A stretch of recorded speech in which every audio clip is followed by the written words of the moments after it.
My life and my world were destroyed. It all began when mysterious towers started appearing all around the globe. No one knew where they came from or why they appeared out of nowhere, but they were later dubbed nightmare towers because of their creepy nature. That was when the nightmare tower began choosing people randomly, giving them a chance to become tower walkers and save the world. Those who responded to the tower's call were all instantly summoned inside. As a kickstart, they were handed battle gear by the interface system, which let them use unnatural strength and skills, the kind you usually see in RPG games. But the worst part is that it wasn't a game. For the people living outside, there, things quickly became nightmarish. The towers soon unleashed waves of monsters into the real world, and this phenomenon was later called a tower impact. Humanity fought back as best they could, but the first tower impact wiped out nearly 30% of the world's population. The tower walkers trapped inside could do nothing but watch the catastrophe unfold and see their loved ones die. Since they weren't killing enough monsters within the tower, it became overrun with them. And eventually, those monsters broke into the real world. But to make a change, they all decided to ascend and kill monsters with the help of the powers and skills they'd been given. However, in order to tempt them and steer them off course, the tower cunningly offered an opportunity like no other. They were given an object known as the Regression Stone. As the name suggests, it allowed tower walkers to go back in time to the moment before the tower impact happened. Their memories and experiences would remain intact after regression. Some didn't hesitate for a second and cashed in on this chance, while others felt suspicious of the stone. Turns out, the folks who used it didn't actually travel back in time. Instead, they were transferred to a parallel universe with a different timeline. So basically, those who returned to the past weren't fixing anything for this current world. They simply abandoned it. As they kept ascending the tower, things only got worse, especially after the second tower impact. So instead of dying a pathetic death at the hands of monsters, many decided to abandon their world and regress. The fate of this world was left only to the brave souls who resisted the temptation of the regression stone. But little did they know what awaited them was death on the 98th floor, the Chamber of Hell.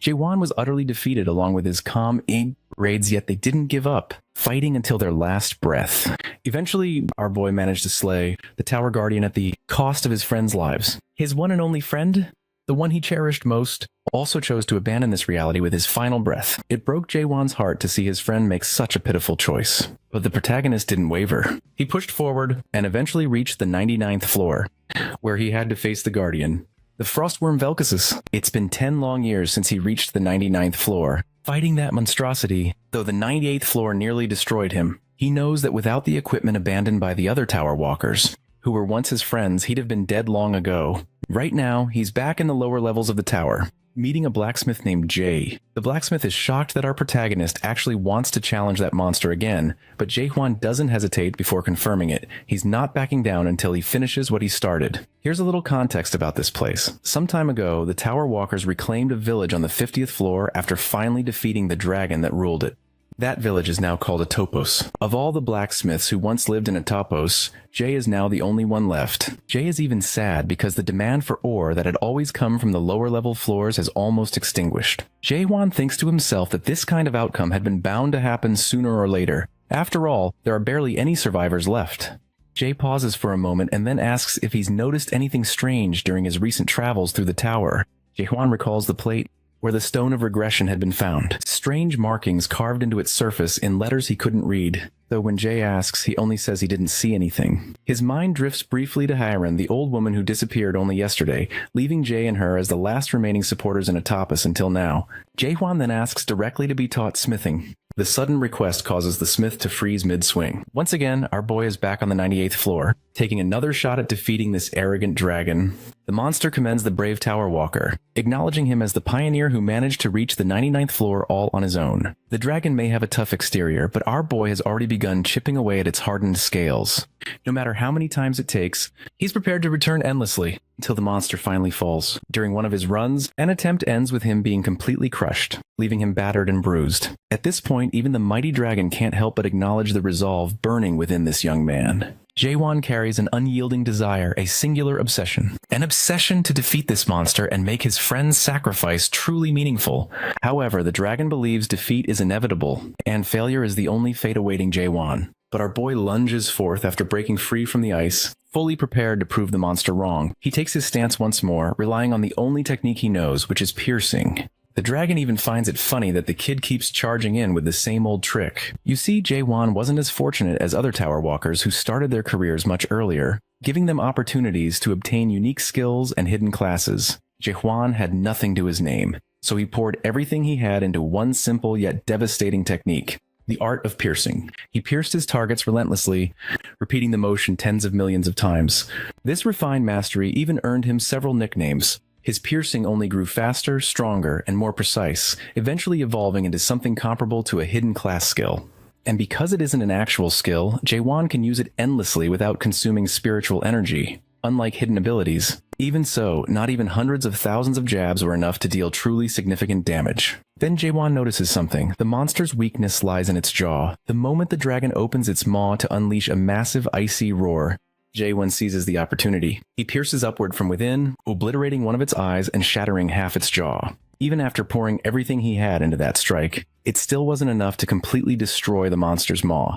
Deciding to get serious, the dragon takes to the skies and unleashes a relentless barrage of ice. Jaehwan narrowly avoids the attacks at first, but eventually becomes overwhelmed. Seeing this, the dragon boasts about its strength, convinced that a mere tower walker could never bring down a beast of its caliber. Maybe things might have been different if more fighters like Jaehwan had worked together. That's precisely why the dragon feels satisfied knowing the foolish humans fell for the allure of the Nightmare Stone. Hearing this, Jaehwan is startled and demands the dragon explain more about these Nightmare Stones. Instead of answering, the monster begins crushing everything beneath its massive paws, leaving Jaehwan no choice but to retreat for now. Jaehwan is left with barely any HP, and a single swipe would have been enough to finish him off. Still, he is more curious than ever. He needs to learn more about the Nightmare Stones and what that dragon truly knows. To get the answers he seeks, he spends half a decade fighting the monster. At last, his efforts bore fruit. The nightmare of the 99th floor is defeated, and the victor sits right over the monster's devastated body. Now, before the monster's life extinguishes, Jaehwan demands to know the truth about the Nightmare Stones. The dragon, however, doesn't give him the satisfaction. He says Jaehwan can only learn the mystery behind them by reaching the last floor. With those final words, the monster dies, and our boy earns the Ice Dragon Sword as a reward, though honestly, this so-called sword doesn't really look like one. Now comes the moment of truth. The door to the final floor materializes right before him. Jaehwan steps forward without any fear in his heart, even though he knows nothing of what lies beyond. Entering the final floor, Jaehwan realized he's standing in a strange place where countless panels of light float around him, each displaying a different image. From there, he sees the tower's condition in the outside world, and a topos as well. Suddenly, a voice comes from somewhere unseen, noting that our protagonist has arrived early and reassuring him there's no need to be tense. The figure sends an important announcement, and a system notification appears in front of him. Congratulations to our hero for being the very first person to fully clear the tutorial of the game within World 294. The message goes further, declaring that his record will be permanently stored in the Immortal Library, the Akashic Record itself, and the monarchs of the Great Land are allowed to look upon it. Reading this, Jaehwan's mind fills with all the terrible experiences he had in the tower, and now he is learning that it was just a tutorial.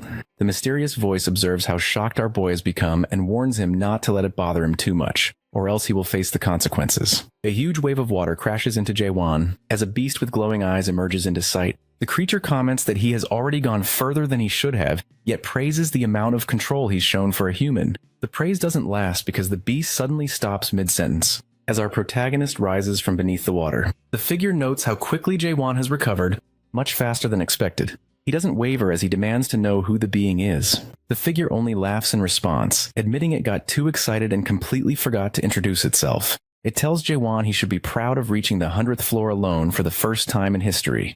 At last it gives its name, revealing itself as Beastrain, the demon who rules over the Nightmare Tower. However, our hero can't ignore the thought that this was all just the tutorial, and then asks if there must be a real game waiting beyond. The demon confirms he's right, but insists that before they move forward, it wants to show him something. Beastrain snaps his fingers, and scenes from Jaehwan's journey flicker into view.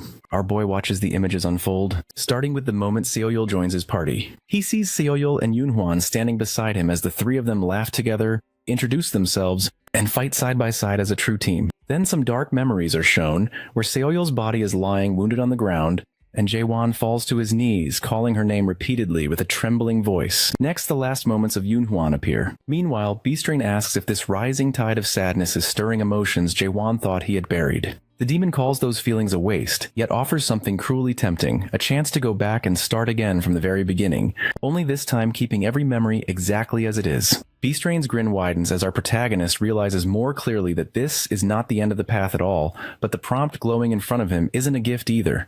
It's nothing more than a trap, since he thought he could save the world if he climbed the tower. He recalls the system window that named him as the chosen Tower Walker, supposedly destined to save the world. From the very beginning, there was no way to stop the tower impact, and they had been tricked into climbing. Saving humanity was their only hope. Jaewon rejects the offer instantly, declaring with firm resolve that he will never return to the past. B-Strain mocks his refusal, claiming that no one can cling to what's already gone. Because regression is impossible in both the tower and the Great Land, the name Stone of Regression flickers across our boy's thoughts. But the demon shatters the illusion right away, explaining that the so-called regression stone was never what people believed it to be. In truth, it's the Nightmare Stone, a cursed gem that drags anyone who touches it into endless dreams woven by a dream demon. Its words cut deeper as it laughs again, saying humans are probably the only creatures foolish and desperate enough to fall for such a trap. Our hero connects the pieces and understands the truth in full. The main game that B-Strain spoke of is nothing but an endless loop, a cycle that repeats without ever truly beginning again. Without the slightest hesitation, Jaewon presses no, declaring firmly that he's already uncovered the real truth of the tower. The tower itself is just another dream. With his decision made and his path clear, our protagonist swears he will hunt B-Strain down no matter what, and climb to the next floor waiting beyond. B-Strain keeps pressing Jaewon and insists that the tower ends here, but our protagonist ignores him completely, refusing to even acknowledge the claim. The demon shifts to taunting, suggesting maybe he is only pushing forward because he is greedy and wants more than just memories as a reward, then tries to tempt our boy by offering hidden treasures. Still, Jaewon does not consider it for even a second. B-Strain wonders if he wants to go back to his world, claiming he must have known this truth from the moment he realized the tower was only a dream, and then reveals that the tower's impact is not even real. Jaewon demands what he means, and B-Strain responds by pulling up a vision that shows everyone outside alive and unharmed. He continues explaining how beings like him live in clusters, pointing out that this must all be good news for our protagonist, and flips the vision to another scene. This time it is Jaewon in a hospital room, looking at his own unconscious body lying on a hospital bed along with all the other walkers. While B-Strain explains that although he spent decades inside the tower, only a single month has passed in the real world.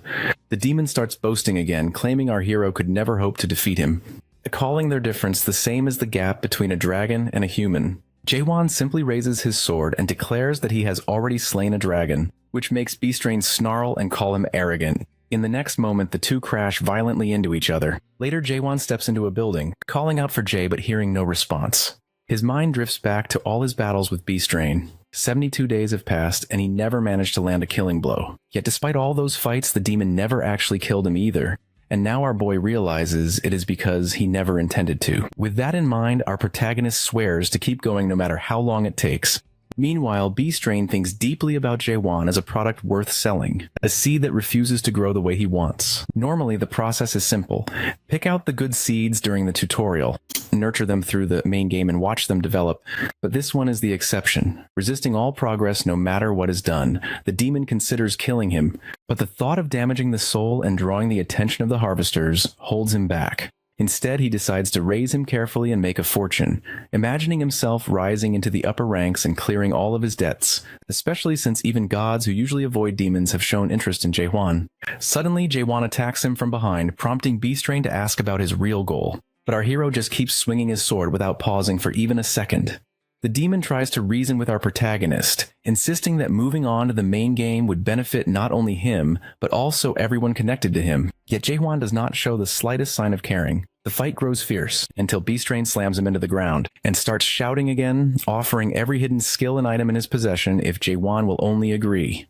However, our boy insists on hunting him down, and with B-Strain's patience slipping, Jaewon finally says he has a question. Later, B-Strain begins explaining that his universe is made up of more than one dimension. But Jaewon cuts in, saying he already knows because theories like that exist on Earth. The demon continues anyway, describing how the Great Land is the main dimension and how countless smaller frontier worlds, including Earth known as World 294, surround it. He explains that the Nightmare Tower exists so walkers can gain skills and adapt to the system in order to travel across these different worlds, and demons like him are responsible for helping the walkers in the games. But when Jaewon asks why they do this, Beastrain sidesteps the question and instead wonders aloud why the tower appeared specifically on World 294. He reveals that this world was chosen simply by coincidence. Our protagonist does not let up and cuts him off again, demanding to know the demon's true purpose in running it. Beastrain tries to dismiss it by claiming he is only volunteering, but Jaewon refuses to believe it and pushes harder, wanting to know exactly what rewards he is getting out of it. The demon replies with nothing but vague excuses about different motives, but before the exchange can go any further, a red message suddenly appears above Beastrain from the Monarch, ordering him not to kill Jaewon and to end the conversation immediately. However, the unaware demon turns to him and asks if he believes him now, but Jaewon just stares back in silence. Jaewon's status screen is filled to the very top, every stat sitting at its maximum and his level completely capped, and no matter how much effort he pours into it, nothing rises any further. He tips back a potion and gets up again. Even though all this power is his, the gap between him and Beastrain is something he can't seem to close. Suddenly, something hits his mind, and our boy starts getting a strange feeling. As he looks ahead, he observes bright golden particles floating in the air. He grabs one of the fragments and notes that sometimes they are smooth, fine particles, and sometimes they are rough, blocky pieces like sugar cubes. In that moment, our protagonist understands this is the truth, the raw particles that make up the very essence of this world. Now standing in front of Beastrain, Jaewon wonders out loud what exactly a monarch is, guessing it's nothing more than a title for a king. Beastrain notices his interest and explains that monarchs rule over the great land, and anyone who clears the main game earns a recommendation from one of them. Then our curious boy asks what the recommendation actually means, and Beastrain replies that his entire fate depends on whichever monarch he chooses. He adds that if Jaewon just trusts him, he'll make sure he ends up serving under the best monarch possible. Beastrain even stakes his own honor on it, promising to guide him into the main game if our hero agrees. The swordsman, after thinking a bit, remarks that Beastrain sounds more like some insurance salesman than anything else. Still, Jaewon agrees to go along with it, adding that in exactly 10 days, he'll leave this place. 9 days later, our protagonist is training with concentration, while Beastrain watches from his screen, remarking that he's been repeating the same thing all day and pointing out that the time is almost here. His thoughts drift bitterly toward the way the dream demons tricked him into buying this low-quality tower. He growls under his breath, cursing those swindlers, remembering how quickly he jumped on the deal just because he heard it was built by an expert-level demon. Later, the truth stung hard as it was nothing but a first-generation antique with no production year recorded. If it had been a third-generation tower, Beastrain could have ended the tutorial by force, without damaging the product. But this outdated relic demands the consent of its product in order to close the game. The demon believes that his only crime was being too broke to buy better. Still, it works, and with tomorrow coming fast, he hopes it will all finally end. The next day arrives as the system flashes tips about the main game, speaking of the Tree of Imagery and the Great Land. Before another message appears from the Game Master, offering to return Jaewon to World 294 with every memory intact. Beastrain asks if he memorized the data, and our boy confirms that he has. Then the demon urges him to hurry up and press accept. He sheds tears of joy as his long-awaited moment has arrived.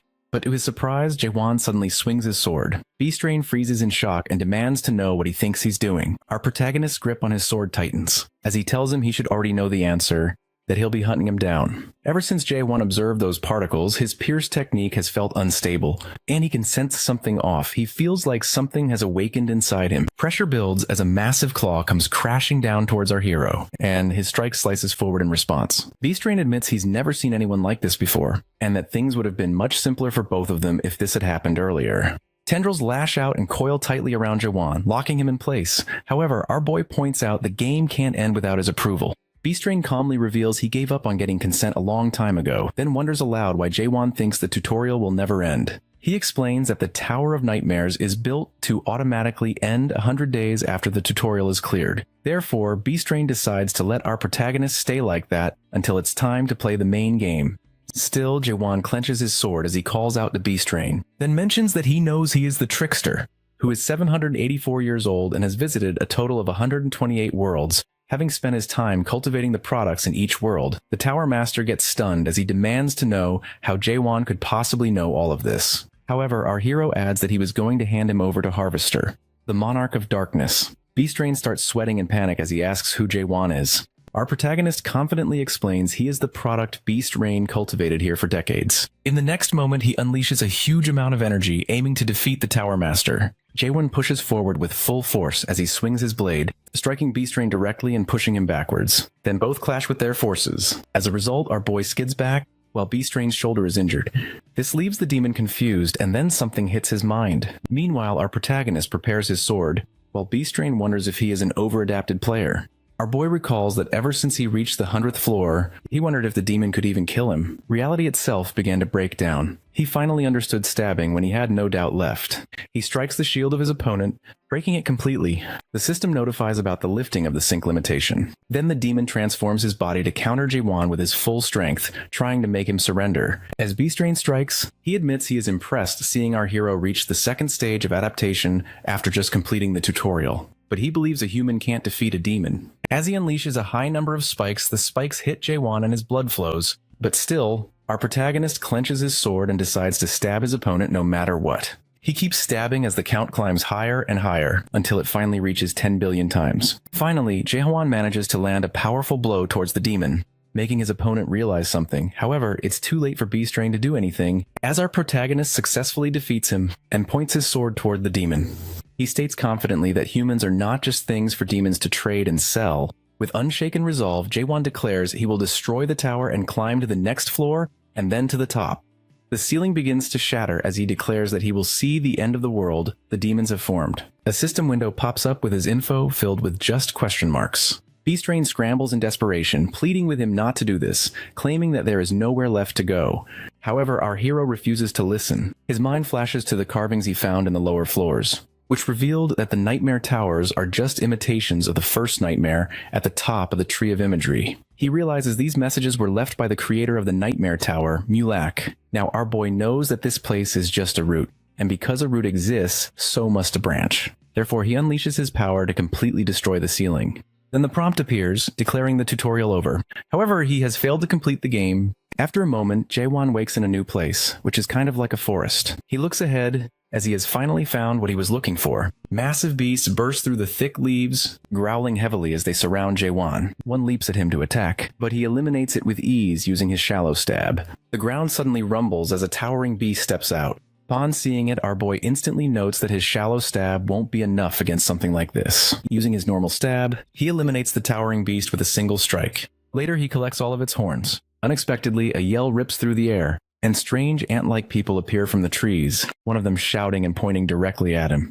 Jaewon figures they came here for horns, so he holds out the horn as if offering it for answers. But no one reacts. Instead, the one in front charges with a blade, and our protagonist quickly dodges while warning them to chill out or he'll eliminate them all. When they keep attacking, he decides to strike them down. After a short time, all of the ant-like people are lying unconscious on the ground, while our boy is sitting on one's body demanding it to talk. The creature bites down on its own tongue, leaving him staring silently. Later, Jaewon starts checking through their belongings, and finds a small dimensional backpack, which the system explains will give him 70 cubic feet of space to store his belongings. He notes that the system hasn't worked right since leaving the Tower of Nightmares. He had assumed it would function the same across every world, even in the Great Land, but that clearly isn't the case. While searching, our protagonist also finds some odd colorful stones they carried, and it turns out they are soul stones that enhance spiritual power, which he gets to know through suspicion. Every enemy he eliminated had one, making him wonder if these people were jewelers or something, but he just shoves the loot into the backpack without bothering to figure it out.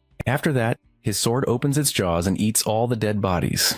Meanwhile, he comes across an old scroll, and even though it doesn't look like much, something about it makes him pause. When Jaewon unrolls it, he sees the words Tree of Imagery, Chaos, and recalls that he didn't come across this information from the files Beastrain sent him. Somewhere else, the ground shakes as fang beasts come crashing out. Surprisingly, a girl with wild red hair, along with other people, is running away from the chaos. She hurls a weapon that misses the monsters entirely, and instead slams into the knee of a tall, red-haired guy, making him stumble as he tries to laugh it off, and wonders how she even managed a shot like that. She gives a quick apology, but then shouts sorry again, this time not to him, but because there's a two-horned beast barreling up right behind her. She's sprinting toward two guys who yell for her to stop, but she just keeps running forward. Up above, Jaewon watches the scene unfold from a rocky ledge, and notices right away that the red-haired woman has the most power in her group, but their teamwork is a complete mess. And he can't help wondering how they even made it through the Tower of Nightmares in the first place. The red-haired warrior finally charges forward with flames bursting around him, and the girl joins him with a grin, but her first reckless strike nearly clips her teammate. He recoils and yells at her, while she just shrugs it off without a care. And that's when our boy suddenly drops down from above. Jaewon drives his blade in one clean stab through the monster's skull, sending blood spraying as the beast collapses. When he steadies himself, he sees the red-haired warrior staring at him with a tight jaw and eyes locked onto him. Once the chaos fades, the girl's teammates walk over to Jaewon and casually ask if he's cool with them taking it. Her friend looks hesitant, quietly pointing out that maybe they shouldn't, since the horn is worth a lot. They explain that normally it takes 10 people to bring down a two-horned beast. However, our hero doesn't say anything, though he remembers that the one he killed earlier had 5 horns. He figures that monsters with more horns are stronger. The red-haired girl steps close, as she demands to know who he really is, saying that even across all of chaos, nobody could ever take down a two-horned beast in a single blow like that. She presses for an answer, wanting to know where he came from, and Jaehwan looks her straight in the eye, asking what chaos is. The girl freezes on the fact that he doesn't know what chaos is. The red-haired warrior stares directly at Jaewon and immediately starts firing off questions, asking for his name, why he's even here, and how he's somehow able to speak with them. However, Jaewon only gives short replies in return by nodding and shaking his head. They mutter among themselves that it's unusual to even run into a language barrier these days. When the red-haired man asks if he's fine with them taking the two-horned corpse, our boy agrees without complaint. Meanwhile, the red-haired lady notes that his fight was strange since he showed no real skill and killed the beast with a single stab. After that, she tries to use her ability on him, but the system instantly throws back a message saying it failed. She learns his spiritual power is no higher than a non-adapter's, demanding to know who he is. She presses him to state his identity and why he is here in chaos as an unadapted player. When our protagonist repeats the single word chaos and questions what that's supposed to mean, the woman accuses him of messing around, saying his words make no sense, asking if he is having trouble understanding her. But Jaewon calmly replies that he understands her completely. He falls into his thoughts then, remembering his old ties and affiliations back on Earth, but realizing that all of it lost meaning the moment he stepped into the tower. He made new friends inside, yet those memories were erased after the tutorial. Even though they're still alive somewhere on Earth, they most likely don't even remember him, or anything that happened in the tower. He replies to the red-haired girl that he doesn't remember anything. The woman scoffs, questioning him if he is thinking that she will believe he has amnesia.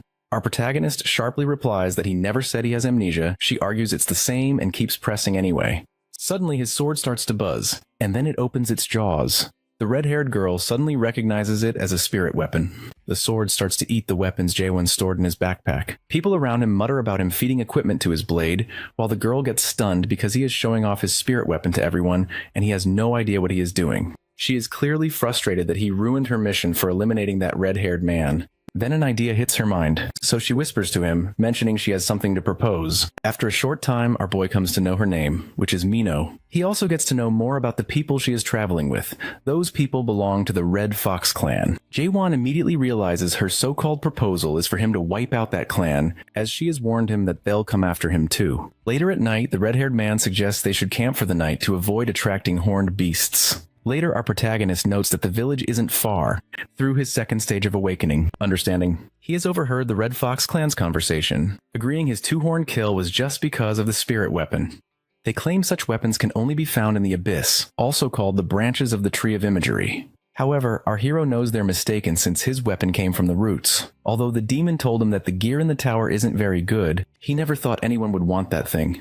Anyway, he has realized that this place isn't a great land after all. After a short time, the enemy begins to move. Mino pops out to warn our protagonist, and tells him to use the sword that had eaten other weapons to eliminate the enemies. Unexpectedly, he replies that he doesn't have it anymore since he lent it out for inspection, and she gets pissed off, calling him careless. At that moment, members of the Red Fox clan appear. The red-haired man thanks Jaewon for his weapon, while the other members are surprised to be called on just for eliminating 2 people. Mino spits back, cursing them, and as the enemies charge, she darts forward without hesitation. She slams one across the head and strikes another clean across the torso. She strikes down several opponents in rapid succession, then kicks one backward. After sending another dart, she lands back and apologizes for throwing her weapon so hard with a sly smile. Then she summons more daggers around her to eliminate the remaining enemies. The red-haired man says that from the moment Mino lured the monsters here, he had already suspected something was wrong, but now he is completely certain she is none other than the infamous Witch of Massacre. He demands to know who sent an assassin from the Dark Forest all the way to this place. She answers directly, saying it doesn't matter who gave the order, because countless non-adapters have already been slaughtered by the Red Fox clan, and many want them dead. He laughs, claiming there's no way the Dark Forest clan would ever move for something so trivial. Before he can continue, her daggers flash toward him in a sudden strike, but he counters the attack immediately. Then he declares this can only be a personal mission. Raising the spirit weapon, he tells her that if that's the case, then her life will end here. She narrows her eyes.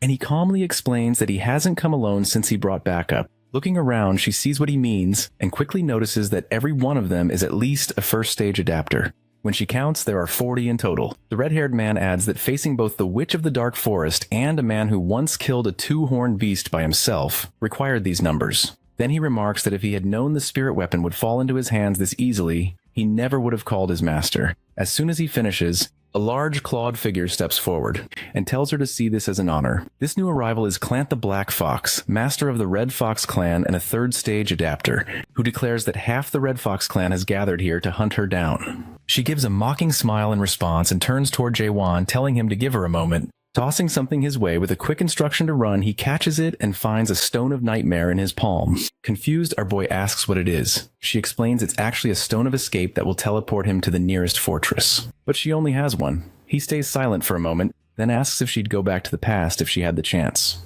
She calmly says she would never return. If she dies here, it'll be all worth it, but she'd never go back. Jaewon looks at her and assures her she won't die today.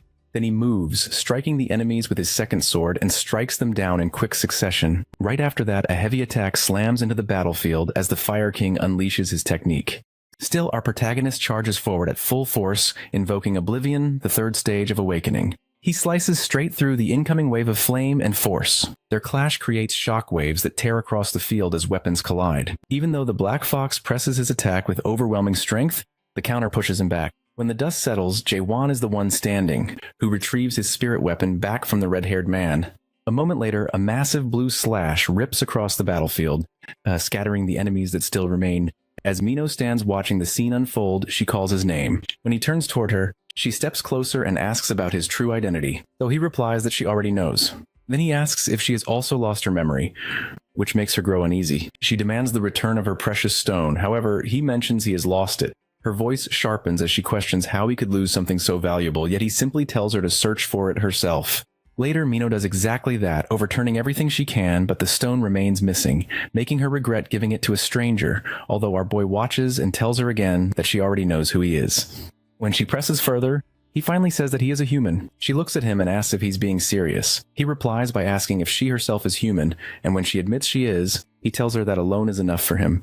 She sits beside him, admitting internally that maybe he is right, as it's enough that they both are humans. The next morning, Mino asks Jaewon if he truly doesn't remember ever coming to Chaos, or even setting foot in the Great Lands, and he answers that he doesn't. She admits she is envious of him. She also explains that most people who end up here feel the same way because their arrival is always tied to memories they would rather erase. He flips the question back and wonders how she came here. She suddenly stops walking and warns him he will regret asking this later. Eventually, they reach Gorgon Fortress. As they enter, Jaewon notices a circular structure nearby and realizes it looks exactly like a summoning circle he saw on the first floor of the tower. He moves closer, and right then a red light flares. A crowd of terrified people appears inside, screaming and begging for help. Mino glances at the group and remarks on how many have come at once. She mentions that's how she ended up in Chaos, and warns not to ask anyone in Chaos how they arrived. Then she welcomes him to the world of the dead, Chaos. Jaewon connects the dots and concludes that those who die in the Great Lands end up either chosen by the gods of the Abyss,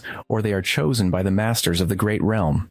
The chosen ones achieve glory in battle, but most fail and end up in Chaos, the trunk of the Tree of Illusions. Next, Mino explains that if someone dies again in Chaos, the death becomes permanent, and they get absorbed by the Tree of Illusions for nutrients. Those who die don't spill any blood as they are already dead. Our boy realizes he has ended up living with the dead. Mino explains further that Nightmare Towers are the roots, Chaos is the trunk, and the Abyss is the branches. These are all the parts of the Tree of Illusions. With this information, Jaewon recalls that this tree was mentioned by Mulak, who explained that the roots only exist to support the very top of the Tree of Illusions. Turns out he is really not in the wrong place, and aims to go to the higher place. Not long after, uniformed soldiers rush in and start taking control, ordering the newcomers to line up and head to the speech hall. One officer hands out clothes, pointing out a man for looking too weak and skinny. Mino walks up to the officer, James, and he questions her about being at the North checkpoint.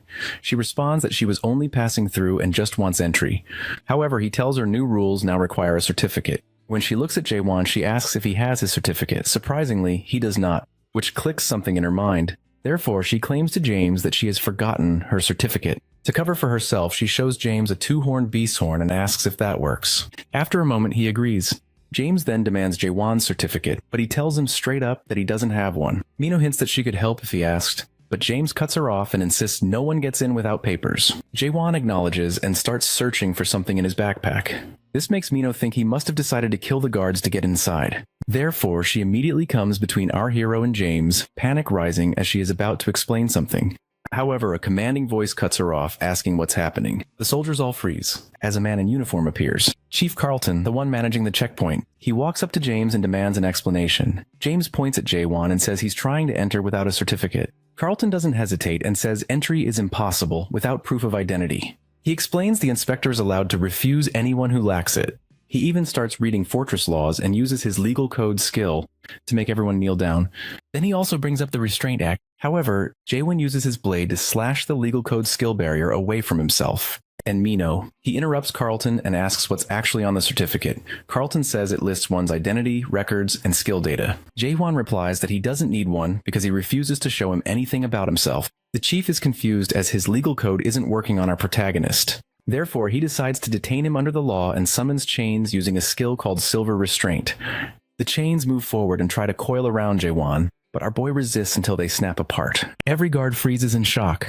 Carlton demands to know how that was possible, but after that, our hero decides to do the same thing as Mino, which makes her recall that she bribed James using the horn. On the other hand, James goes pale as he was the one who accepted a bribe. Jaewon reaches into his things, pulls something out, and hands it to Carlton. Meanwhile, James yells for an execution, but Carlton silences him and asks Jaewon directly if that's his name. When Jaewon says yes, Carlton looks at him and declares that he is the messenger of the Greens. The device sweeps over Mino and gives off a warning that her soul corruption has passed the safe limit, telling her she needs to take medicine. Carlton glances her way and tells her she's pushing things way too far. Jaewon tilts his head and wonders what soul corruption even means while eating her medicine. Mino explains that it's a chronic sickness everyone in Chaos carries, the kind that grows worse simply by existing here, and says that's the reason the horns of horned monsters are worth so much, since they're the only medicine that slows the spread. Mino adds that she managed to get one for free thanks to him. Next, Carlton steps up to Jaewon and says it's time to check his corruption level as he pulls out the scanner. The machine flashes green, then orange, and finally red, before the reading suddenly fails. Right after that, the number on the display drops straight to 0. He and James get stuck, and then he hands back the Soul Stone. Our boy asks if he doesn't want it, but Carlton calls him the messenger of the green and warns him never to give such stones away lightly. Our protagonist replies that he's not anyone's messenger and not part of the Greens at all, but Carlton responds that he already knows. Later, Mino and our hero head toward the fortress. James watches them from behind and asks if letting them pass was really wise. The captain turns to him and questions if he even knows what a Soul Stone truly is. James responds that it's valuable and boosts an adapter's spiritual power, but Carlton tells him that's not the whole story. He removes his glove and shows his burnt hand, which was the effect of the magic stone that our hero gave him. He explains that only a green can carry one without falling into corruption, while anyone else is consumed by it. He points out that Jaewon doesn't seem like a green at all, yet he handled the stone with no problem. James asks if that means he trusts him. Carlton says he doesn't trust the man, but only his soul, since the device never fails. The only time it can't read is when a soul is completely pure. He states that our protagonist's soul is the purest in all of Chaos. So whether he's a green or not doesn't matter, because what they need is simply someone who can handle the stone. When James brings up their master's condition and asks if it's connected, the captain says he doesn't know. However, he brings up rumors of someone at the gate taking bribes, and James freezes, realizing he has been caught. Meanwhile, inside the gate, our boy thinks about the process of getting Mino inside, remembering how Carlton listed out the regulations and told her he'd let her go only because Jaewon asked. He warned her never to try bribery again. He then tells Jaewon that she'll recover soon. When they reach a bridge, our hero asks someone if they know a blacksmith skilled enough to handle his spirit sword. But that stranger says they doubt there is anyone that's skilled while showing his spirit sword. Someone watches him from beneath the bridge with a sly smile. Later, Mino finally recovers as she notices they're already deep in town by this point. Then Jaewon tells her to go her own way. She stops in surprise and demands to know what he means. She yells at him to wait and accuses him of ditching her, and runs after our protagonist to ask if he's still upset about her trying to leave him at the gate. He tells her that just getting him to the fortress was enough, and that she'll only slow him down from here. He states she and he are different. However, Mino chases after him, insisting that he doesn't know the town and will end up in trouble. He replies that he can just ask for directions, but she yells that he should be asking her since she knows the way around here better than anyone. That's when our boy finally tells her that he's looking for a nightmare. Mino quickly says she might know where the nightmare is and offers to guide him. Our protagonist agrees, but explains that they need to deal with something else first. Up ahead, a group of men come into view, and one of them points out that they've found their targets. They ask about the spirit sword, but Mino warns them to leave before things get messy. The men mock her, saying their youngest will be 12 this year, and claim foul language is bad for a child. They demand the spirit sword as a toll, or they'll let the youngest deal with it. However, our hero shuts them up with a plain face. The enemy leader warns that surrendering the sword is the only way to avoid harm, but before he can complete his speech, Mino shouts back at him, pointing out their youngest one who is actually a giant man. Ignoring her totally, the giant stomps forward and raises his axe. But our boy's blade slams into him, cutting off his arm. Jaewon tells them if they're really going to fight, they should hurry up. One of the men shouts in outrage, another accuses him of cutting off their youngest's hand, and the third yells that they'll never forgive him. The whole group charges forward, and our swordsman moves at once to eliminate them all. Jaehwan wipes his sword, while Mino just stares at him, struggling to understand how he beat them all by just stabbing them. He simply answers that stabbing is the only skill he has, which leaves her more confused than before. She blinks and wonders if he's messing with her, but then he actually starts explaining his different kinds of stabs: slight stab, regular stab, and strong stab. That only makes things stranger. The whole thing reminds her of someone who also uses only one technique, although that person uses slashing instead of stabbing. Next, she asks why his strike had missed before and ended up blowing the roof apart. She figures maybe he just lost control for a second, but he tells her he sensed someone using hidden skills in that area and purposely blasted the roof to scare them off. She asks if wrecking rooftops is really how he intimidates people, and he just shrugs, wondering if everyone doesn't do that. Then Mino starts tossing out dramatic names for his stab skill, but he ignores all of them and keeps walking. She keeps trying with more names as they move, but our boy only tells her to keep walking and doesn't bother entertaining it. Eventually, they arrive at Twilight's smithy, and Mino explains that the place is actually owned by a nightmare.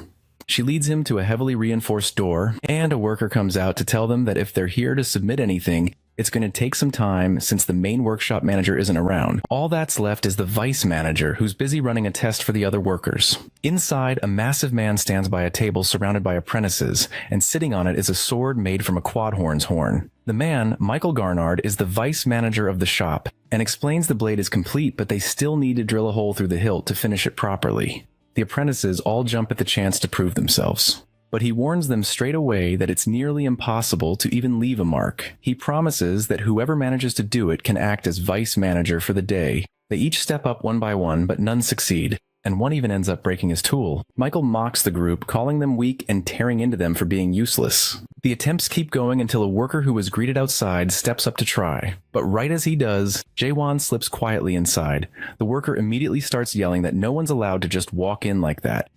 Michael looks over and sees Jaewon. Our protagonist steps forward, saying he wants to give it a try, and the worker starts whispering, wondering if maybe he's some wandering blacksmith. Michael doesn't care who he is and insists he's going to fail, assuming he only feels confident because the others did so badly.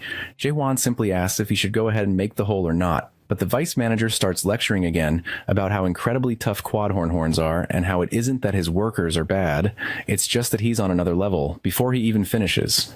Jaewon taps the blade once with a finger, and it immediately cracks and falls apart. Everyone freezes in shock, and Michael starts shouting furiously that he's insane for destroying something so valuable, and demands what he's supposed to tell the client. Jaewon replies that he went easy, saying that breaking it fully would have been even easier, and then casually shrugs and apologizes. The vice manager doesn't calm down at all and yells that a sorry isn't going to fix anything, especially when the quadhorn's horn was irreplaceable. That's when Jaewon pulls another horn out from his backpack, and everyone recognizes it instantly as a pentahorn. Michael studies it more closely and realizes it's from a great orc. The room goes quiet, and when Jaewon asks if it's good enough, Michael just nods. With things flipped around, our boy asks if he can use his smithy for a bit, and Michael orders the workers to shut the doors. Meanwhile, Mino decides to leave him to it and dips out. While Michael begins giving a full tour of Twilight's smithy, he even grants Jaewon the title of vice manager for the day and tells him he's free to use whatever he needs. Our protagonist nods and raises the granite horn, and the man, still curious, asks where he got it.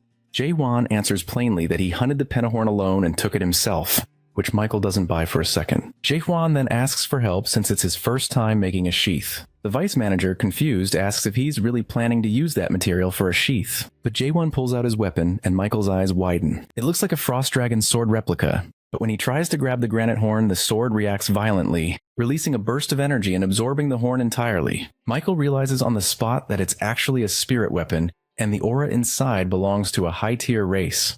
The weapon begins changing shape right in front of everyone as it evolves, and once it finishes, all the material is gone. Our boy simply says he's got another and hands over a second horn. Michael sees clearly that this one is from a 5-horned beast. And Jae-won asks what he should do next as the temporary vice manager, saying he wants to watch Michael's smithing style. The man asks if he has a design in mind, but Jae-won tells him to decide. Michael finally introduces himself properly and promises to show him his best work. Jurgen Cheever, the Prime Minister of Gorgon, sits back with a drink in hand, his eyes fixed on the man kneeling before him. The man tries to explain himself, saying that after the massacre of the backstreet gangsters, he somehow lost the target. Jurgen squints, questioning how someone like that could simply vanish, and the man admits he has no idea. He describes how one moment everything was normal, then suddenly everything went black. When he regained consciousness, he found himself on a rooftop with no memory of what happened in between. Jurgen asks if the target saw him, and something clicks. Whoever this person is, they must have seen through a master-level stealth skill, which means they are not dealing with a weak opponent. Jurgen concludes that the target must be at least a 5th stage adapter. With this in mind, he orders a citywide search demanding more people, more vigilance, and no mistakes. The hooded man bows, murmurs his agreement, and quickly leaves while the Prime Minister remains seated for a moment longer. A low rumble shakes the ground as his grip tightens around the glass and he mutters for his lord to wait. Meanwhile, in a noisy tavern, a floating screen shows Siren hosting the top 10. She announces it's time for the final video. The footage rolls. It's that famous solo clear of the 99th floor, with a lone figure moving so fast he's just a blur. One patron wonders aloud whatever happened to that guy, while another jokes about the lords loving him. Someone else jumps in with the latest gossip. The entire cultivation system in the tower has been shut down because the demon running it was caught trying to rig the outcome. His friend laughs, saying the demon abandoned everything and ran, and now many believe the video is a fake.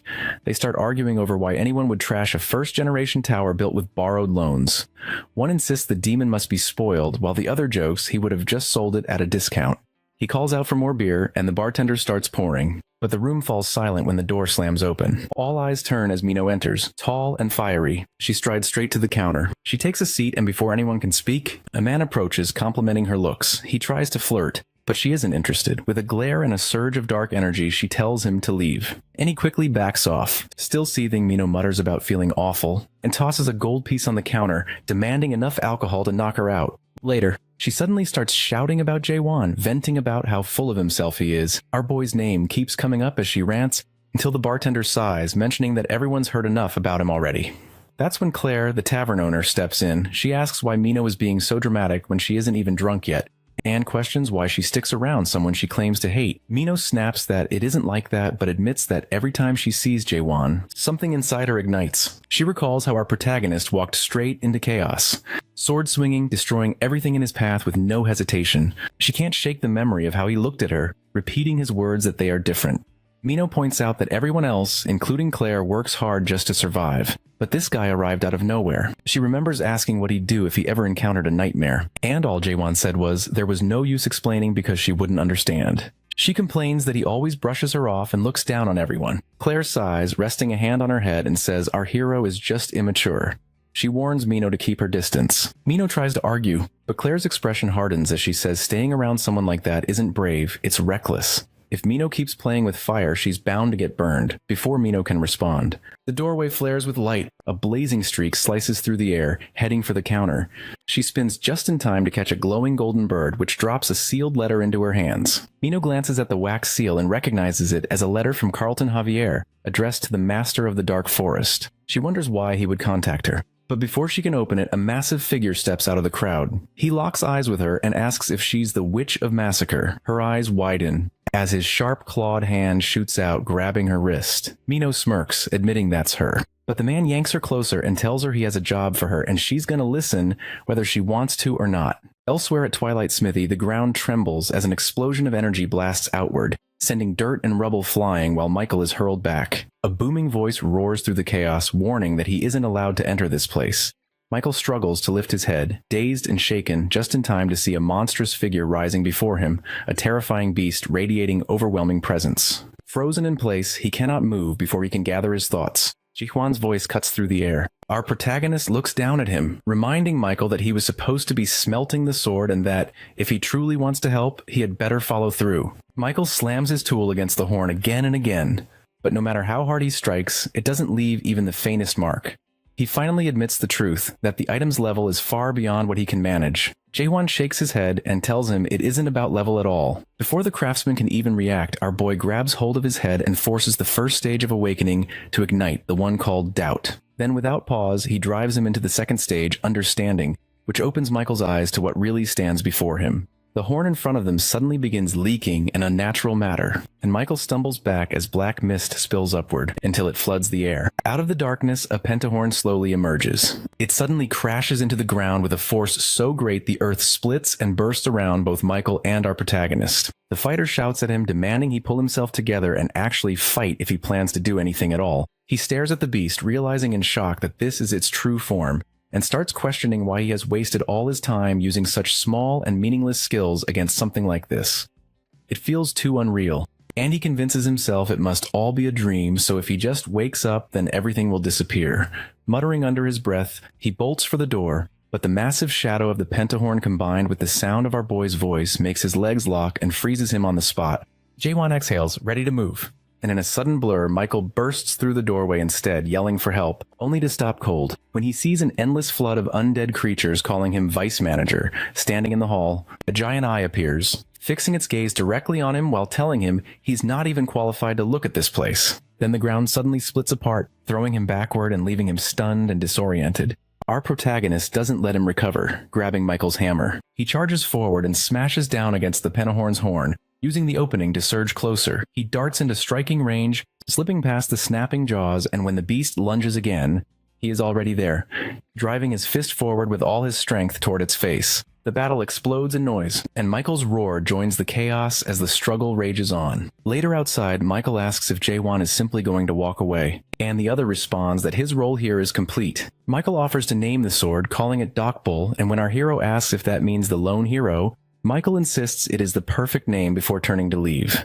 The others bid him farewell, but suddenly Michael calls out again, demanding to know what he looks like in Jae-hwan's world. Our boy turns back, and with a simple answer he tells him that he looks human. As Jae-hwan walks ahead, he notices Mino following him. She wonders aloud if he's worried she might be plotting something. When he bluntly asks if she is, she replies directly that her plan is to kill him. He doesn't flinch and only questions what she expects to gain from it. As she steps closer, she hands him a small bundle, explaining that it's clothing, partly as an apology, and partly because she's tired of seeing him dressed like that. She then asks what he intends to do now that he's failed to track the nightmare. Our boy mentions that Michael once brought up a way to trace it, and once he does, his plan is to head to the Tree of Imagery and search for the path into the abyss. She presses him again, questioning why he would go that far, and he simply asks if she's really that curious. Mino warns him that even if he reaches the abyss, those who return are forever marked as warriors of the abyss. Our protagonist says he has no intention of coming back. She grows uneasy and demands to know who he thinks he is to even try. She accuses him of moving forward without caring about anyone else, calling him inconsiderate, cold, and worse. Mino adds that he doesn't see the people here as human. Maybe they aren't as strong or brave, but they're still human, just like her. Jae-hwan recalls his moments with her, and using his awakening skill, he notices a message above her warning not to get any foolish ideas and threatening the life of an old woman if she breaks their promise. He wonders if those people have hostages to get their hands on him. Meanwhile, a hooded figure watches. Our hero considers whether saving the hostage is worth the risk, then decides it's meaningless since saving them would change nothing, because suspicion shows him the truth of this world, where numbers and data control everything and people sell their souls for higher numbers. Our boy decides to leave Mino and continue searching for the nightmare. Unexpectedly, she smashes the wall between them and reaches her hand out to him. Mino declares that they're finished working together, saying she won't follow someone with a purpose like his. Jae-hwan stares. As she turns and walks away, admitting to himself that she seems human now. Afterward, through his awakening skill, our protagonist listens to the speech of the cloaked figure behind him, who mutters curses at Mino for betraying them, and admits they brought the nightmare for nothing. Our hero feels a surge of excitement as he realizes they have a nightmare with them. Later, Mino walks alone through the streets. After some time, she pushes open a door and steps inside the tavern, apologizing to someone for making them wait. A voice responds, and inside a man stands, while Claire is held by a strange individual. A man named Janya, eldest of the Janya trio brothers, asks why Mino came alone and why their deal fell apart. She tells him the person they're waiting for won't come since his goal is to destroy the world. Suddenly she launches forward. Spears of light shoot toward him, and Janya laughs, calling her insane. His shadows rise beside him. One lunges to attack, but she blocks with a spear and retaliates, forcing it to swing and knock her across the room. He orders his ally to seize someone, but she warns they'll be hunted by the dark forest if they do. Janya replies that there's no branch here to stop them, and says she and Claire will be dead before anyone even finds out. Blue energy bursts in her hand, forming 7 pink spears that spin together as the 7 daggers of Karam. She attacks, but unfortunately, Janya blocks and sneers that it's just another trick, promising to tear her apart. Then he pauses, and she remembers when Jaewon once asked if she would go back to the past. She knows she would if it meant ending up with him again. Janya raises his weapon high while she wonders if she would have lived long enough to see the world fall. Before his strike lands, it's blocked. Jaewon appears. Shocked, she asks why he came. He answers that the clothes she gave didn't fit. She asks if that's really the only reason. Our boy grips his sword and demands to know if they have the nightmare, then orders them to bring it to him. The enemies nearby begin whispering among themselves. One wonders if Jaewon has completely lost his mind, while another recalls rumors that he wants to fight the fortress, and insists he can't possibly be thinking straight. Meanwhile, Mino warns our boy that the enemies in front of them are 4th stage adapters, opponents too dangerous to take lightly, no matter how confident someone might feel. Still, she admits she doesn't actually believe he'll lose this fight. The leader of the enemy group, Janya, lunges forward with 2 of his men, declaring they will teach him a lesson. However, our protagonist instantly swings his blade forward to meet their attack, then sidesteps smoothly to avoid the next strike. The men hesitate in disbelief, muttering in shock about how he was supposed to be a non-adapter, and questioning whether he could really be the warrior of Abyss. Janya tries to reason that a 4th stage adapter should be about the same level of threat, though at least the beast had managed to withstand an attack like this before. Claire suddenly cries out in pain. One man urges his comrade not to hesitate and to finish it, striking the captive hard while ordering her to stay quiet. Mino turns to Claire, urging her to hold on just a little longer and promising they will save her. She then looks directly at Jaewon and asks if he can do it. Our boy wonders why she's even asking, since he came only for the nightmare and nothing else. So, but still shouts for them to attack quickly. Skeletal figures rush forward, while Claire roars for them to move faster. Jaewon raises his glowing sword, and as he does, a brilliant blue beam shoots into the sky. Far away, soldiers spot the pillar of light, and Carlton recognizes it immediately, ordering his men to move out. Back at the tavern, a man bursts in, shouting about the barrier breaking. Orders fly as Janya is told to surround the place. Soldiers scramble into position, an armored squad pushes inside, and Carlton steps forward, calling out to Jaewon, who replies that the timing is perfect. He points directly at the enemy group and accuses them of breaking Gorgon Article 276, paragraph 4, by using the tavern as a base to try to destroy the world. Janya quickly counters with an accusation of his own, but Carlton sides with the restrictor, citing Gorgon Articles 174 and 124, and declares that for the crimes of illegal property destruction and kidnapping of a citizen, the accused are placed under emergency restriction. Chains suddenly wrap around the enemy squad, and Carlton warns that resistance is pointless. Janya charges forward anyway, and weapons clash, until a sharp crack splits through Janya's weapon, as Carlton pushes him back. He leaps away, shouts to his ally, and swings his weapon down again. But more chains whip out, wrapping tightly around him and slamming him into the ground. Breathless, he admits he will surrender, and Carlton calls it a wise choice. Janya smirks and calls him naive, then tosses out a black sphere that explodes into a thick choking smoke. Outside, a purple-haired man watches silently. Another calls out to him, warning that the youngest has already breathed in some of the black clouds. A masked man holds an injured companion, scolding him for not wearing his mask properly and telling him to hold on, since maybe a small amount can still be survived. Another masked figure turns in anger, accusing him of releasing the black clouds without Ark's permission and demanding to know if the Witch of Massacre was really worth such a dangerous risk. Black Serlang, the elder of Gumchin Bang, asks if she is truly so dangerous, but the man shakes his head and replies that it isn't her, but Carlton who is the real problem. Serlang responds with excitement that breathing in the black cloud serves him right. He then points toward our hero, asking who that might be as Jaewon emerges from the tavern supporting Mino. Meanwhile, Janya stares at him, baffled at how anyone could walk away unharmed from the black clouds. He admits he has never seen someone from the Greens without antennas. The group approaches our boy, making our protagonist uneasy as he draws his sword. Jaewon, holding his sheath, channels Garnak's power and sends a powerful energy aura toward his enemies. This forces some of them to stumble backward, while others are struck so hard they're thrown aside. With that surge, our hero unleashes his attacks, striking several opponents and knocking them to the ground, dead. Witnessing the situation, Serlang flees, shouting at Janya to deal with him. Janya curses at Serlang, then glares at his fallen comrades. Jae-won steps forward, closing the distance and giving only one choice, demanding that Janya reveal the nightmare's location. Hearing the name, Janya's eyes darken, and he gives a chilling warning, telling him that if it's discovered he leaked the information, he'll wish he had died. With no other option, Janya takes a stone of fallen souls. Our protagonist has seen stones like this before, clutched by townsfolk. The very stones Mino once explained weren't drugs, but a method to slow the creeping corruption that eats away at the soul. However, Janya's body convulses violently as the unleashed power rips through him, twisting his flesh and reshaping his bones until something monstrous stands in his place.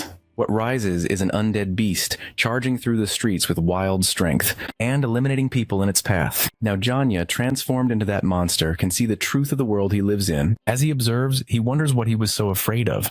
Now that he can do anything he wants, he sends his tentacles to attack our boy. But when he sees Jae-won as human, he questions how a human can exist in this world. Meanwhile, our hero isn't able to see Janya's true nature, even with suspicion. Still, he ignores that and focuses on his enemy. Using his spirit sword, he instantly strikes down Janya. In his final moments, Janya suddenly glimpses his past life, before his body disperses into the air, leaving our protagonist hoping to find the whereabouts of the nightmare from those remaining at the tavern. Mino warns Jae-won not to come closer, but he just stares back and notices she's been sick, before either can say more. A masked man suddenly bursts into the room and calls out to Carlton, who from the ground immediately orders him to alert the inner forces. Meanwhile, Mino quickly turns to our boy and tells him to kill her. She repeats herself, insisting he kill her while she's still herself. Our protagonist looks at her, noting she is human, yet he can't understand why his oblivion doesn't work on her. Still, he reminds himself he doesn't need emotions on his path, so he won't hesitate. Just as he's about to act, someone shouts for him to wait. Claire rushes forward, grabs his wrist, and insists there might still be time. They need to bring Mino to the medical facilities right away.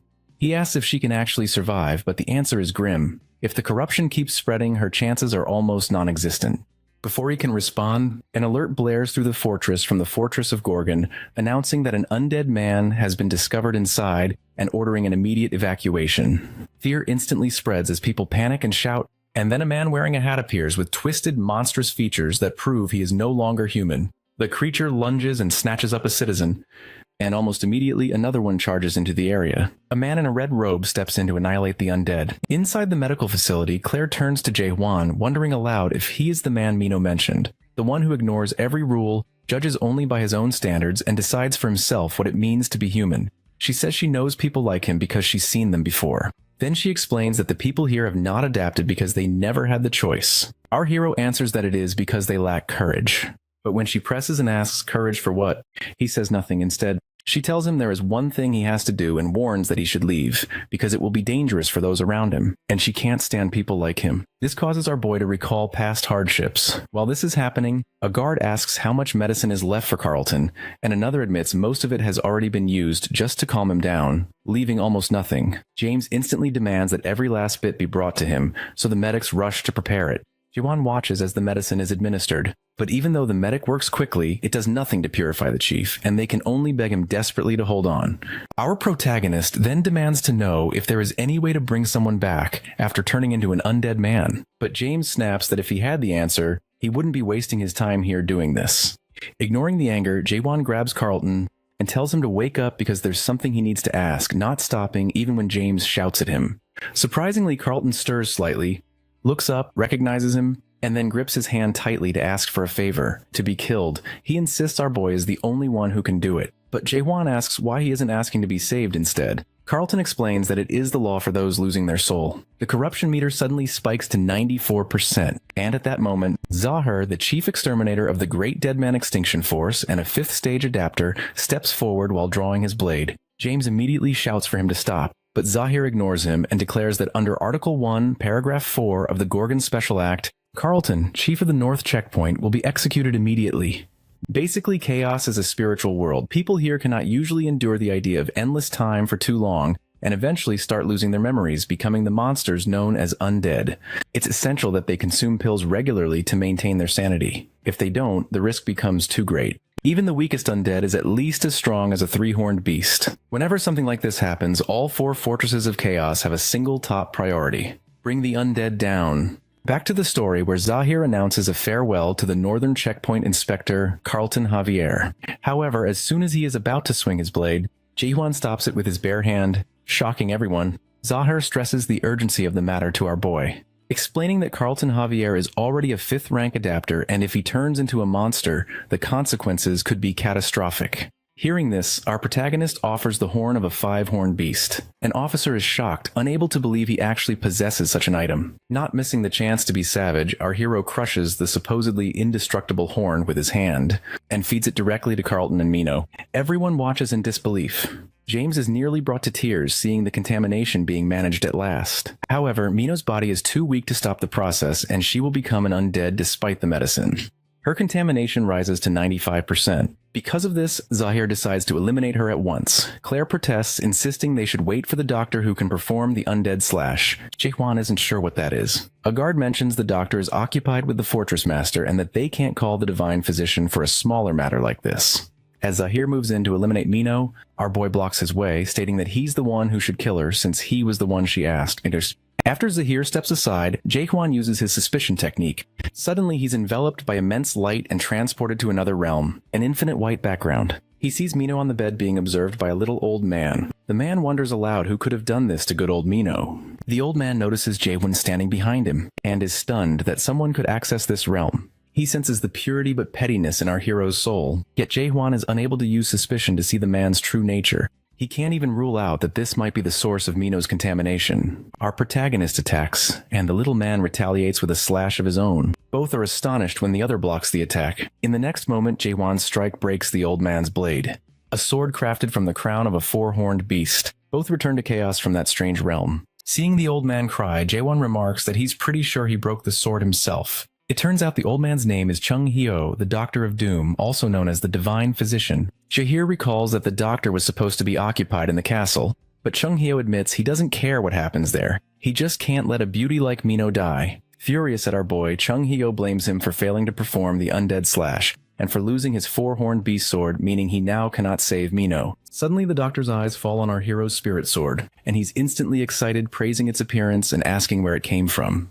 Our boy grabs his arm and asks if, by letting him use this sword, he will save Mino. Chung Hyo is completely confident, though he's baffled that someone would trust such a valuable sword to a stranger. Taking the sword with its sheath, he marvels at its power, so similar to its owner. Then the sheath begins to emit an aura, and the doctor is thrilled to show his skills to our protagonist. The doctor uses something very similar to our boy's suspicion to uncover the true nature of things. Unfortunately, the doctor collapses before completing the undead slash. Admitting that he doesn't have enough mana, the sadness on his face reveals what this means, and it gets worse as the realm they're in begins to collapse, indicating they're almost out of time. The doctor's sketch of Mino starts fading away. However, our protagonist grips his blade, making Chung Hyo uneasy as he's certain no one can copy his undead slash. Our hero ignores him and decides to try his best, even if it's only an imitation. Still, the doctor tells him it's useless. One can't just mimic the spell after seeing it once. He scolds our boy for attempting something the average person cannot even imagine. Jaehwan isn't skilled at slashes or anything of that sort, but he believes the old man is simply being loud for no reason. He tells him to be quiet so he can concentrate. He focuses on every feature of good old Mino to draw her sketch, moving across the vast canvas. He thinks about her mischievousness, her warmth, her trusting gaze, and every impression she's left on him. He skillfully draws her, even adding the mole beneath her eye. Suddenly, a familiar voice tells him she's grateful he got her mole right. It's Mino smiling at him from the bed. They're all back in the real world now. Her contamination is dropping, and the undead transformation has stopped. Claire anxiously asks Mino if she's all right. Chung Hyo then observes that some of our boy's petty energy has faded. Though he still feels like a 10-year-old, he demands to know who Jaehwan is and where he learned the undead slash. Meanwhile, Zahir remains doubtful that someone like our protagonist could have replicated the physician's technique, but the old man confirms it. He explains that not everyone can adapt and learn something like the undead slash. One must be awakened like himself. The awakened are those unaffected by the system's rules, and their actions can disrupt the balance within chaos. Only a handful of players in the Great Realm have achieved that state. Next, Zahir finds confirmation that Jaehwan is truly an awakened player. Since based on what they discussed earlier, this means there's hope for saving the Fortress Master. They agree this is now the top priority. Suddenly, men authorized by the Inner Circle enter the tent, led by the captain of the Dark Soul unit. a 5th stage adapter and head of the Guardians of the Prime Minister. Jahir grows confused as the Dark Soul unit has nothing to do with the undead or their cure. Unexpectedly, the Dark Soul captain kneels before our hero, calling him the Messenger of the Greens and introducing himself. The Doctor and Jahir are both puzzled, since Jaewon doesn't look like any messenger of Nakmyeong. However, the Dark Soul captain asks him to go with them to the castle. Later at the castle, the Prime Minister Jurgen greets our swordsman and introduces himself. Jaewon only gives his first name, which makes the Prime Minister chuckle, finding our boy as reserved as Chung Heo. He then asks if our protagonist is truly a representative of the Greens. Our hero shakes his head without hesitation, stunning the Dark Soul captain. Meanwhile, the Doctor points out that our boy can handle stones of the fallen souls, something only those from the Nakmyeong clan can do. He wants to know how Jaewon is able to handle the stones and where he found them in the first place. Jaewon simply says he found the stones somewhere and never had trouble handling them. Captain Jahir, now curious, asks what happened to the people from whom these stones were obtained. Jaewon withholds nothing, revealing that they are dead. Jahir is stunned, wondering what could have happened, and adds that those individuals are members of the Great Realm's great families. Our protagonist calmly states that he is the one who killed them. Jahir erupts in outrage before the Prime Minister asks him to calm down. Jaewon explains they attacked him first to take his horn, so he fought back in self-defense. That explanation makes perfect sense to Prime Minister Jurgen Shiver, who notes that the Nakmyeong clan has always been quite greedy. He then asks our boy what he's been up to and what his plans are now that he's entered chaos. Moments later, the Prime Minister processes what he just heard, repeating what he understands from Jaewon's account. Basically, our protagonist was brought into chaos by chance, encountered one of the great families, and by another stroke of luck, stole their soul stones. Through that same chance, he entered the fortress and continuously encountered stories of fighting in combat that others had only heard about. Our boy's most recent feat involved conveniently mimicking the Divine Doctor's Master Undead, slashing as well. The story seems highly unlikely, and the Doctor wonders if the Prime Minister actually believes him. Chung Heo remarks that if the Prime Minister believes what Jaewon is saying so easily, he must be under the effects of being away from the Fortress Master for so long. The Prime Minister then asks whether his physical body is alive. Jaewon is stunned. He now realizes that after escaping the tower, he was essentially a spirit, so chaos must have taken him for someone who just died, landing him in this place. He's curious how Shiver figured it out and how he knows he isn't dead. Shiver's reasoning is straightforward. Nobody arriving in chaos describes their death the way our hero described it. Being brought here by something out of his control, Shiver understands that Jaewon feels threatened by someone. Although he doesn't reveal that directly, he simply presents it as uncertainty. Then Shiver apologizes for the spies he placed to gather information. However, our protagonist was already aware of every one of these attempts. Shiver praises him for being so skilled. Based on his surveillance, he reveals that our boy is ranked with a SS danger rating and unknown power. By their calculations, his potential damage is estimated at about 380 million horns. Then Shiver asks if he knows what people call someone like that. Chung Heo abruptly answers that such a person is crazy. While Jahir speculates whether Jaewon is a hero or some madman, Shiver explains that some call him a hero and others a madman. He personally calls people like Jaewon protagonists because they all share something in common: they are famous. Jaewon grows confused, and Shiver points out that he isn't famous at all. This means someone is stopping information about our protagonist from spreading. Whoever is keeping his information hidden isn't doing it out of kindness, since he wouldn't have had so much trouble getting into the fortress because of a trivial certificate. Shiver continues, saying Jaewon is a protagonist who ended up here by chance. It's as if our hero is on the run from someone powerful, though he doesn't know who. He wonders if it could be the Master of Darkness, or one of the 12 Masters of the Great Realm. Next, Shiver proposes that Gorgon is willing to offer asylum and won't ask any questions. However, Jaewon suddenly asks if Gorgon Fortress is strong enough to withstand the wrath of the 12 Masters. Shiver senses an opportunity and asks if that's who he's running from. Our boy only replies that it might be one of them. This turns out to be good news for Shiver, as the Masters are not allowed to interfere directly in anything that happens in chaos. Then Jaewon wants to know what price he will have to pay. Shiver only wants him to save the Castle Lord. About 2 hours later, Chung Heo, our protagonist, and a Dark Shadow Guard are going downstairs. The Dark Shadow Guard mentions Kalfan, Javier, and Mino are recovering in the medical room, then turns to confirm if Jaewon really prefers to stay at the training grounds instead of a VIP suite. Chung Heo, however, wants to fight our hero to see which is better, his slash or Jaewon's stab. But our boy doesn't take him seriously. Seeing Jaewon's lack of interest, the old man changes tactics and mentions the expert tower he cleared. Jaewon pauses, then asks if he knows something. The old man, though, isn't giving anything away for free and says he'll only talk if Jaewon can beat him first. Chung Heo doesn't believe our protagonist has any chance of winning. Later, Jaewon secures a decisive win, The doctor, however, demands another round. Jaewon glances over at the damaged training hall, which is the direct result of their fight. He believes the fight is already over, but the old man tries to intrigue him by claiming he has a finishing move that could even kill Jaewon, a move he has been holding back. The doctor, speaking from within a hole, asks Jaewon how old he is. Our protagonist replies he is around 60, and the doctor yells, insisting he should pay some respect as Chung Hyo is at least 1,000 years old. He says Jaewon should at least consider that he's been practicing his slash for nearly 1,000 years, compared to Jaewon's 60 years of stabbing. Still, our boy says it doesn't even seem like the doctor has practiced for 10 years. This angers Chung Hyo, who then comes at him with another powerful slash, emerging from the hole and leaping up high. His attack barrels toward Jaewon like a beast, but our hero braces himself to counter the attack. Jaewon counters Chung Hyo's attack with his normal stab, and both of them skid back after the clash. The doctor praises the move, while our protagonist is stunned to see just how strong his opponent has become, considering he even survived the normal stab. Chung Hyo, filled with curiosity, asks the name of the technique Jaewon just used. He calls it the normal stab, though Chung Hyo thinks the name sounds arrogant and suggests it implies Jaewon has an even stronger technique. Our boy then reveals that he actually does possess a stronger move. Chung Hyo is momentarily stunned, since the technique Jaewon is about to unveil reminds him of the lone king of chaos. He wonders if this attack could be anything like the real king's, and he isn't sure if he would be able to block it or not. As soon as Jaewon prepares to unleash it and announce its name, Chung Hyo abruptly declares him the winner, a crazed look on his face. Meanwhile, in the 5th zone of the Great Realm, Unbendable Steel, Master of Steel, Hyo-yu demands to know what the Master of Darkness is doing. His aide nervously reports that the Master of Darkness is currently in contact with Chaos.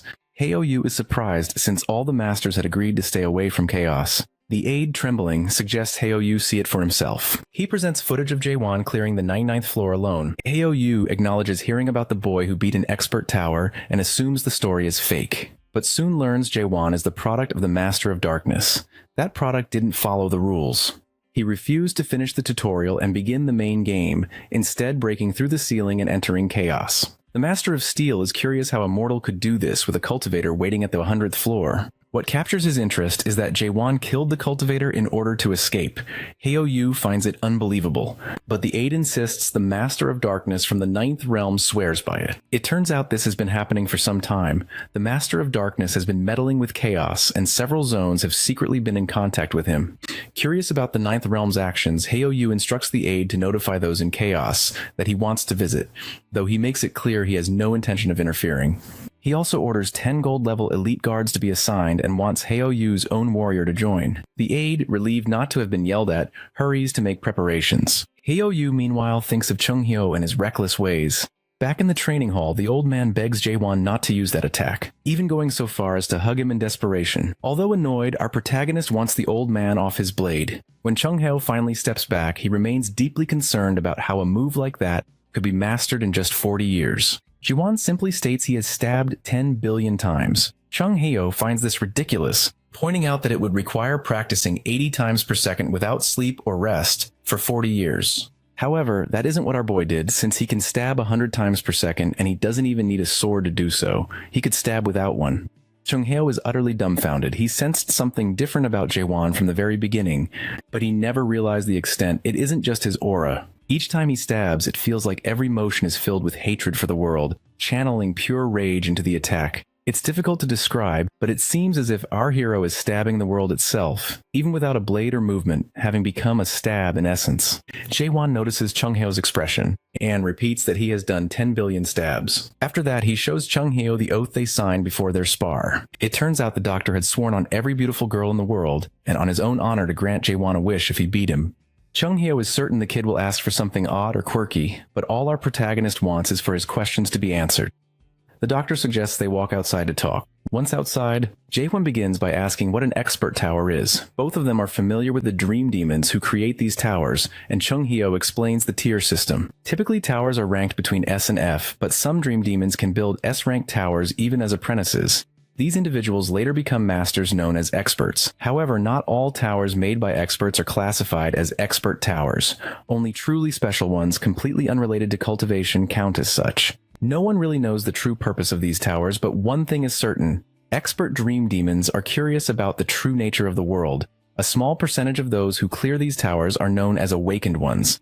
Out of curiosity, Jae-hwan asks if Chung-hyo is one of them. The old man explains he's from the 4th Tower of Expert Melville, a tower named Moby Dick. Even the early levels forced him to fight whales, and he barely made it through. Many great warriors perished there. He laughs about it now, though he admits it was a nightmare. Chung-hyo feels like our boy has survived a tower like that too, so he wants to know whose tower Jae-hwan conquered. It turns out it was Mulak's. Chung-hyo stops walking the moment he hears the name. He never thought he would meet an awakened one who cleared Mulak's tower. Jae-hwan, curious, asks if he knows Mulak, and Chung-hyo nods as Mulak was one of his teammates. It's rare to see any surge of emotion on Jae-hwan's face, but even he looks intrigued when he learns Chung-hyo has walked with Mulak. Since that story's a bit long, Chung-hyo suggests they take a walk. Eventually, both end up in a tavern. The one serving them is Claire, who grows visibly annoyed when asked if she's now running an outdoor food stand. She's a bit irritated to see our boy and reminds everyone that a certain someone took out her good old tavern.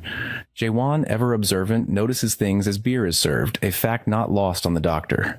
Chaos is a world full of dead people, yet food persists. Jae-hwan and the doctor share a common trait. They perceive a reality in chaos that most others cannot. Chung-hyo explains why food exists in a land where no one hungers. The original chaos wasn't always this bleak. It was once a blessed place, a refuge where people could escape war and live in peace, even celebrate life. Suddenly they hear men fighting like outside any typical bar, and the doctor smiles, asking what our protagonist thinks is happening. Jae-hwan suggests it's probably just drunkards brawling. However, after taking a sip, he realizes there's no alcohol, it's just water. It turns out that in chaos, people cannot get drunk, feel hunger, or die. All they do is imitate the rituals for the sake of culture. In a place like this, humans still yearn for their past lives. The sweetness of limits, getting drunk, and even feeling pain. They've started to act as if they're hungry or inebriated, pretending to have living bodies and beating hearts. But that's not all. Some wanted even more. There was an expedition, famously called the Abyss Expedition in Chaos. This journey was a quest for the Fruit of Resurrection, a prize said to restore true life. Jae-hwan is stunned and even a little interested to hear about it. The only way to obtain the Fruit of Resurrection is to travel through the abyss until one reaches the end of its branches. At the time the expedition began, Chung-hyo had already awakened and was younger, about 150 years old. Unexpectedly, Mulak led the expedition. A flashback unfolds as Mulak speaks to Chung-hyo, praising him for awakening without losing his emotions. Chung-hyo, however, is angry, and even hurls his blade at Mulak, insisting that demons have no business being here. They should stay in their rooms building towers. He's upset about the whole cultivation system. Mulak, for his part, apologizes repeatedly for all the demons who made towers, then reveals his real reason for joining the Abyss Expedition. He wants to reach the end, find another tower, and put an end to cultivation. Chung-hyo is utterly shocked. It's bizarre to hear a dream demon speak of ending cultivation, the very business they are known for, the only thing they truly do. Jae-hwan questions the doctor again about what happened to the expedition. Chung-hyo admits he didn't go any further than the entrance to the abyss. He fell behind. Mulak, however, is rumored to have reached the top of the illusion tree, from where fruit began to fall, allowing others to return to chaos. Jae-hwan wonders why the old man remains in chaos since he supposedly got the fruit. Claire returns to serve more food, and gives the doctor a pointed look as he twists the story. She explains the expedition was never actually successful, but the doctor disagrees, insisting Claire wasn't there and didn't witness its glory. He maintains they succeeded in collecting the fruit and that he is proud of it. However, when they were returning, the patriarchs, the lords of the almighty lands, lay in wait to take all the fruit. The fortress masters and leaders of the 10 factions stood no chance against the overwhelming force those entitled rulers brought. They weren't a match. The fruit was taken back, stolen from them. Yet the monarchs still use the fruit when they die and have continued to do so for over 9 centuries. Our protagonist figures this is probably why everyone looks so defeated all the time. No matter how much they pretend, they know they can't have real life for themselves because the lords have claimed the right for themselves. Thinking of Mulak sparks an idea in Jae-hwan's mind. Before he can ask the old man, Chung-hyo is already passed out. How is that even possible?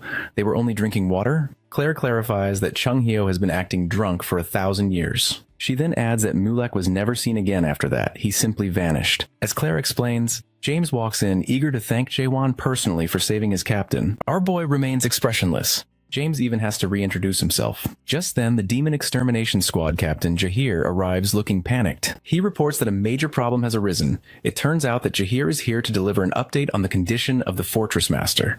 Moments later, Jahir and Jae-hwan are seen traveling together toward the castle. The Fortress Master is kept hidden somewhere beneath the inner castle, deep in the basement. Jae-hwan's mind instantly recalls the Prime Minister's offer. Gorgon will serve as a safe haven for him, with no repercussions for the damage he's caused, provided he does Gorgon the favor of helping the Lord.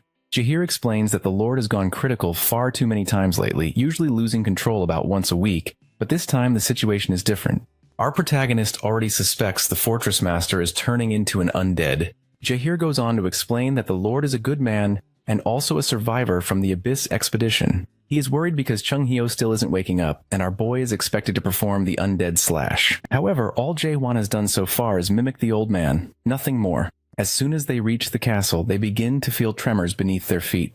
Jahir immediately recognizes this as the Fortress Master's doing. Suddenly they spot two tower captains standing ahead, blocking their way. Jahir tries to explain the situation as briefly as he can, but the tower captains insist they have orders and cannot allow anyone to pass. Jahir finds this odd and starts to consider whose orders they might be following, eventually realizing that the two intend to go against the wishes of the heavens. To them, the only heaven is the forbidden heaven. The captains then wonder aloud if Jae-won is the one capable of performing the undead slash. Both captains prepare to attack, but before they can strike, Jahir pushes our hero aside to protect him. Jahir alone manages to handle the two captains, which even impresses our boy. Meanwhile, Jahir realizes that the Golden Sky clan has managed to extend its nefarious influence inside the castle. These two captains are essentially representing the Forbidden Heaven clan, people he hadn't known were within the fortress. He bluntly refers to them as outer fortress people. Jahir tries to intimidate them, reminding them of his own status, but the captains insist they have grown stronger. Still, Jahir urges them to pledge allegiance to the castle lord again, assuring them that forgiveness will be granted. They mock him, questioning the worth of the fortress master he's defending. According to them, whatever is locked inside the heart of the castle isn't a fortress master, but an abomination, someone who cannot control his own powers and thus cannot control Gorgon. They challenge the idea that Jahir keeps linking a man who doesn't even understand good to the wishes of heaven. If that's the case, maybe heaven is not the heaven they were promised. Jahir, however, has faith that the Lord will return, which enrages one of the captains, prompting a sudden ambush. After taking a hit, Jahir notes that two 4-stage adapters shouldn't be able to compete with a 5-stage adapter like him. Somehow, though, they continue to put up a fight. They speak of their own growth, but Jahir knows it's not normal progress. Suddenly, our protagonist tosses the drunken Chung Hyo onto Jahir. The captains then want to confirm if Jae-won is truly the one who can perform the undead slash. Using his awakened skill, our hero listens in on their inner thoughts. They doubt him, thinking he doesn't look like an adapter. His body is smaller than theirs, and he doesn't appear to have any special skills. The mystery in their minds is whether he can actually perform the slash. One even speculates that Jae-won probably can't land a single punch. Just to make a point, our boy asks if the next punch will suffice, then delivers a devastating uppercut, nearly taking off the bulky captain's head. Afterward, he turns and punches the masked captain, damaging his mask. The masked captain retaliates, but our protagonist dodges easily, noticing the strong energy his opponent is emitting. He considers a few possibilities. Maybe they're fueled by revenge, or perhaps there's some kind of transformation happening. Yet when he looks into their eyes, he sees only fear. For an instant, our hero wonders how these traitors could be so easily frightened. It's almost pathetic. He finally addresses their unspoken question about whether he can perform the slash or save the Lord. He admits he has no idea since saving lives has never been his specialty. That's Chung Hyo's job. When it comes to taking lives, though, that's a different matter entirely. Meanwhile, in the castle basement, the Prime Minister and a special operative discuss how it hasn't even been a day since the last slash, and the Lord is already on another rampage. The man with Shiva is the outer administrator, Mahan Kilderkin. The Fortress Master is shown restrained to the walls with pillars, his head and face shrouded by long hair. Earlier that morning, it had been confirmed that the undead energy was finally lowered. In a flashback, Chung-hoo is seen talking to Shiva, explaining that while Jae-won is quite talented, he lacks the experience to carry out this technique. Mino's condition was very different from the Master's. The Lord is still holding on because of sheer willpower. Chung-hoo said that our protagonist's undead slash might be strong enough in a month. Since knowing him, it might just be possible.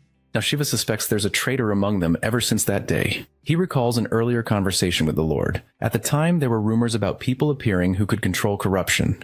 People definitely not from the Nakmian clan. This was something entirely new. The Master insisted on checking things out himself. The Prime Minister did his best to warn him, but the Lord wanted faith placed in him. He didn't want the captains involved, feeling this was something only he could handle despite the risks. He was a truly great man, and he knew he had survived the battlefield longer than anyone, even though he lost the battle for the fruit. Still, he felt responsible for Gorgon's well-being. One moment the Lord's face is proud and glowing. The next it is dreadful, consumed by corruption. The outer administrator had been there with him the whole time, making Shiva wonder if Mahan had done something to the Lord. Back in the present, Mahan advises everyone to brace themselves, calling it a critical juncture. Shiva insists on waiting for the doctor's return, but Mahan has other plans, thinking there isn't enough time left. Shiva suddenly feels Mahan is implying they should kill the Fortress Master, instead of letting that comment pass.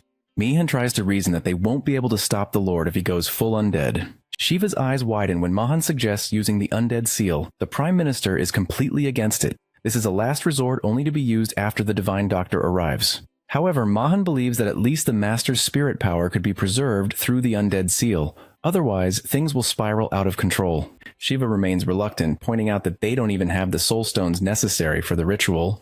Mahan, however, reveals he knows the truth and tells Shiva to stop pretending. Suddenly, the Dark Soul Squad captain enters with the soul stone. Shiva can't believe it, since the Dark Soul Squad is supposed to work for the Prime Minister's office. He realizes he's been betrayed. The Outer Administrator argues that the future is at stake and Gorgon needs this. The Dark Captain presents the Soulstone Box, Jaewon's Soulstone Box. Mahan stresses the necessity of restraining the Master now, before he becomes an undead they cannot contain. If they fail, it would mean Gorgon's end at its own lord's hands. The pressure now falls squarely on Shiva. He remembers the devastation a mid-sized undead once caused, and the thought of an even larger one is terrifying. There's nothing he can do. The Master does have that potential, and the Divine Physician isn't here. Shiva tries one last time to argue, noting that only the Nakmian clan can perform the Dead Seal, and they have no chance of doing it perfectly alone. But Mahan has already prepared for this, as if he's been planning it for a long time. Suddenly, volunteers in shady robes with faces covered in bandages appear, ready to perform the undead seal.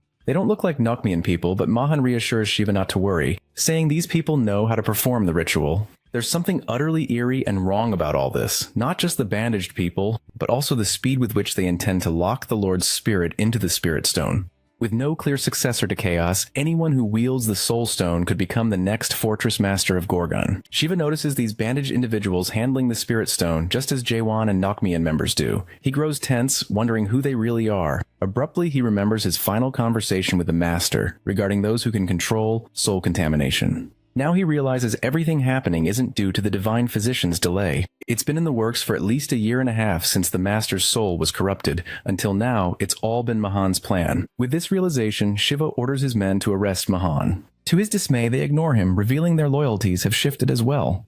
The Prime Minister understands he has been part of a conspiracy all along. Within moments, Shiva finds himself on his knees, apologizing to the Lord, filled with regret that he couldn't do anything. The light has faded from his eyes as the ritual is about to begin.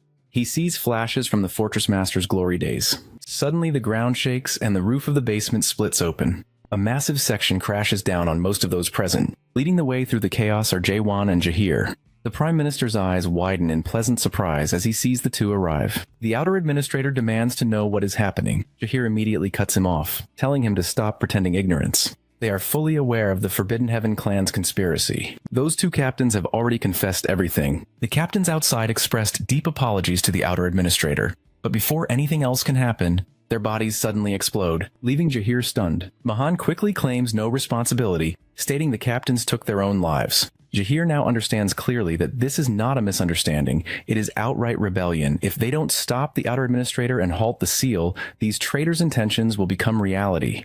Suddenly, Jahir is shocked to find every sword in the room pointed at him. With Chung-Hu still over his shoulders, he demands an explanation. He's told that they won't let him defy Minister Mahan, the Golden Sky Clan, or the Outer Administration. He must stay put until the seal is complete. Jaewon, meanwhile, remains composed, labeling these men traitors. Even now, our boy calmly considers his original instructions. He turns to the Prime Minister, pointing out that Shiva hasn't kept his end of the agreement. The supposed safe haven inside the fortress is anything but safe for him. He insists on renegotiating their terms. The Prime Minister is in disbelief at this turn, but Jaewon promises to eliminate all the traitors and restrain the Outer Administrator, if Shiva will hand over Chung-Hu, so he can resume the Abyss expedition.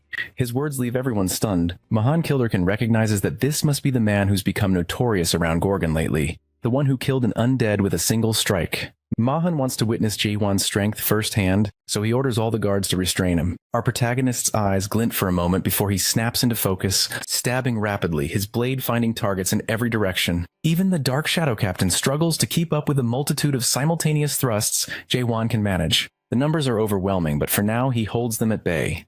As the crowd presses in, our hero pauses, centers himself, and transitions from shallow stabbings to his normal stab, an upgrade that immediately shifts the tide. For the first time, everyone witnesses the true force of his destructive stabs. He targets Mahan, who narrowly dodges the attack. Mahan realizes that if he hadn't moved, he would have been killed on the spot. Blocking might have saved him, but he was seconds away from death. Still, these people are nothing but scum in our boy's eyes. Listening in, our protagonist catches the whispered conversation of Mahan's men as they consider switching to Plan B, releasing the Black Cloud, even at the cost of killing everyone in Gorgon. Jae-won exhales heavily. He says to Mahan Kilderkin that he likes people like him because they make his goal of destroying this world much easier. Without warning, he raises his sword to the sky, and a beam of light shoots upward, illuminating the night. Everyone, even the Prime Minister, who has just gotten back on his feet, feels hope.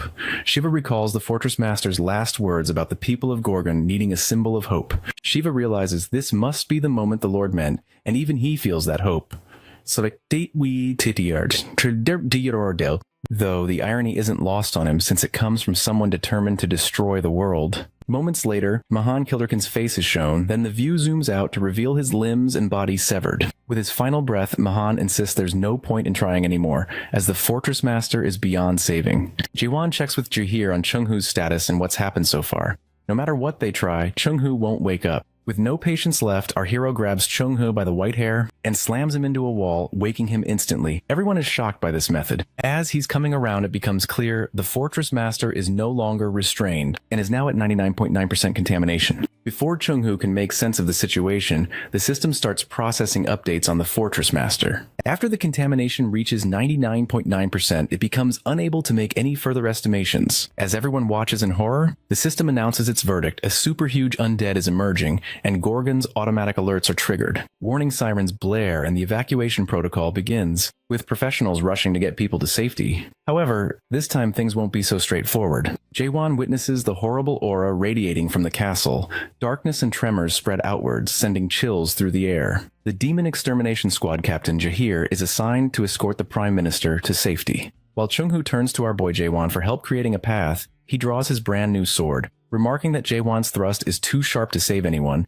and reminds him that he had to get a new blade because our protagonist broke the old one. Moments later, Jae-won and the old man step into the drawing world, where the doctor attempts to sketch their lord by recalling time spent together. Memories like these prove crucial in performing the slash to reduce contamination. Once enough memories are gathered, Chung-hoo can attempt to halt the undead transformation's progress. Suddenly, the doctor spots a figure he believes to be the Fortress Master, only to realize that this is not his lord, but something infinitely more terrifying and deranged. He freezes, sweat beading on his face. Jae-won, usually unfazed, is also a bit shaken by the old man's reaction. Chung-hoo is seized with panic. The being before him is not the Fortress Master. Even our protagonist's ever-calm face shows some confusion. Soon, the Fortress Master's body morphs into a truly monstrous form, and Chung-hoo finally comprehends the horror standing before him. A chilling voice echoes. The creature growls about how unexpected it is to possess this body since entering chaos. This being is unmistakably a master from the Great Lands. He even recognizes Chung-hoo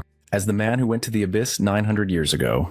Chung-hoo's body trembles. He knows exactly who stands before him, the Lord of the Dead Man's Palace, the only being capable of opening the gateway to the Abyss, Catastrophe, the lone king of chaos. Our protagonist, on the other hand, is completely in the dark about the entity's true identity. His suspicion only grows. This is definitely an undead, yet not an undead. While Jae-won is left pondering, the supernatural being asks Chung-hoo what business he has in chaos. The lone king bursts out laughing at the thought of anyone still remaining here to protect the world. Chung-hoo is nearly paralyzed by fear, knowing this being could destroy everything with a mere snap of his fingers. With just a wave of his hand, the lone king erases the entire world Chung-hoo created.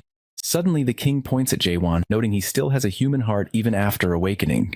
Chung-hoo realizes the lone king has used his undead incarnation, taking over the body of their lord, meaning this is only a clone, while the real catastrophe is even more dreadful. Our boy wants to know if Chung-hoo succeeded with the undead slash, because he's determined to take out the lone king himself. Jae-won's murmured intent is audible to the king, who is visibly amused that someone is considering trying to kill him. Chung-hoo urgently warns him to reconsider, insisting he should not entertain such a thought. After all, not even Mulak could match Catastrophe. Even as a clone, the Soul King is an entity no one there can handle. Nevertheless, Jae-won remains confident that he can eliminate the creature. The king responds with a mocking, thunderous laugh. Then he draws his sword from his mouth, inviting our protagonist to attack, calling him an awoken with the mind of a human. Chung-hoo recognizes immediately that the clone has summoned the Void Sword, the very weapon that wiped out half the expedition last time at the Abyss entrance. The king lunges at our boy, who barely manages to dodge the strike. The lone king observes him, and notes that he's seen that determined look before, concluding Jae-hwan is heading for the abyss. Chung-hoo is stunned. He never imagined our protagonist would go this far. The Lone King muses that people are still searching for the end of the world, but insists Jae-hwan is still too weak. The Soul King grabs his head, remarking that he isn't even as strong as Mulak from 900 years ago. Yet Jae-hwan breaks free from the grip, pulling off a daring move to sever the king's arm. In his mind, our hero feels a flash of gratitude for managing to land that blow. But immediately, a massive hand snatches him back and crushes him, followed by a blade aiming for the kill. Not backing down, our protagonist stabs the king at close range. But in the next instant, the king tries to slam him into the ground. Fortunately, Jae-hwan skids back, though one arm has taken damage. The king remarks that corruption will eventually consume even the strongest, and the Void Sword's specialty is to hasten that fate. Even a single touch of it can strip away centuries or millennia, corrupting someone in an instant.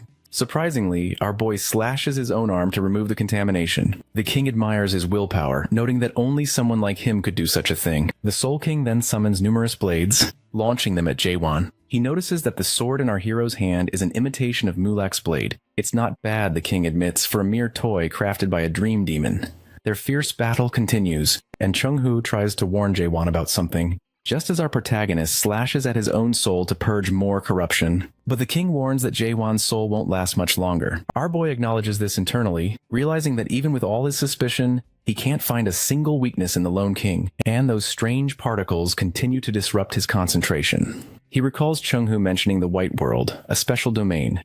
It's a realm where he remembers those who are gone, bringing them back with imagination. Apparently, all awakeners have such a world invoked by a special keyword upon awakening, a landscape shaped by their emotions and desires. The stronger the awakener, the more beings are drawn into that world. Suddenly, Jae-hwan seizes on an idea. His eyes widen, as he conjures his own world through oblivion. Chung-hoo watches in awe, recognizing that Jae-hwan's world is a literal hell, an inferno born from pure loathing and rage.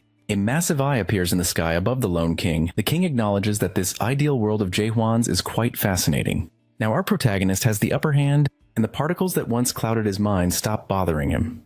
But the clone remains hideously powerful. It seizes Jae-hwan with its tentacles and pins him to the ground. The king remarks that our boy has been lashing out with random attacks, fighting without calculation. He gets right in Jae-hwan's face to taunt, before slamming him again. The ground cracks and shatters from the force. After a while, the Lone King stands over our hero, pinning him with his foot. He notes that Jae-hwan still clings to his hatred and admits that he hasn't met anyone like this in ages. Unfortunately, he decides it's time to end things. The Void Sword rises, poised to strike Jae-hwan's face, when suddenly our boy's eyes snap open. In a sudden twist, Jae-hwan manages to deliver one of his most effective attacks yet, swinging his sword and nearly cleaving the king in half. Rising to his feet, our protagonist announces that he's not ready for things to end just yet. This declaration only enrages the king further. No matter how decisive a blow Jae-hwan lands, the king always manages to metamorphose into something even more terrifying. After being split in two, the monstrous figure mutates further, growing even larger. For a time, our boy is dominated, barely surviving as he wields his sword and fights back, clinging to the edge of destruction. The king now wants details. He asks why Jae-hwan is so determined to reach the abyss. At his core, the Soul King is curious about the boy's purpose. He's seen countless people climb higher to create their own heavens, to build a better world, or simply to satisfy curiosity. For some reason, the king is fixated on uncovering Jae-hwan's question. Amidst the relentless assault as our hero struggles to his feet time and again, one question lingers in the air. The king launches a void strike that Jae-hwan manages to block. The king seems to catch on. Perhaps he muses Jae-hwan's very existence is the question the world itself asks. The king presses on, trying to dig deeper and wondering what truly drives the boy. Is it destruction, annihilation, or extermination? These would be logical guesses given the nature of his ideal moonlight world. Yet Jae-hwan appears to be someone seeking the end, someone who needs to understand why a thing like the Tree of Illusion even deserves to exist. Our protagonist, however, claims ignorance. He has no clue what the clone is rambling about. The clone is left confused, realizing Jae-hwan doesn't seem to be chasing any particular question. Meanwhile, our hero recognizes something familiar about this scenario.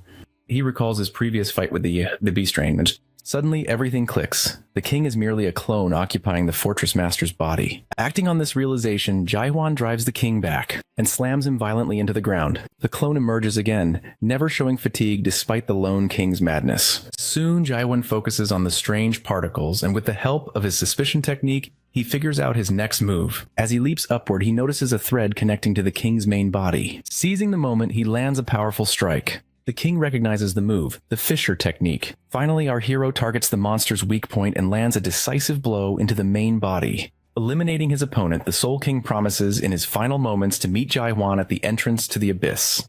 After the battle, our protagonist finds himself leaning against a broken wall while the former Fortress Master's body rests quietly in the water. Jaiwan is left incapacitated, thinking to himself that he must become much stronger. His thrusts and stabs have proven successful against weaker opponents. But when facing a single powerful being, he is unable to gain the upper hand with just a thrust. The damage radius is simply too limited. His signature move, the thrust, was only useful to distract the king's clone. Realizing he can no longer depend on this technique, Jaiwan knows he needs something far more powerful to face true villains. In the aftermath, Chung Hyo is pulled from the rubble. While our protagonist continues his self-analysis, replaying the fight in his mind, he eventually pushes himself to his feet, looking over at the Fortress Master in his final moments. The dying master gestures for him to come closer. Despite being undead, the elder witnessed the remarkable courage Jaiwan displayed and wishes to reward him. With a frail grip, he clasps the arm wounded by the Void Blade, telling him that Gorgon is about to undergo a great change. Our hero is puzzled until the master transfers something into him, light streaming from the elder's hand, enveloping Jaiwan's arm and healing it completely. With his last words, the Fortress Master acknowledges a familiar power in the boy, the warmth of cherished memories. He urges him never to forget what it means to be human, then passes away peacefully. Soon after, the Prime Minister and James notice Jaiwan approaching them, looking fundamentally different. They see the spiky dragon pattern now etched on his arm as our protagonist returns, blade in hand. Those waiting for him instinctively kneel in respect. Jürgen Schever, accepting this as the old master's will, is the last to kneel. All acknowledge Jaiwan as the new Gorgon Fortress Master. 2 days later, the castle's battered sections are being rebuilt. In his new office, Jaiwan sits at the main desk, speaking with the Prime Minister, who now addresses him as Fortress Master, though it's clear he wants nothing to do with the role. But Jürgen Schever has a workaround. He presents the terms of the promise they signed, showing that our hero is bound by contract. Jaiwan can scarcely believe it, wondering if he must really take responsibility for the former master's death.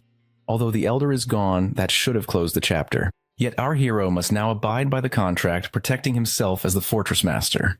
He asks Jürgen whether he can delegate responsibilities or hand the title to someone else, since he's determined to climb the abyss and reach the top of the Tree of Illusion.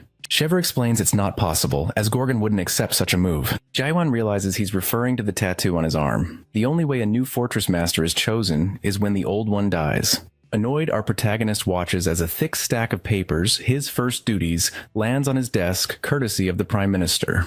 Jürgen adds even more, expecting him to memorize the Constitution on the go. Among the documents, Jaiwan finds laws forbidding any negative talk or propaganda about the Fortress Master, which explains the silence since his arrival. Before leaving, Jürgen suggests our hero check the desk drawer. He opens it to find a curled-up piece of paper, a letter left specifically for the 17th Fortress Master. Before he can even unroll it, the paper transforms into a talking figure, origami brought to life. The message begins with congratulations and addresses him as the new Fortress Master. The Origami King delivers unexpected advice. Don't stress about being a ruler. Delegate whenever possible. Let the Prime Minister or administrators handle matters. Let the councils decide. Just enjoy yourself if you can. All Jaiwan can think is that Fortress Masters sound like spoiled lords, but there's more to it. The message is from not just his predecessor, but all 16 previous masters. Flashes of overstressed, partially corrupted former masters appear, writing for whoever would come next, not out of laziness, but for survival. The core message, don't get greedy and don't make unnecessary changes. People just need stability, a way to keep moving and survive a little longer. Jaiwan hears repeated advice. Don't get too passionate, don't make drastic changes, and don't lose yourself to stress. The job of the Fortress Master isn't to create a world for the few, but to let the majority keep living. Suddenly our hero stomps on the paper infused with the spirits of past masters. He realizes their collective purpose was only to maintain life as it is, never to hope for more, just supervisors keeping things stagnant. But that's not his plan. He calls for Jürgen. The minister, curious, asks what he's thinking. The answer stuns him. Jaiwan wants to eliminate the Fortress Master position altogether. Jürgen is baffled, so our protagonist asks what the fortress means to him. Jürgen answers honestly, it's a military fort that protects its people. Exactly, says Jaiwan. But what if there were no more enemies? The idea makes no sense to Jürgen. There are always enemies of Gorgon. Yet our hero proposes a world where the fortress no longer needs to exist. Jürgen can't grasp it. The thought seems impossible.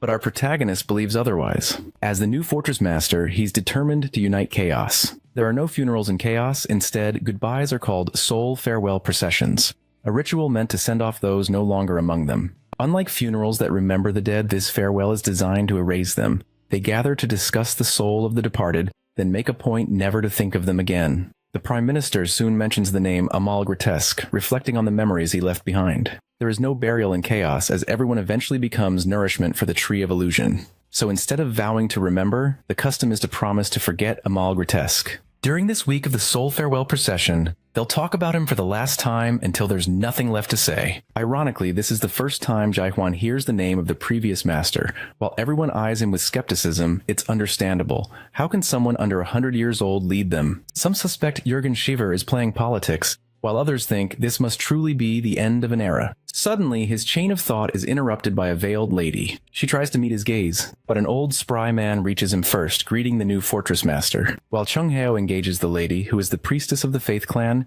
he observes that the servant clan elder beat her to the meeting, and it's not just them. Everyone is openly discussing which side they'll choose when the time comes. Chung Heo isn't worried about alliances right now. The servant clan elder, however, wants to know Jaihwan's age. When he hears he's just 60, he jumps to various conclusions. Maybe the old master had a son, or perhaps a secret institution produced this newcomer. People take note, it's not the sort of question you'd pose to the fortress master, especially since the elder knows how Jaihwan came to chaos. Nevertheless, he extends a hand of cooperation. This is Jang Il-han, vice clan leader of the servant clan. In his mind, he notes the new leader doesn't even look like an adapter, something he plans to use to his advantage. Jang Il-han remembers being turned away by a stubborn inspector at the northern gate. Sir Carlton Javier had restrained him for causing trouble, and the fortress master at the time saw him as a nuisance, especially since he'd tried to enter illegally and violated internal rules. Jang Il-han was left bitter by their stubbornness, a feeling that lingered for a decade. Now he wants to exploit the opportunity created by the dead fortress master and the still recovering Sir Carlton Javier.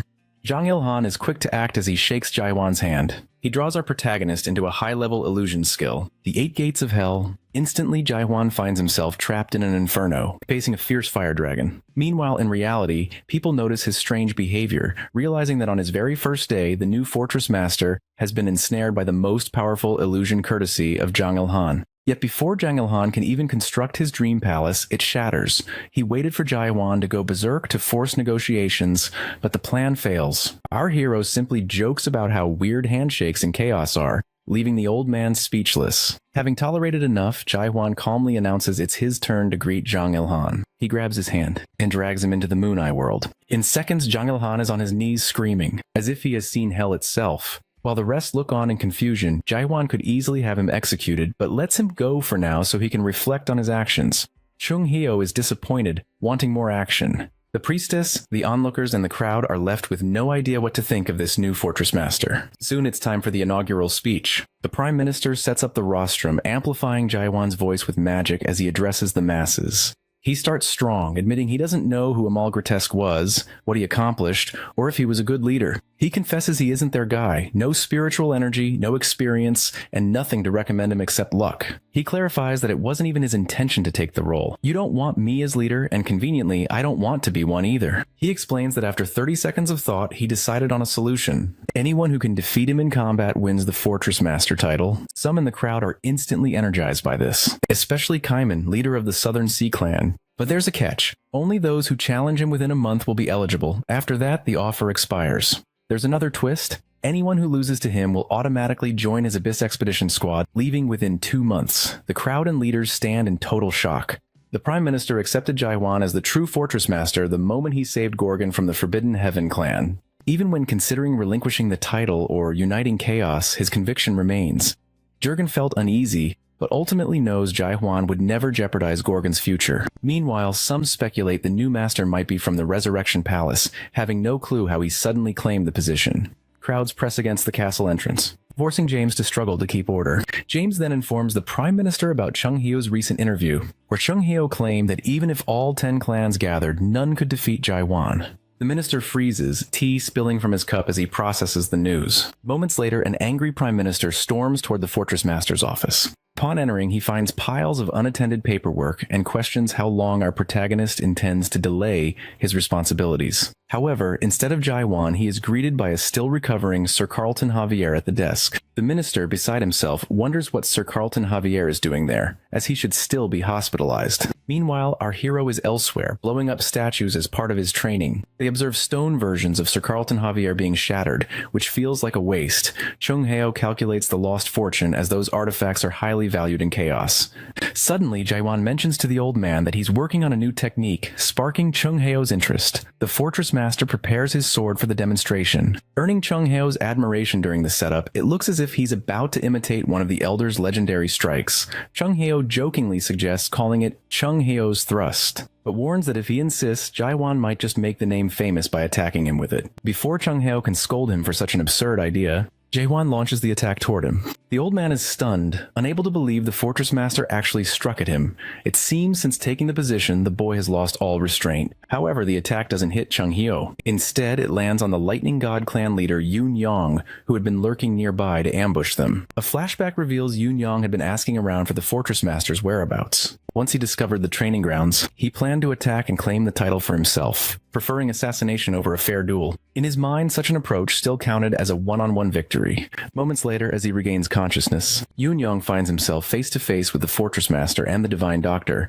He's shocked to see Chung Heo present.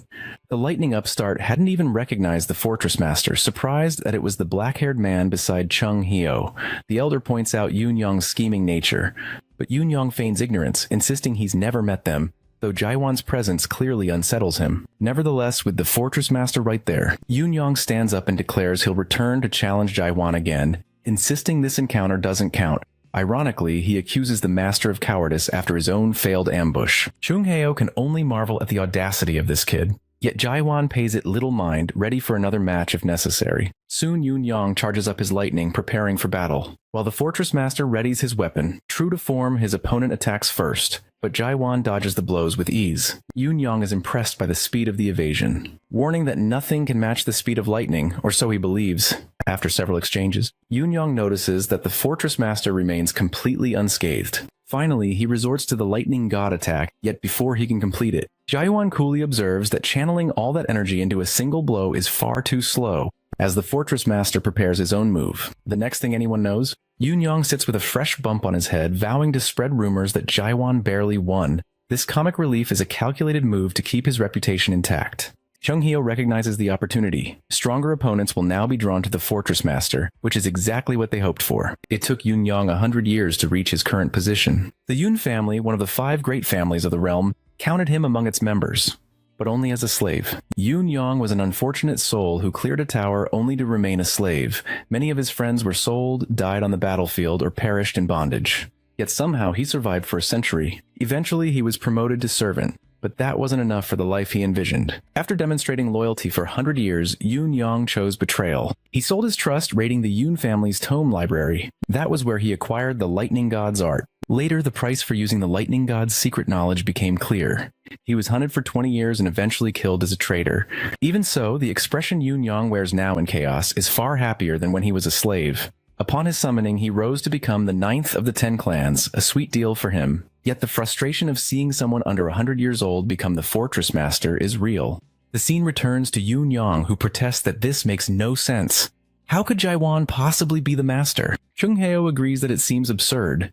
Yoon Yong is even more baffled to see a veteran of the Great Expedition like Chung Heo taking it all in stride. Chung Heo, however, is more interested in congratulating Yoon Yong for meeting Jaiwan before despair could take him, acknowledging his skepticism is justified. But he points out that if Yoon Yong wants to understand, he should know the Golden Sky clan attacked Gorgon just a week before his arrival. That revelation finally captures the boy's undivided attention. Chung Heo describes how their own personnel turned against them. With the Soul King descending into Amalgratesque's body, all hope seemed lost. Jaiwan was the one who saved them. Yoon Yong is stunned and embarrassed that he didn't know this before attempting an assassination, a bold admission from a Shadow Striker. As they speak, others burst onto the grounds to challenge the Master. The Fire King clan leader, Kang Hwang, and Southern Sea leader Kaiman, both contenders for the title.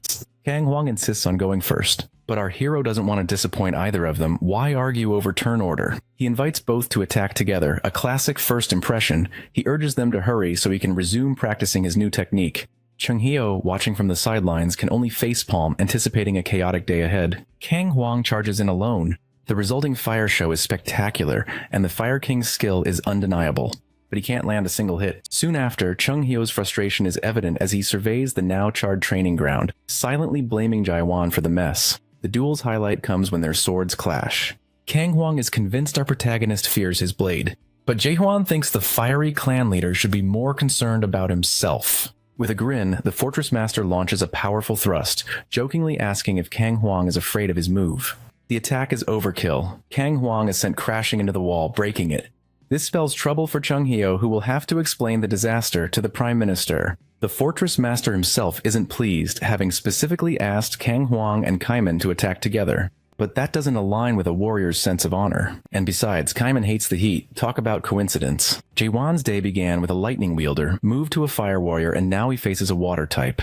But our boy senses Kaiman is a cut above the rest. For once, Jaehwan makes the first move, which isn't usually his style. Kaiman blocks the attack directly, remaining perfectly calm. A trait our protagonist finds unique. Kaiman stands out. He isn't trying to show off or dominate, just maintaining control. When Kaiman finally counters, Jaehwan swiftly dodges and leaps down from above. The Southern Sea Leader barely manages to evade, and immediately admits defeat. Our hero feels disappointed that Kaiman didn't show his full strength. But Kaiman isn't bothered. With just that brief sparring, he knows he wouldn't have stood a chance. He's clever, more focused on the upcoming expedition than on winning a match. Meanwhile, the Fire Clan and Lightning Clan leaders start bickering about who lost worse. Chung Hyo quickly intervenes, reminding everyone to focus on the real significance of their defeats. Kaiman, on the other hand, remains unfazed. His only true interest is the Abyss expedition.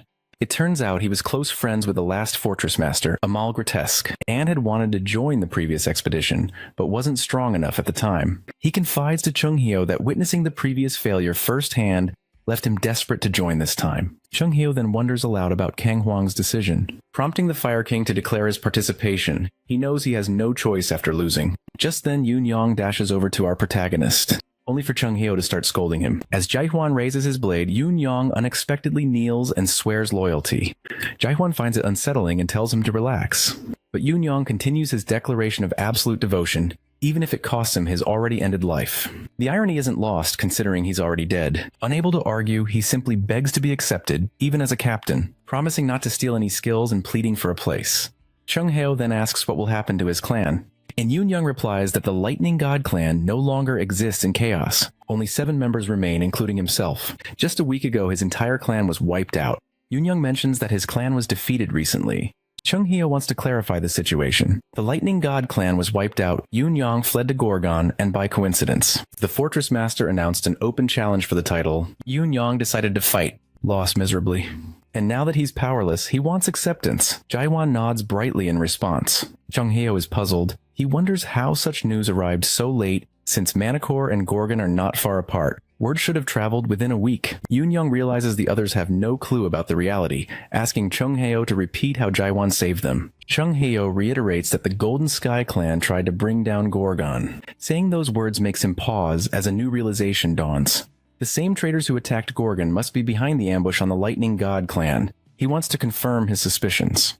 And it turns out they weren't the only target. The operation was much more systematic. Both the Rank 3 Dark Forest clan and the Rank 1 Heavenly Dragon clan were also destroyed. Kang Hwang, Kaiman, and Chung Hyo immediately grasped the implications. The entire Manticore fortress has fallen to the Forbidden Heaven clan. The fog clears. Only by blocking all communication could such widespread news be suppressed. Manticore Fortress must have sealed off all channels. The Fire King leader struggles to process this. Essentially, 3 of the 10 clans were overthrown overnight, allowing the Forbidden Heaven to seize control. Worse, they took over the communication system, manipulating messaging skills to suit their needs. Kaiman is stunned but starts connecting the dots.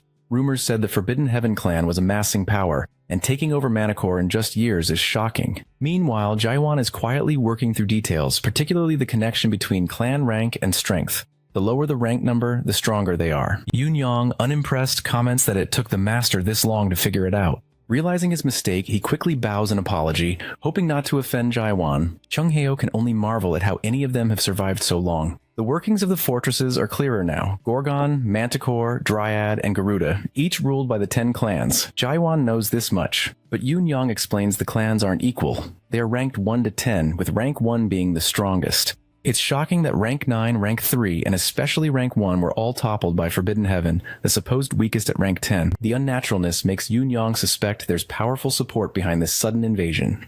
As talk turns to Forbidden Heaven's plans, Jaiwan goes deep into thought. They've gone far beyond kidnapping the Dream Demon, pursuing goals eerily similar to his, the destruction of this world. He wonders if they've hidden the mayor in Manticore, remembering the refusal to disclose the mayor's location even after being decisively defeated. It's clear they fear someone, preferring silence or even death over revealing the truth. The scene shifts abruptly. A figure lounges on a throne surrounded by severed heads at his feet. This is the brutal first appearance of Lim Jin Hong, leader of the Forbidden Heaven clan. Lim Jin Hong is told the Heavenly Dragon leader has been apprehended and imprisoned. He also receives an update on the Dark Forest leader, who is still resisting. Lim Jin Hong throws his knife at a corpse for amusement, laughing at the pointless effort. It won't be long before they dominate that faction too.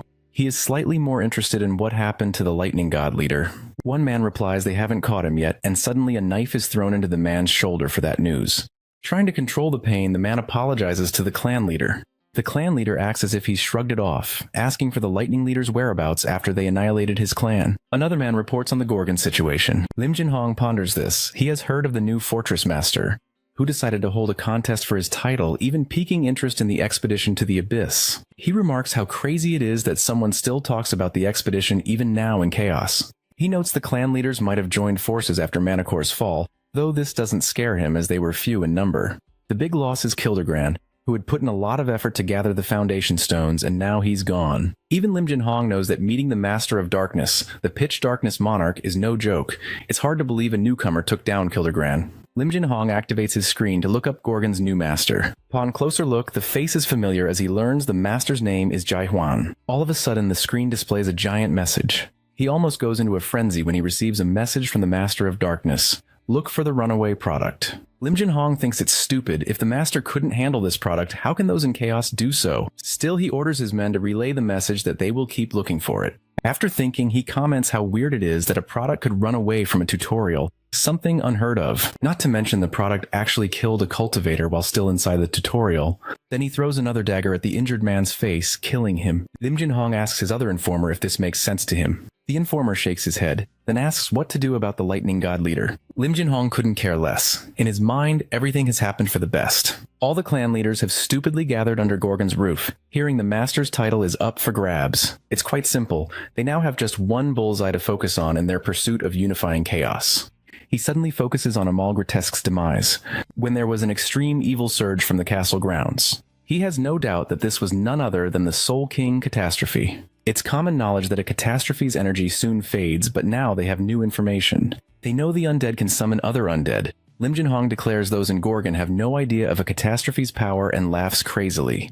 Back to Gorgon, the heroes discuss the Forbidden Heaven clan and who could be backing it. Likely one of the 12 masters of the Almighty Land. Even though Yunyang points out the masters aren't supposed to interfere in Chaos, he knows only the 12 masters could rival the 10 clans. Kang Huang has heard the Almighty Land is a battlefield right now, and someone could easily take matters into their own hands while attention is elsewhere. Kang Huang thinks they should first contact the Resurrection Palace, where all Chaos fruits go and the monarchs reside. Obviously what's happening means that the treaty has been broken. Even Chung Hyo agrees on that point. Kang Huang pushes the idea that they should point this out at the Resurrection Palace. Kaiman doesn't like the idea of asking for help from the bastards at the Resurrection Palace. He notes they wouldn't stand a chance if the entire palace is plotting together. It's up to Jaiwan and Chung Hyo to decide. Manticore is already down. If they take action, it means an all-out war. Chung Hyo thinks it's simple. They'd have to face certain people eventually. A flashback shows Shever and Chung Hyo discussing Jaiwan's goal to unite Chaos so that the Fortress Master position is no longer needed. Chung Hyo gives his opinion that the boys' ideas of uniting Chaos are utterly ridiculous. The 10 clans and 4 fortresses are nothing compared to the Resurrection Palace. And despite his accolades, Jaiwan or anyone else in Chaos is too weak to take them on. He shouldn't dream of taking on the Resurrection Palace, at least not alone. But the new Fortress Master knows this, and he doesn't plan on doing everything alone. This is probably why he has Chung Hyo with him. Hearing this, Chung Hyo's jaw drops. He cannot believe Jaiwan included him in such a plan. It's been obvious our protagonist is inexperienced, while Chung Hyo, with 1,000 years of wisdom, is meant to be his counsel. Besides, the Elder never actually said he wouldn't be part of it. Chung Hyo feels dumbfounded that this 60-year-old kid is bossing him around with a play on words. Now Jaiwan decides to clarify for the others. His top priority isn't the Abyss expedition. Everything else comes after uniting Chaos under a single banner. For that, he needs dedicated people by his side, true comrades. Kaiman is quick to raise a point. What if nobody is willing to go with you? Jaewon falls silent for a moment, then replies he'll do it alone if he must. Kaiman thinks that's impossible. However, our hero simply states that he has come this far on his own. Kaiman erupts in laughter at that, finding it amusing. Then Kaiman steps forward and declares that whether it's the Resurrection Palace, the expedition, or the end of the world, he will follow. Yoon Young echoes the sentiment. Kang Hwang remains quiet. They want to know his stance, but he hasn't decided yet. Everyone looks at him puzzled, but he explains he's the only rational one. To him, joining Jaewon right now is a sign of being ill-informed. They barely know the man, yet pledge loyalty so quickly. In his mind, Kang Hwang doesn't think Jaewon is guaranteed to lead the greatest expedition. He watches the situation and proposes a solution. If the other leaders in Gorgon acknowledge Jaewon as their leader, he's willing to follow suit. It's only fair. Jaewon agrees with the logic, however. He has a condition of his own. If he is to receive their recognition, then each of them must also be acknowledged by him. The others ask him to elaborate. He reveals his plan. He wants a tournament. With their clan leader titles on the line, if they make it to the quarterfinals, he'll acknowledge them, and then he intends to test them personally. Kang Hwang doesn't look convinced, but Kaiman understands the reasoning. Being a leader doesn't make someone the strongest, and it's reasonable for the master to screen his allies. Suddenly, the doors swing open, and a dark shadow with a commanding aura steps in. It's just the furious Prime Minister holding scrolls. With that, it's clear the plan is already in motion. The document in his hands announces the Gorgon tournament preliminaries begin at 6 o'clock. The Prime Minister is tense and angry, knowing that regardless of Jaewon's ambitions, the situation has spiraled into something chaotic for Gorgon's people. The outer fortress is packed. Strong-willed contenders have gathered, believing themselves worthy. James is struggling with identity checks lately. Shortly after the inner council convenes, Sir Carlton Javier muses that the Prime Minister can't be pleased with recent developments. In truth, Jürgen Schever doesn't hate the idea itself, but everything happening flies in the face of tradition. Sir Carlton Javier suggests that in times when the majority sides with them, perhaps decisions can be made without formal meetings. Ironically, the majority is already backing the Fortress Master. Among the inner circle, 3 of 5 members are newcomers. Since 4 tower leaders were killed during the attack and the lone survivor was left handicapped, the new appointees are younger. Claire for finance, Jaher for security, and Sir Carlton Javier for law. The proposals passed by default because of this shift. The Prime Minister finds it baffling that a pub owner, a second stage adapter, could serve as finance minister. Claire responds, pointing out that while Sheever might not approve of the Lord's policies, those policies are generating immense value. Shever seems confused, prompting Claire to ask if he looks down on her for running a pub. He quickly denies it. She explains her reasoning. The more people enter Gorgon, the more cash flows in. The tournament will be held at the northern outer fortress, previously devastated by the attack. Yet the damage has been mitigated through Jaewon's foresight. He hired the local residents to rebuild while preparing for the event. Her final point, the financial loss caused by Forbidden Heaven, was 1,287 billion horns. However, Claire informs the Prime Minister that projected revenue is 13.28 billion horns, and she has set this lower bound to ensure they break even. Seeing Jürgen Schever's shock, Claire understands his thoughts. How does she know all this? She reveals she handled money in both her former life and the afterlife, so her credentials are sound. Claire admits she has no idea what Jaewon will do about the expedition or uniting chaos. What she does know is simple. The steps Jaewon is taking are about to change chaos forever. At the southern chaos near the Great Sea lies Dryad, the southern fortress. Dryad, a plant-type guardian horn beast, forms a natural fortress from its branches and secretions, drawing water from the sea to sustain itself. Issa Landcroft idly playing with one of the vines senses something is wrong. This is the Dryad Fortress Master herself, Issa Landcroft. Using her advanced scouting skills, she learns that the undead are moving toward Gorgon. She detects one of the 3 great undead, the backward-walking Magritte, a colossal creature making its way toward the fortress. The monster's massive red eyes make even Issa Landcroft flinch, breaking her concentration. She knows she must alert the Gorgon Fortress Master immediately. Within seconds, an owl messenger is dispatched to Gorgon. Meanwhile, back in Gorgon, the tournament is officially underway in a Colosseum arena. In just 3 days, the competition has reached the quarterfinals. Among the particularly intrigued spectators is Shin Muguk, the limitless clan leader. The tournament has proven fast-paced and entertaining. Shin Hyo, appearing in the background, remarks the speed is due to the participants' competence. These two clearly have history. Suddenly, Chung Hao's eyes widen. As he looks at Shin Muguk, the clan leader seems much stronger than during their last encounter. Shin Muguk notices the same about him. What Chung Hyo can't understand is why Shin Muguk didn't participate. Shin Muguk explains he sees these as mere dogfights and prefers proper matches. Chung Hyo scoffs, pointing out that a leader like Kang Hwang is already competing. The scene shifts to Kang Huang, who is performing impressively, with flames nearly engulfing his opponent. Suddenly, his robed armored adversary pounces from above, defeating him. The onlookers are stunned, unable to believe Kang Huang has been eliminated so abruptly. Shin Muguk and Chung Heo find this odd until Chung Heo recognizes the technique. The Steel Monarch's Azure Cloud Mystic footwork. This fighter is one of Haelyu's warriors. The implication is clear. The Monarchs are interested in this tournament and have become involved. With this decisive match, the pre-quarterfinals conclude and the quarterfinals begin. Shin Muguk wonders why it's so rushed, but the answer is simple. Jaiwan is just impatient by nature. Soon, the crowd erupts and cheers for the Savant clan, and a man in a distinctive white uniform with a feathered gown appears. The chants reveal this is Zhuge Mayun, the Savant leader and top military advisor in Chaos. Like everyone else, he knows Chung Heo, and he winks as a greeting to the elder. Chung Heo doesn't appreciate the gesture. Shin Muguk suggests letting it go, noting Zhuge Mayun is just a 400-year-old kid, and the elder should act his age. However, Chung Heo won't have to wait long. It turns out Zhuge Mayun's next opponent is Master Jaiwan. The identity is clear when Gorgon's seal, the elegant tattoo, appears on his arm. Chung Heo will see his grievances settled soon. On the field, the two engage in an exchange about geopolitics. The advisor states Jaiwan's ideals are clear, but impractical. In the front row, Shin Muguk doubts Jaiwan can defeat someone as decorated as Zhuge Mayun. Still, he senses something different, though it's his first time seeing the boy. Shin Muguk remarks Jaiwan's energy is reminiscent of Chung Heo's, guessing he might be his student. The old man laughs. How could a monster like Jaiwan be one of his pupils? The difference is obvious when, with a single move, Jaiwan sends Zhuge Mayun crashing into the wall without effort. Zhuge Mayun remembers he had no opponent, so Jaiwan allowed him to face the Fortress Master directly. The reason he entered was to offer the Lord some advice. Many before him came as masters, offering hope that never ended well. He thinks especially of the expedition, where unfulfilled hope turned to despair. His purpose is simple. He wants to crush that hope before it takes root. For 400 years he has never conceded, and he won't start now. Rising, Zhuge Mayun asks Jaiwan if he really believes he's been beaten. He reminds him that he mentioned a one-on-one battle, but never specified the type. So he proposes a battle of wits instead. The crowd grows restless, wanting Zhuge Mayun to concede. Chung Heo saw this coming. It's just a way to avoid admitting defeat. Shin Muguk points out a problem. In a contest of wits, it's hard to determine a winner. Meanwhile, Jaiwan wonders aloud what the game is, signaling his willingness to participate. Instantly, the environment shifts around them, bit by bit, until suddenly they are in a military strategy formation world.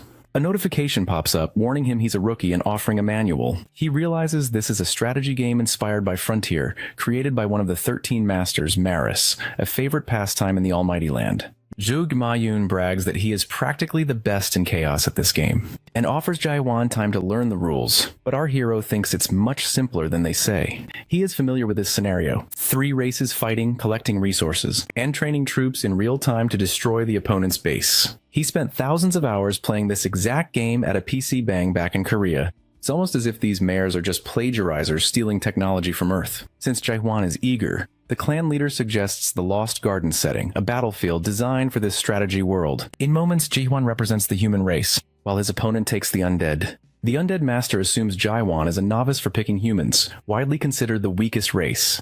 The undead grows stronger with time, so the advantage should be his in the early game. His plan is simple: rapidly construct buildings, lay foundations, and train workers for an all-out assault. But almost immediately he is blindsided. Human troops are already inside his base hacking undead heads, and his artillery is being cut down. He can't figure out why Jaiwan attacked so early, or how watchtowers popped up right inside his own camp. Moments later, the reason becomes clear. The hidden watchtowers are attacking his troops from within. If he tries to destroy them, he'll have to send his soldiers out, where Jaiwan's farmers will eliminate them. But if he doesn't, he can't gather resources. Regardless, he decides to push forward with his original plan. Unlike his opponent, our hero comes from modern-day Korea, where this nuisance technique is well known. Even if it's considered cheese by many, the audience realizes Jaiwan has completely taken over the game. It was arrogant of the Savant leader to assume the master was a rookie. He tries to protest, saying it's an unspoken rule not to attack for 10 minutes. But Jaiwan points out there's no actual rule. Zhuge Mayun insists it is tradition, but our protagonist doesn't care. No rule means no restriction. Soon the clan leader is on the ground, teeth clenched, wondering who Jaiwan even is. There is no reasoning with him. He is demolishing his opponent using tactics the strategist never imagined.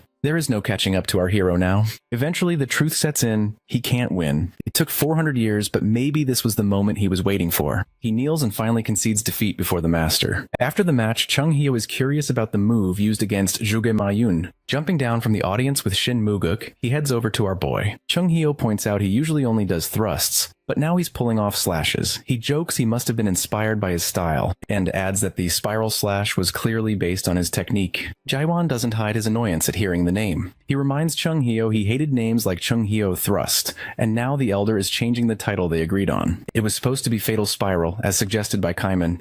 Chung Hyo is shocked, thinking Jaehwan didn't care about names. Turns out he prefers that one. But enough about that. He's curious about the skinny guy with Chung Hyo. This man looks strong, and Jaehwan wants a spar. Shin Muguk finally believes Chung Hyo. He realizes the boy isn't the polite type who sticks to protocol during introductions. But Jaehwan just makes a face, saying that around here the older folks are strongest, so there's no point in going easy. Shin Muguk notes how animated Chung Hyo is, tossing out comebacks. He hasn't seen the elder this excited since the expedition 900 years ago. What's more, Jaehwan reminds them of Mulak, the one who once gave hope to the people of Chaos. Yet that name carries the shadow of despair, the despair of the Abyss expedition. Mulak was the captain all those centuries ago. The question on Shin Muguk's mind is whether Jaehwan can truly fill Mulak's shoes, given he is just 60. The potential is there, and it's possible our hero could even surpass Mulak. However, Shin Muguk senses none of the moral righteousness in Jaehwan that Mulak had. In fact, the two are total opposites. Where Mulak was measured and mature, our protagonist gives off a distinct sense of bloodlust instead. Suddenly, Shin Muguk's eyes widen as he spots the moon world symbol,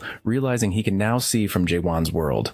That can only mean one thing: he's already awakened. Chung-hoo picks up that Muguk has figured out our hero is fully awakened. Muguk suspects Jaehwan might even be a rank higher than the third awakening.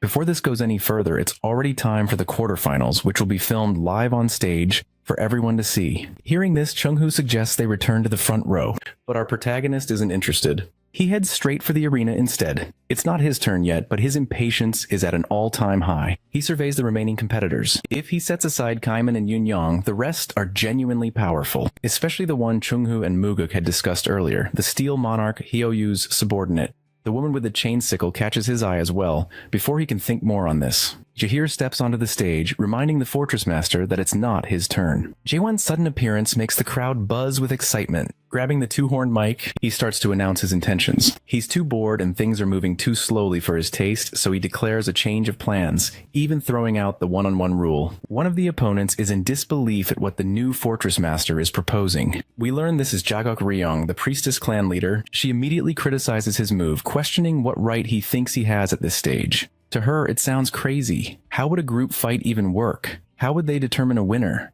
But our boy corrects her. She's assuming he wants teams, but what he's actually proposing is that all 6 of them team up against him instead. The contestants are stunned before they can think too much about it. He offers that whoever brings him down first can claim the Fortress Master position. After a brief silence, the Colosseum erupts in cheers. This is about to get real. The girl with the chain sickle finally speaks up, saying she'd been waiting to hear what Jaehwan would suggest, and she's genuinely excited by how wild his challenge is. After making his announcement, Jaehwan tosses the mic back to Jahir, fully aware of the importance of securing the attention and trust of the audience. The people of Chaos. He understands how things work here. The stronger the trust, the deeper the connection, and that connection can be built over time. It's a simple equation, but when time is short, there's another way, by displaying overwhelming, undeniable strength. He's still thinking about this when the only truly free-spirited fighter, the girl from earlier, suddenly gets right in our boy's face and shouts that she likes his way of thinking. Her boldness stuns everyone. She even openly considers not killing the Fortress Master. The crowd is left confused. It only becomes clear after she leaves that she's just forfeited. Before departing, she whispers something odd about not wanting to get caught up in trouble with that thing coming. However, our protagonist doesn't really understand what she means. Out of nowhere, Yoon-young speaks up as well. He declares that he too is forfeiting, admitting he can't beat the Fortress Master at his current strength. Technically, he hasn't lost until the quarterfinals, so he still keeps his title as leader of the Lightning God clan. Kaiman disappointingly follows suit, also forfeiting and excusing himself with similar words, even praising our hero in the process. That leaves only 3 opponents left. Jiwon had wanted to display unmatched power. Now, even if he defeats these 3, it won't be the dramatic display he envisioned. Still, if all 3 attack at once, maybe he can show something phenomenal enough to cement himself as irresistible. Jagok Ryong points out that things aren't exactly going according to plan. Jaehwan decides to fight the remaining 3. After that, the Priestess clan's vice clan leader, seeing how confident he is, suggests the clan leader should teach him a lesson. However, the clan leader politely shuts her down, reminding her they didn't come here to fight some overambitious, hot-headed Fortress Master.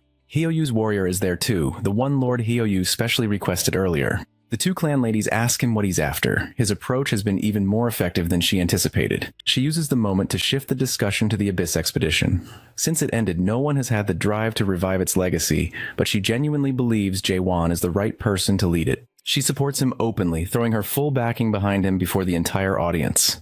Then she redirects the crowd's energy, reminding them that they didn't come just to see a new Fortress Master crowned. They came for something more. At that moment, she removes the veil that has always covered her face, unveiling massive hypnotic eyes. Instantly, the entire atmosphere changes. A strange illusion sweeps through. Glowing butterflies begin to drift across the already enchanted audience. People's eyes go wide. Her gaze can dig into emotions, hidden thoughts, and their deepest righteousness. But our hero remains unfazed. He sees through her so-called righteous eye magic, recognizing that she's twisting the crowd's perception with talk of hope and desire. For a moment, he seriously considers ending her spell with a stab, but looking around, it's already too late. The crowd is fully under her control, chanting along with her. Just then, an unexpected voice cuts through the noise. It's the gentleman's sword. He has no sides, no bias, and he's just arrived all the way from the south, not for a fight, but just to observe. He makes it clear he's not interested in watching people bicker over a title. Apparently, Myungwan, as he's called, is considered on par with one of the 10 clan leaders. Sir Carlton Javier strolls through the hallway, swinging open the door to one of the offices,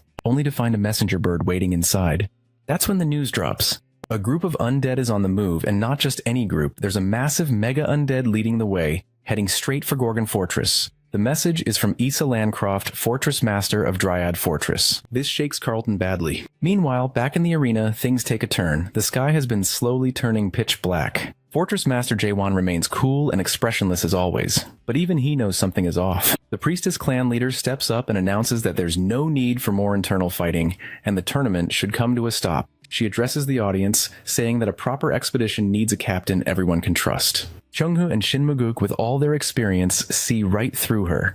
They know she's up to something, using one of her top-tier righteous eye illusion techniques. Chung-hoo is already on edge, wondering what sneaky tricks she'll pull next. Counterintuitively, she throws Jae-won's name into the ring, saying it makes sense for someone of his strength and standing to lead. The crowd is fully convinced, eating up her dazzling performance. But it's only when the gentleman's sword responds that the real angle becomes clear. He reminds everyone that being a captain isn't about being the toughest in the arena, or the smartest in the Colosseum. The swordsman says the priestess could easily test whether Jae-won is even fit to lead. That's when she announces her righteous audit.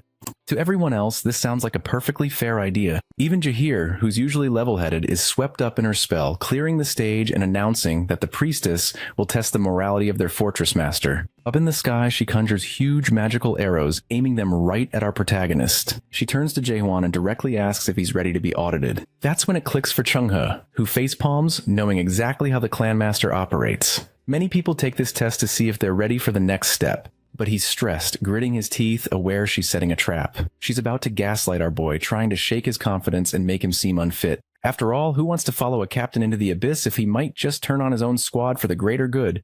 One bad answer and Jae-won could lose everything. Chung-ha knows him well. He's never been the graceful noble type, but before the elder can figure out how to stop this, the fortress master has already taken the bait. She even double-checks with him for a verbal yes, making sure no one can claim it was a setup later. For a moment, everything goes dead silent. The pause lasts long enough that someone in the crowd finally snaps, complaining about all the buildup. Suddenly, the scene flips. Now our protagonist is in the middle of a storm, stuck on a ship in an ocean simulation. According to the clan leader, storms like this are normal in the ocean region. She points at a floating rescue board gliding towards some people. Someone is drowning out in the waves. It's a classic moral choice dilemma. Play it safe or take a risk. Our boy reaches down and grabs one of the drowning people, pulling him toward the board.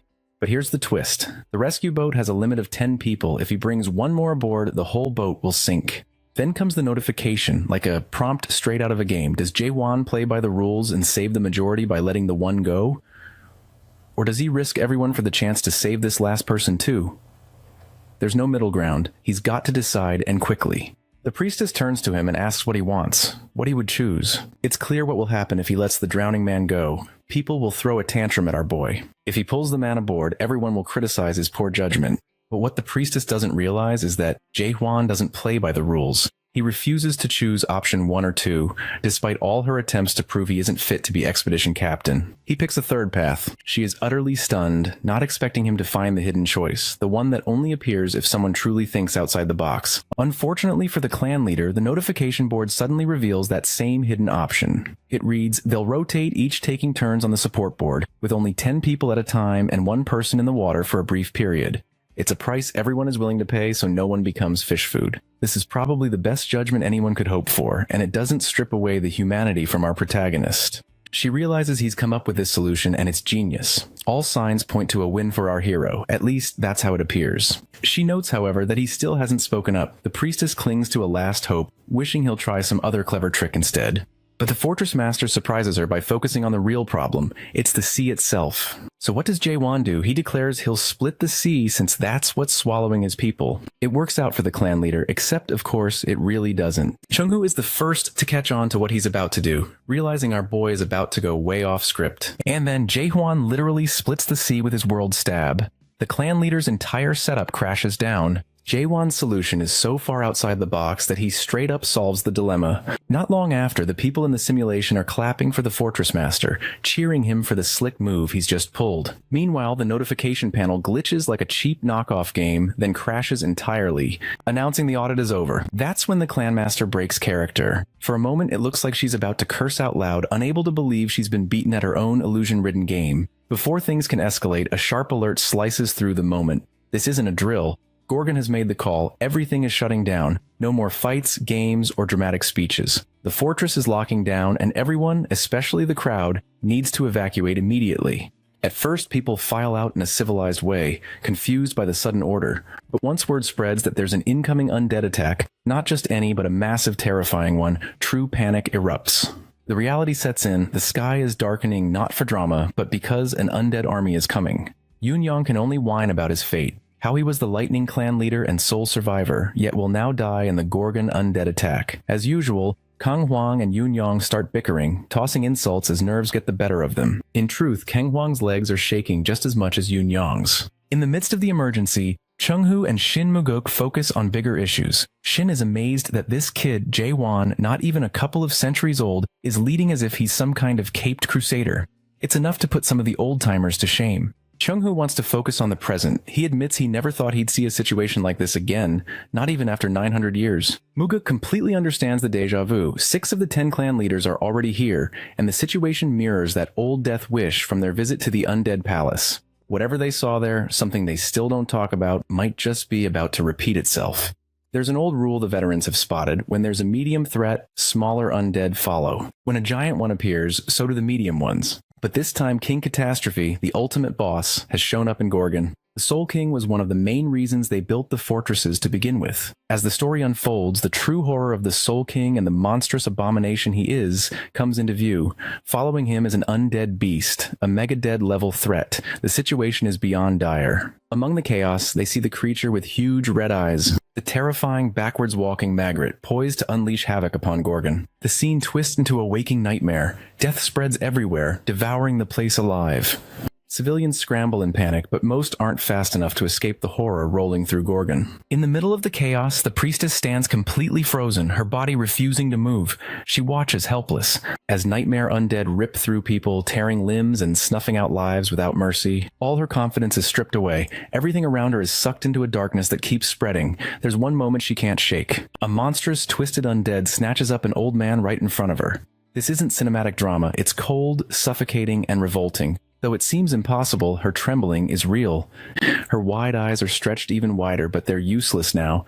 Her scream comes too late, just noise, powerless to change anything. She's left pleading for reality to give her a break. Suddenly, the gentleman's sword, Mayung-gwan, slices into the fray like a last hope. He hurls himself between the monster and the clan leader, but even he can't change what's happening. He doesn't save the old man. He can't even save himself. He's just stalling doom for a few seconds. The priestess screams again, watching the undead's claw nearly tear into his face.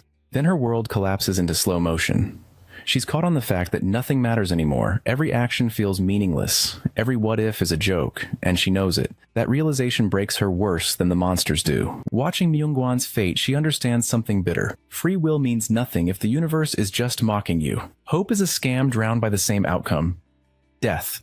Just as she's surrendering to being swallowed by the nightmare, giving up because even fighting back feels like lying to herself, an explosion of blinding light rips through the massive monster, slicing it clean in two. The shock is sudden and sharp. There's the Lightning Clan leader, Yoon Young. But clearly fed up with the chaos, he's trying to snap the priestess out of her trance. But it's not working. The girl's still locked in her own shock, frozen and unhelpful. His tone is anything but gentle. The nightmare situation keeps spiraling, and her wide-eyed existential paralysis is just making it worse. Yoon Young turns his attention to the rhythm of the battle. Kang Hwang, Kaiman, and Yoon Young himself are working like clockwork, fighting for their lives. The priestess, rigid as a statue, watches them with confusion. She can't understand why they're pushing so hard. She thinks hope is long gone, buried under death and ruin. Watching them fight through the madness only baffles her more. We get flashes of Yoon Young pounding the ground, forcing monsters away from her, while Kaiman's blade cuts down anything that gets too close. Kang Hwang is in the mix too, patching up gaps in their defense. To the traumatized priestess, it looks like raw courage or maybe recklessness, but for them, it's just survival and sheer willpower. Yoon Young, alert even in the chaos, knows the truth. They're barely holding on. There are too many monsters and they're only getting nastier. Just when it feels like they'll be overwhelmed, a new focus emerges. The Gorgon tattoo on our protagonist flares up. A warning, a signal. He's cutting a path straight for the Magret undead. No distractions, no side fights, just him versus the biggest nightmare in the room. The thing isn't just a monster, it's a death sentence. 3 cold eyes, jagged teeth, wicked spikes and claws that promise instant agony. But Jaewon doesn't flinch. He dispatches lesser monsters like they're nothing. His moves are clean, fast, and ruthless. One moment he's thrusting, the next he's slicing, but he keeps his composure, never going full berserk. He knows this enemy is different. The monster bites at anything nearby, turning anyone not quick enough into instant carnage, so our hero keeps his distance, watching, measuring, waiting for the perfect opening. This isn't just a fight anymore, it's a test of survival and strategy. Jaewon, ever the one to bend the rules, knows his best bet is to back up and go long range. That's the plan. Create space, strike from afar, stay alive. But the Magret isn't brainless. It has its own long-range attack and it doesn't hesitate. Whatever it's about to unleash is anything but pretty. Our boy barely dodges, scraping by as destruction explodes behind him. The monster readies itself for another round, charging up again. That's when he makes the bold move. Instead of dodging, he braces himself, ready to block the attack, almost as if he's daring to test the very depth of hell. The battlefield goes quiet as the Magret loads its main mouth for a devastating strike. Cut to Chung-Hoo, fighting his own monsters on a different part of the battlefield. He's far from panicked like the priestess, but his hands tremble not from exhaustion but from memory. The last time something like this happened, the aftermath was a graveyard, and he remembers every loss in excruciating detail. Even with all his experience, he senses the unwinnable nature of this fight. The word hope echoes in his mind, bringing back a memory of Mulak, the old fortress master. He remembers Mulak saying hope isn't some flowery ideal, it's a necessity. Sometimes people need hope that's so bright it drowns out even the deepest darkness. With all this talk of hope, we're shown Jaewon in action.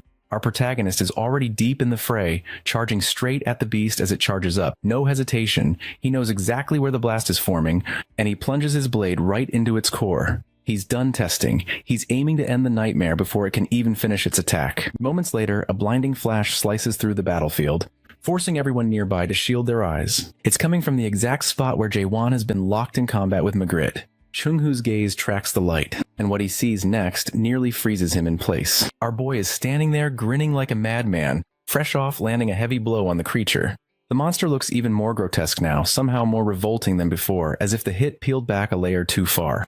Chung-Ho watches, already past the point of trying to make sense of whatever Jaewon is. The guy just doesn't fit any logic. But the Magret isn't done yet. It lunges, its nasty tongue whipping out, rib-like spikes wrapping around him, trying to end things on the spot. The jaws clamp down like a bear trap. Even so, our protagonist doesn't panic. He blasts his way out of the creature's grip, not giving it a moment to savor its catch. Then it starts, the glow in his eyes, his blade poised to give the monster a taste of real pain. Chung-Ho recognizes what's coming and gets deja vu from Jaewon splitting the sea earlier. It's the same move, the signature strike. He's charging it up, ready to cleave the... Meanwhile, Shin Muguk, watching all of it unfold, finally gets it. He turns to Chung-Ho and says what everyone's thinking: Jaewon is the most reckless person he's ever seen. Chung-Ho just grins. Reckless? Sure. But that's exactly what makes him who he is. He'd protect that madness with everything he's got if it came to it. Jaewon is the most reckless person he's ever seen. Suddenly, everyone else is fired up too. Shin Muguk's ready to leap into action. Even the traumatized priestess clan leader who'd been frozen like a statue starts to come around. Maybe that's what was missing. Jaewon, undeniable hope incarnate. Even the Savant clan leader decides to show his face, which irritates Chung-hoo given his timing. Where was he when things were falling apart? Much as Chung-hoo and the others might rally, it's no time for optimism. The three big undeads are still running wild. Even so, the squad's giving them hell. Yoon-young tries to throw shade at Kang Hwang, joking about how impressive it feels to be throwing lightning compared to Kang's fire. But it falls flat. He just wants a chill moment to brag about taking down abominations. But Kang Hwang is too exhausted to care. He's still hacking through monsters and slinging fire like the Fire King he is, but it's tough to feel invincible when nightmares keep coming, teeth bared, while fatigue keeps creeping in. As long as the three big undead are standing, there's nothing to celebrate. Suddenly, a random girl shows up out of nowhere and throws a rock at one of the monsters Kang Hwang is fighting. She's got guts, but no sense at all. The massive undead locks its blood-red eyes on her, a puzzle of horror, and lunges, but golden chains snap around it just in time. That's Sir Carlton Javier making his entrance, and he's not alone. He's brought Prime Minister Jurgen Shiver and the rest of the gang. Kang Hwang finally lets himself relax and even cracks a smile. Backup's arrival gives him the boost he needs. He's not alone. Shin Muguk is already tearing it up. Everyone in Gorgon is out there, showing what it means to have real heart. We swing back to our hero. He's not just fighting, he's rewriting the rulebook. He carves a hole straight into the Magritte, then finishes it off with a gravity-assisted strike. His blade glows, lighting up the whole Gorgon fortress as if announcing exactly who just dropped the hammer. Fast forward 10 days. The smoke is cleared, damage is being tallied, and there's a wild buzz on the streets. Chaos is alive with the news. 3 of the great undeads, including the dreaded backward Magritte, were taken down by the heroes of Gorgon. The entire population is alive with energy. The scene shifts to Maekal, who's having a one-on-one with a trainee or maybe a friend, breaking down what's happened in Chaos, especially in Gorgon. He gives off this vibe that things are improving, but he challenges the other guy to think deeper. Maekal asks what's really changed since the epic battle 10 days ago. The trainee doesn't get it at first. Maekal points out that sure, the monsters were beaten, but the aftermath is still rough. Infrastructure's a mess and life isn't easy. He's not just talking about the clan leader's base being there or the resources pouring into Gorgon's market. It's subtle, but below all the victory headlines and political reshuffles, people on the ground are struggling. The hero wins narrative isn't as clean as it sounds. The real shift is in how people act. There's a bit more cheer, like hope is allowed again. People seem alive, the opposite of what chaos usually is. But Mikal isn't buying it. He shuts it down quickly. The boy's so focused on the future, he probably didn't see the path of devastation. Mikal references that wild moment, the black sea of undead sliced open by a single sword. But that spectacle cost real lives, many of them. Mikal doesn't fully understand what went down either, but he's piecing it together. Everyone was there. People's eyes were full of hope that night for real. They're clinging to the half-truth that Gorgon's doing better now, which, in his opinion, is kind of foolish.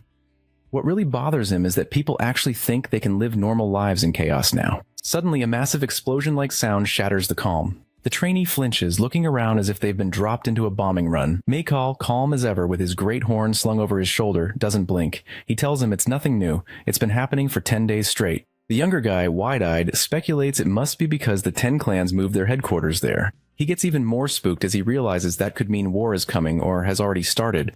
Mikal doesn't confirm or deny it. Whatever's going on, it feels like war. Meanwhile, up at the training grounds, we see what Jaewon's been up to. He's not relaxing. The blade wielder has been grinding the clan leaders, training them hard, making sure when the expedition comes, they'll all be ready. A sudden glass shattering sound hits the scene like a bomb, and Lim Jin Hong's face freezes in sheer disbelief. The man looks like someone just told him the sky's purple. He literally has to ask his subordinates to repeat themselves word for word, because he cannot accept what he just heard. Apparently, some guys just took out a mega undead. There are only 3 of those monsters in all of Chaos. Slaying one isn't something you do casually. It's only supposed to be possible for someone ranked above a lieutenant general, so no, he's not buying it. He immediately orders his men to dig deeper and figure out what's really happening. Still stuck on it, he's convinced this is one big mistake or some kind of misinformation. What he doesn't know yet is that in 4 days' time, he'll be staring at the complete wipeout of the North Branch of the Forbidden Heaven clan, not just defeated, but decimated. Meanwhile, over in Gorgon, it's a different kind of chaos. All the clan leaders are gathered, looking like they just walked out of a bar fight, bumps, bruises, and the whole mess. And there's Jaewon absolutely unloading on them. Yoon-young, who usually jokes his way through trouble, is on the verge of tears. He mutters something, and our protagonist snaps, calling him out. The Fortress Master wants to go around the room and give every one of them a reality check. Yoon-young, fast, but that's all. Kang Hwang, strong, but moves like a rock. Jigelmun overthinks everything and reacts too late. Jagok Ryong is agile and sharp, but her stamina is trash. Kaiman, though, stands out as the best among them. Solid fundamentals and no glaring weakness. But that's where it ends. He's just the king of average with no killer edge. To our boy, it's obvious. These folks have been cruising on easy mode for way too long, living off what's been handed to them instead of truly earning it. Chung-hoo, who usually laughs things off, actually loves that take. He sticks close to Shin Maguk, agreeing wholeheartedly. But Jae-won doesn't spare him either, calling Chung-hoo out for being too weak. Considering these people have lived for 1,000 years or more, it stings. Chung-hoo is pissed, but he knows Jae-won isn't wrong. His memories stretch back 900 years when the 10 clan leaders were monsters. Minimum 7th stage adapters, no joke. Leading the Heavenly Dragon clan, top dog even then, was a 9th stage powerhouse. But even with all those heavy hitters, the one who made them look like amateurs was Mulak, the mayor. That guy was on a different level. Yet even with all that power, the Abyss still chewed through them because the Abyss doesn't care who you are. It's built to break the best. Our hero isn't impressed with what just went down. He straight up shames the current group for getting this banged up just by wiping out a single branch of the Forbidden Heaven clan. If this is their state now, how are they supposed to face the real HQ in Manticore? Forget the Abyss. They'd get destroyed just knocking on the front door. The Fortress Master's patience runs out. He decides right there and then, it's Hell Week. Hardcore special training, no breaks, no excuses. That's when Jigelmun jumps in, trying to inject some reason into the room. He gets the sense that maybe the Fortress Master is out of the loop about how adaptation works. So he dumbs it down for everyone. Everyone here is an adapter, but the real grind starts after that. Going from non-adapter to first stage takes about 10 years. First to second, try 20. Third stage, 40. It just keeps scaling up like some never-ending staircase.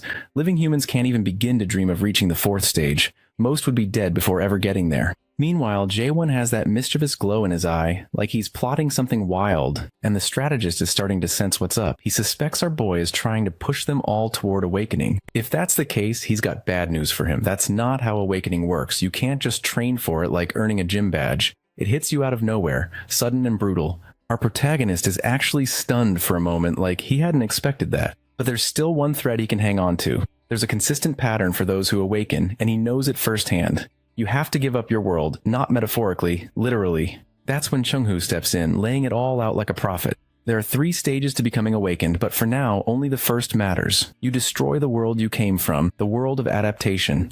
The life you've lived so far, that home's got to collapse. Not everyone gets it right away. It's too abstract. So Jagok Ryong spells it out. Let go of your status, your systems, all the nonsense you've been conditioned to believe.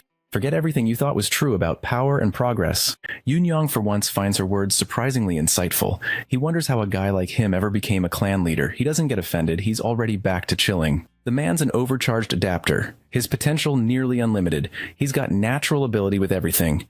When Yoon Young puts it that way, he sounds like some next-level prodigy, especially since he can grow 100 times faster than your average adapter. So that's no small feat. Overcharged adapters are rare. Even the 12 Lords are part of that group. So Kang Hwang rolls his eyes at this. Half of it, he claims, is just good marketing. He points out that everyone here is an overcharged adapter too. Except, here comes the shocker. Kaiman isn't. Out of everyone, he's the odd one out. No special engine under the hood. That's wild considering how skilled he is compared to the rest of the clan leaders. The thing is, Kaiman doesn't care about any of that. He's ready to toss away all his talent, his world, even his sense of self, just for power. The only thing he's determined to hold on to is his burning hatred for those 12 lords. That obsession fuels him. Jagok Ryong steps in and tries to talk some sense into him, reminding the Southern Sea Clan leader that he's talking about wiping out everything.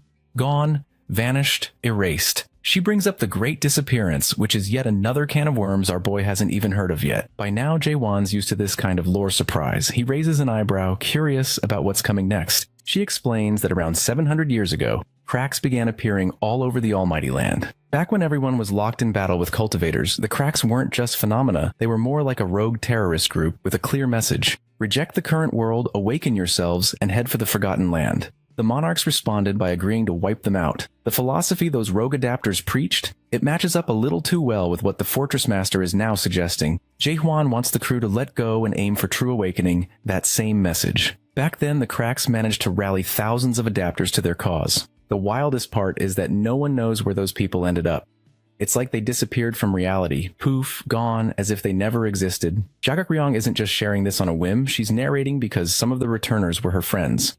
A handful made it back, claiming to be awakened, at least first stage, but they were never the same. Whatever they saw, wherever they went, it changed them fundamentally. and that mystery is still unsolved. They came back deeply damaged. Our protagonist isn't in this for drama. He genuinely wants to know what happened to those who called themselves awakened, because from his perspective, there haven't been many around lately.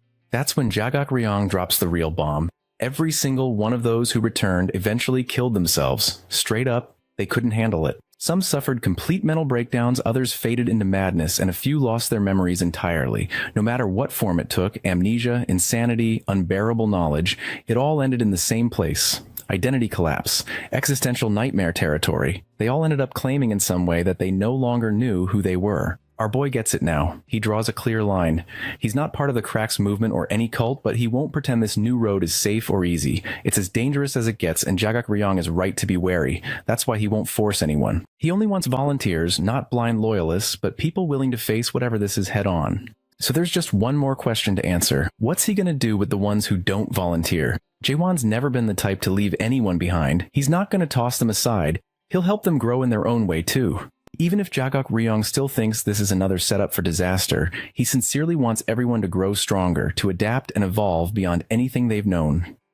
She facepalms at hearing his evolving spiel again. The Fortress Master still acts like he couldn't care less about the full context. He basically ignored Jigelmun's explanation that constant training isn't going to magically leap them up the adaptation ranks in a week, but it seems our protagonist has a workaround. Next, everyone follows him to a strange building none of them have seen before. Makel is already there, standing like a proud mechanic, letting Jaewon know everything's ready to go. Yoon-young's the first to notice it. The entire building is built from the horns of horned beasts, elite-level craftsmanship. The Fortress Master makes sure no one is left in the dark. He wants every single one of them to understand exactly what kind of hell they're signing up for. Suddenly, their notification panels light up. A prompt flashes. Do you wish to become Tower Walkers in the Tower of Nightmares? Chung-hoo stares at the screen, his eyes wide, jaw dropped. He knows exactly what that means. So yeah, it's only a matter of time before the tower properly welcomes our squad. They're already picking up on the vibe, a genius move in the making. Chung-hoo is especially impressed, quietly wondering how a human managed to pull off something only mares are known for. It doesn't take long before the group starts pointing out just what kind of place this is. Kaiman notices right away. There's nothing above the second floor. That's exactly why our boy brought them here in the first place. Jigelmun finds the whole setup both amusing and kind of an honor. He's already planning to break through, no matter what. Even Yoon-young looks more serious than usual. Everyone's in because they want to level up. Enough with the admiration. According to the Fortress Master, if they want to stand around gawking, they can do that on their own time. Right now, it's go time. Here's the deal. The training happens in a time-dilated environment, where everything moves at 100 times slower than the outside world. 7 days outside means 700 days inside, almost 2 years of nonstop grinding. But there's a catch. The squad needs to watch out for soul corruption. The denser the time, the higher the fatigue. When they push through brutal routines, the risk of corruption can spike past 80%. If that happens, it's instant logout. The loudmouth points out how Jaewon actually cares about them. Jagak Ryong just stares at him like he's some big shot. Our protagonist's annoyed face says it all. Now comes the split. He already knows some of them aren't down for the awakening process, so he divides them into 2 groups with different training paths. After the split, it's clear Kaiman's the only one gutsy enough to put himself through hell. The others, they pick the alternate adapter route. With that decided, it's rumble time. Yoon-young can't go 5 minutes without irritating someone, showing off his speed by dodging all of Jagak Ryong's moves. She can't stand his smug attitude, feeling like he's looking down on her using his Lightning God clan skills. That's when Kang Hwang storms in, going full fire mode, blasting flames everywhere and yelling that destruction beats speed any day. In his mind, smashing faces is far more satisfying than running from a brawl. The Savant clan leader is probably the most full of himself in the group. He throws out the usual condescending remarks, claiming they're all weak and haven't made an inch of real progress. Meanwhile, Shin Moo-guk just watches silently as 3 of the 4 clan leaders go at it like it's a grudge match. But before we dive too deep into the chaos, we flash back to moments earlier, seeing how the squad planned this whole thing. Kaiman was always going to choose the awakening process. But Jagak Ryong doesn't get how the rest are going to use this tower to level up when everyone else is already maxed out as adapters. The clan leaders are way ahead of non-adapters, and climbing higher isn't exactly easy. According to her, they'd need a god-tier skill book or some divine revelation to make even the tiniest bit of progress. Naturally, Yoon-young chimes in with his usual shady idea, just steal the skill books. It's hard to tell if he's joking given his sketchy past, but no one is shocked. Our hero, though, has a different plan. He doesn't want shortcuts. Jaeguk Ryong watches his calm, unreadable face and guesses maybe he wants to play sensei, but that's not it. He wants them to teach each other. Sounds cheesy, but Shin Muguk of all people actually thinks it's genius. Not just clever, but the kind of thing that makes you wonder why no one thought of it before. The thing is, these clan leaders are all proud pricks. Never would have come up with something so cooperative on their own. Even now, learning each other's skills is a long shot because they just can't stop arguing about who's the strongest. But even with all that dysfunction, Shin Muguk's got a gut feeling these idiots will level up, somehow miraculously. At least, he hopes. Meanwhile, his thoughts drift upstairs to Kaiman. If anyone's really suffering right now, it's him. Cut to the swordsman, drenched in sweat, swinging his blade. He's lost all sense of count. Could be 10,000 swings, 100,000, maybe 1,000,000 by now. His arms are running on pure muscle memory, waging war against himself. Even now, the fortress master treats him like a rookie, reminding him to breathe between slashes, calling him out for skipping beats, saying he'll never hit real strength unless he fixes it. Kaiman keeps questioning the process. Is this really how you awaken? Is this what it takes? But Jae-hwan shuts down that kind of thinking quick. No room for doubt. They talk about why Kaiman's frustrated. It's just being stuck. The only sound beyond the coaching is the swish of his blade. He's not missing the other adapters. He's not even comparing himself to them. He just thinks he's not that talented, not built for this kind of change. But our hero doesn't buy any of that. He draws a line between Kaiman and the overpowered adapter brats with egos the size of continents. The swordsman's not some cocky clan leader. He's got heart, grit. That matters more. Consistency, purpose, and willpower beat raw talent every time. Awakening isn't for the gifted, it's for those who bleed for it. Just when Kaiman's about to doubt himself, the fortress master gives him a vote of confidence. Makes it clear he trusts him and asks for trust in return. That spark is all it takes. Kaiman doesn't just swing, he shifts, now hitting with real power. If she didn't know before, she would now. Chung-hoo made up his mind ages ago. He's done with the cracks and human psychopaths. That doesn't stop Seola from trying. She's determined to convince him he's got it all backwards, that the cracks are actually fighting for humanity. They're the only ones left who still care. But the mayor isn't buying it. To him, the whole thing's broken. The cracks drag people down, use humans as fuel for a twisted plan, all while acting like saviors, as if anyone with sense would fall for that. In his eyes, the cracks don't matter anymore. Their time as a real force is long gone. Now they're just clinging to cult glory. Even the lords once marked them as a threat, but after the great disappearance, that faded. Seola laughs at that, soft but sharp, hypocrite much. She hasn't forgotten. Chung-hoo didn't just support the movement leading to the great disappearance. He helped lead it, 700 years later, and now he wants everyone to forget? Not likely. That one lands harder than the old-timer lets on. Chung-hoo tries to keep his composure, but she's clearly twisting the story to suit herself. He remembers things differently and points out the intentional gaps and misrepresentations, yet he still can't bring himself to meet her gaze.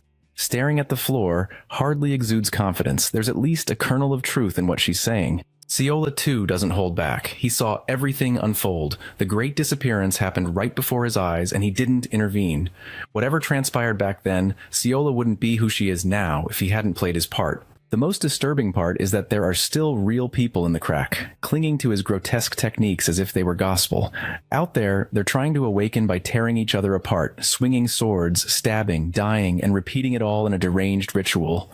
Round after round, the violence continues. His past isn't just a lingering shadow, it's still bleeding into the present. Survivors keep swinging their swords, lost in madness.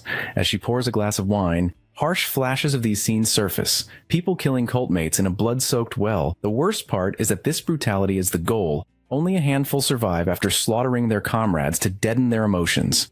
They continue, numb, swinging a billion more times without feeling. That numbness, that hollow inside, is built into the process. Awakening requires tearing away what makes you human, just to see what remains. The old man knows this better than anyone. He hasn't met her eyes in ages, dodging a truth he buried deep in avoidance. Suddenly, Seola brings up how all of that leads only to the first stage of awakening, dismantle. But the moment she says it, something in him snaps. He's furious.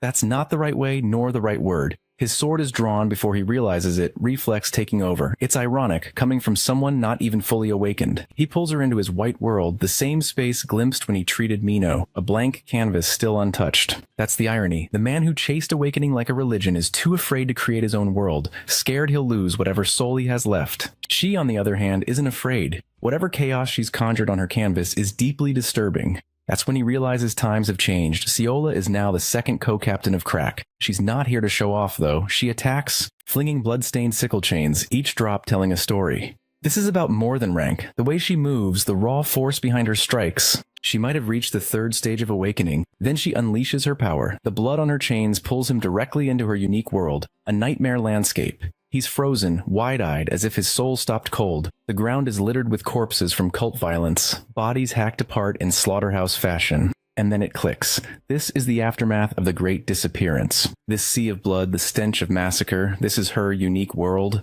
She gives everything. The dead don't pretend to live, and chaos never changes. Even if neither can say it aloud, the truth remains. Chaos has no hope. Seola still makes her offer, wanting him back in the crack. But the old master isn't turning back. He senses the shift she just triggered, faint but undeniable. Change is coming, and he believes it.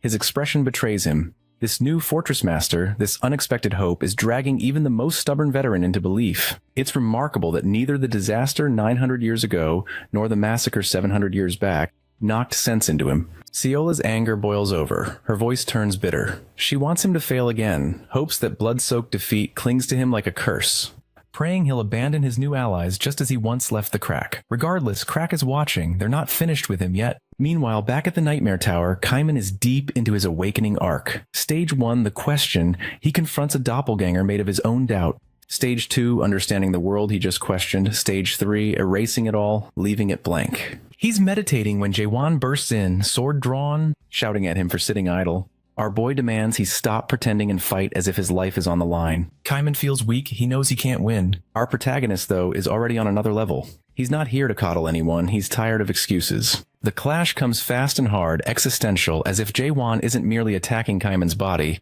but ripping through his very core. Judging by the aftermath, he nearly did. Kaiman spirals, wondering if any of it meant real growth, ready to give up. But our protagonist isn't finished. He tells Kaiman to stop letting the world's chains hold him back. Something inside Kaiman snaps. He releases the weight of the world, breaking his shackles. His awakening reaches stage 3. This time he's ready, eyes glowing. Kaiman raises his sword, surrounded by razors of water and berserk waves. Without hesitation, the two collide. Jaewon's Moon Eye world spills into reality, colliding with Kaiman's water waves in a display that borders on mythic. After their brutal clash, rain falls as if the sky itself is exhausted. Kaiman drops to one knee, only his grip on the sword keeping him upright. Jaehwan calmly walks over, offering congratulations for reaching the third stage. Kaiman, still dazed, wonders if he's truly grown stronger. Our hero smiles knowingly and nods. The scene pulls back, revealing the devastation left in their wake.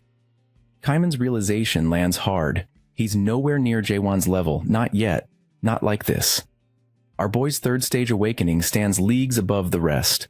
Cut to the inner fortress. The expedition is back on, but this time it's everyone except just Jaewon. Someone finally calls out the system for what it is. Unstable, broken, riddled with nepotism. The so-called Four-Fortress Treaty to avoid the abyss, ready to be buried. The catch, it's a 3-fortress meeting thanks to Lim Jin-hong's takeover of Manticore. For now, Gal Huidong represents Garuda. Dryad brings Issa Landcroft. Shiver is stuck managing Gorgon. The adaptation team of clan leaders is present. The Prime Minister likely regrets letting our protagonist step away to train, because right after that, the emergency meeting was called, and Garuda's Fortress Master wasted no time making demands. Typical.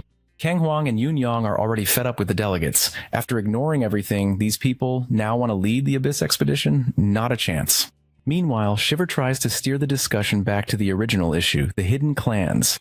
But the real problem is the missing awakened heroes. Technically, the Prime Minister can fill in, but in matters like this, the Fortress Masters make the decisions. Jaehwan in Gal Huidong's eyes is still just a 60-year-old kid. The 8th stage adapter says so openly. Putting our boy in charge of the Abyss expedition to him is like tossing car keys to a toddler. Yoon Yang isn't standing for it. The instant Gal Huidong throws shade, Yoon Yang snaps, lightning crackling, fists clenched, ramping up the tension in the room. He warns the Golden Monarch to choose his words carefully. Honestly, his origins leveled up from sheer audacity. But in true form, Yoon Yang didn't think it through. Did he expect the delegates to stay calm while Garuda's Fortress Master is threatened? No way. At this point, it's beyond politics, it's personal pride. The adapter team has had enough. And with Kang Huang stepping in, it's clear they won't sit this out. Everyone in the room feels it. They won't let Gal Huidong or the so-called Almighty dictate leadership of the expedition. The decision is made. Our protagonist will captain the expedition. End of story. No votes, no debate. Before anyone can blink, our boy Jaewon's ever-loyal lapdog is already out on the training grounds. throwing hands with none other than Garuda's top dog. It's too late to wonder what Yun Yang was thinking. Gal Huidong indulges him with some sparring, not one for talking things out. The kid fires back, suggesting that the fortress master is scared of him, which Huidong finds amusing. He tells Yun Yang to take the first move, a break-a-leg kind of gesture. But Jaehwan's follower isn't waiting around. He's already darting forward, moving too fast to track, only the lightning crackling around him betraying his position, a clear warning. The Fortress Master tries to compliment Yun Yang's speed, but he doesn't even finish the sentence before the brat's airborne, coming in with a full-on lightning strike. The veteran definitely wasn't expecting that. A Stage 7 adapter pulling a stunt like this is not the infamous lightning-slinging brat from before. Still, the Fortress Master isn't an easy opponent. Reality sets in. There's only so much a Stage 7 can do against a Stage 8, no matter how flashy the moves are. He takes the hit and shrugs it off without a scratch, then retaliates with the Golden Meteor Chakram, sending a swarm of disc shields at Jaehwan's sidekick. Kang Huang and the rest of the crew are losing it, watching their guy get hammered. Meanwhile, the Fortress Master is already celebrating, picturing himself in the expedition captain's chair. But the joke's on him. Yun Yang isn't down, not even close. He's back up, lightning still arcing around him, warning everyone that round 2 is about to get wild. The Lightning Kid points and tells his opponent he's about to see something unforgettable as the meteor discs power up. He surprises everyone by unleashing a fire technique, one that's way too close to Kang Huang's to be a coincidence. The Fortress Master isn't giving out gold stars, especially not after Yun Yang follows it up with Jiggle Mun's notorious 8 invisible traps move. He freezes, catching the implications. Some of these so-called clan leaders must have swallowed their pride. Who trades away a legacy just to get their hands on someone else's technique? It's pathetic, but even the Fortress Master has to admit that pride doesn't pay the bills. Suddenly, Yun Yang, knives in hand, closes the distance and lands a brutal hit. The Fortress Master's chest shows the dagger wound. That's enough to make him angry. Maybe the Lightning Brat pushed it too far, because now his opponent isn't holding back, with the Meteor Chakram accumulating and his aura swelling. Jaehwan's follower realizes he's kicked a hornet's nest. Mayhem erupts. Delegates, security, and even the Fortress Master's own men scramble for the exits, trying to escape before the spinning discs tear up the training ground and turn it into a rocky sandstorm. The destruction is immediate, but Issa Landcroft and Shin Muguk remain watching. The Garuda Master calls out the Lightning Brat, taunting him to survive this storm. Catching a bolt of lightning, he suddenly realizes he might have spoken too soon. At the height of the sandstorm, Yun Yang cuts through the rocky tornado, closing the gap with ease. He even gestures mockingly at his opponent, a sarcastic pat you on the head move. The Storm Slasher counters the Meteor Chakram with the Savant Clan Leader's Cloud Dragon series Heavenly Sword attack. In a flash, he's got his knife pointed at the Fortress Master's forehead. Shin Muguk steps in immediately, signaling that things are going too far. The Mediator tries to calm the situation, reminding the Fortress Master that this is over. There's no need to summon the Guardian Horn Beast Garuda, an anti-dead god weapon. The Garuda boss pulls back just in time with disaster averted. The Fortress Master admits defeat and acknowledges that Yun Yang dared to fight like that, seeing that chaos has been avoided. Muguk announces that since Garuda's master has accepted his loss, he'll be taking on the next challenger for captaincy, and extends the invitation to Issa if she wants in. She wears her timeless tense expression. Then without warning, Jagok Ryung runs across to the other side. Muguk can't figure out what she's up to, and then she declares she's switching sides, clearly convinced the odds have shifted. A man's voice echoes from the training ground entrance, challenging Muguk. It's the 9th stage adapter, the Jade Mask Golden Monarch, Bang Cheonil. Our protagonist knows him in Chaos as Mr. Fruit Stealer Asshole, a prominent figure among the monarchs who snatched the fruits all those centuries ago. Jurgen Shiver and Muguk especially want to hear why he's come to Gorgon after everything he pulled. Sensing the tension, Bang Cheonil insists they should leave the past behind. He says this is about the present and invites Muguk to join him in setting things straight, claiming the Steel Monarch misses him. Shin Muguk can't decide which is more pitiful, Heoyu accepting Bang Cheonil, or Cheonil choosing to serve under the Steel Monarch. The man points out that Lord Heoyu is so forgiving, while Shin is stuck in the past. In the Jade Monarch's view, at least martial artists should stick together. Muguk greets Cheonil with a sword strike, 9 centuries of betrayal burning in his veins. The Jade Monarch blocks the blow with a bare-handed jab, forcing him back. What Shin can't comprehend is how these guys managed to win over the Priestess clan leader, the Fortress of Garuda and Dryad. Cheonil just shrugs, calling it mere homage in exchange for advice. More of a display of cooperation, he blocks another swing with just his hand, making it clear that the Gorgon Fortress Master and his loyal followers are the ones causing trouble by chasing a diluted dream. Truly pitiful. For the first time in a long while, Muguk loses his composure. He's been the calm voice of reason, but now he can't stop himself. Issa Landcroft observes, thinking his outburst is more than justified. Yet she experiences a flashback of a conversation with Heyoyu's warrior, who emerges from the shadows to speak with the Dryad Fortress Master. Issa appears torn, caught between doubt and a sense of justice. But Heyoyu's warrior reminds her that the Forbidden Heaven nuisance isn't the real threat. The bigger danger is the new Gorgon Fortress Master. This isn't just a gut feeling. If the Steel Monarch himself thinks Jaewon is dangerous, there's weight to the warning. Our boy has been striving to unite chaos for reasons nobody but he understands, and as ever, with every new threat, there's that persistent, senseless hope of something grander. When our protagonist moves to bring chaos together, bloodshed will follow, unavoidable. Heyoyu's warrior tells Issa she knows this already, and there's no point in turning a blind eye. She has 960 years of experience to weigh his claims. He even brings up something that happened 90 years ago as proof, hoping to clear her doubts. She seems convinced, at least enough to keep those past mistakes from repeating. Whatever they plan in that flashback, it's about the upcoming Fortress Summit just a week away. Back in the present, it's clear that Muguk is struggling against Cheonil.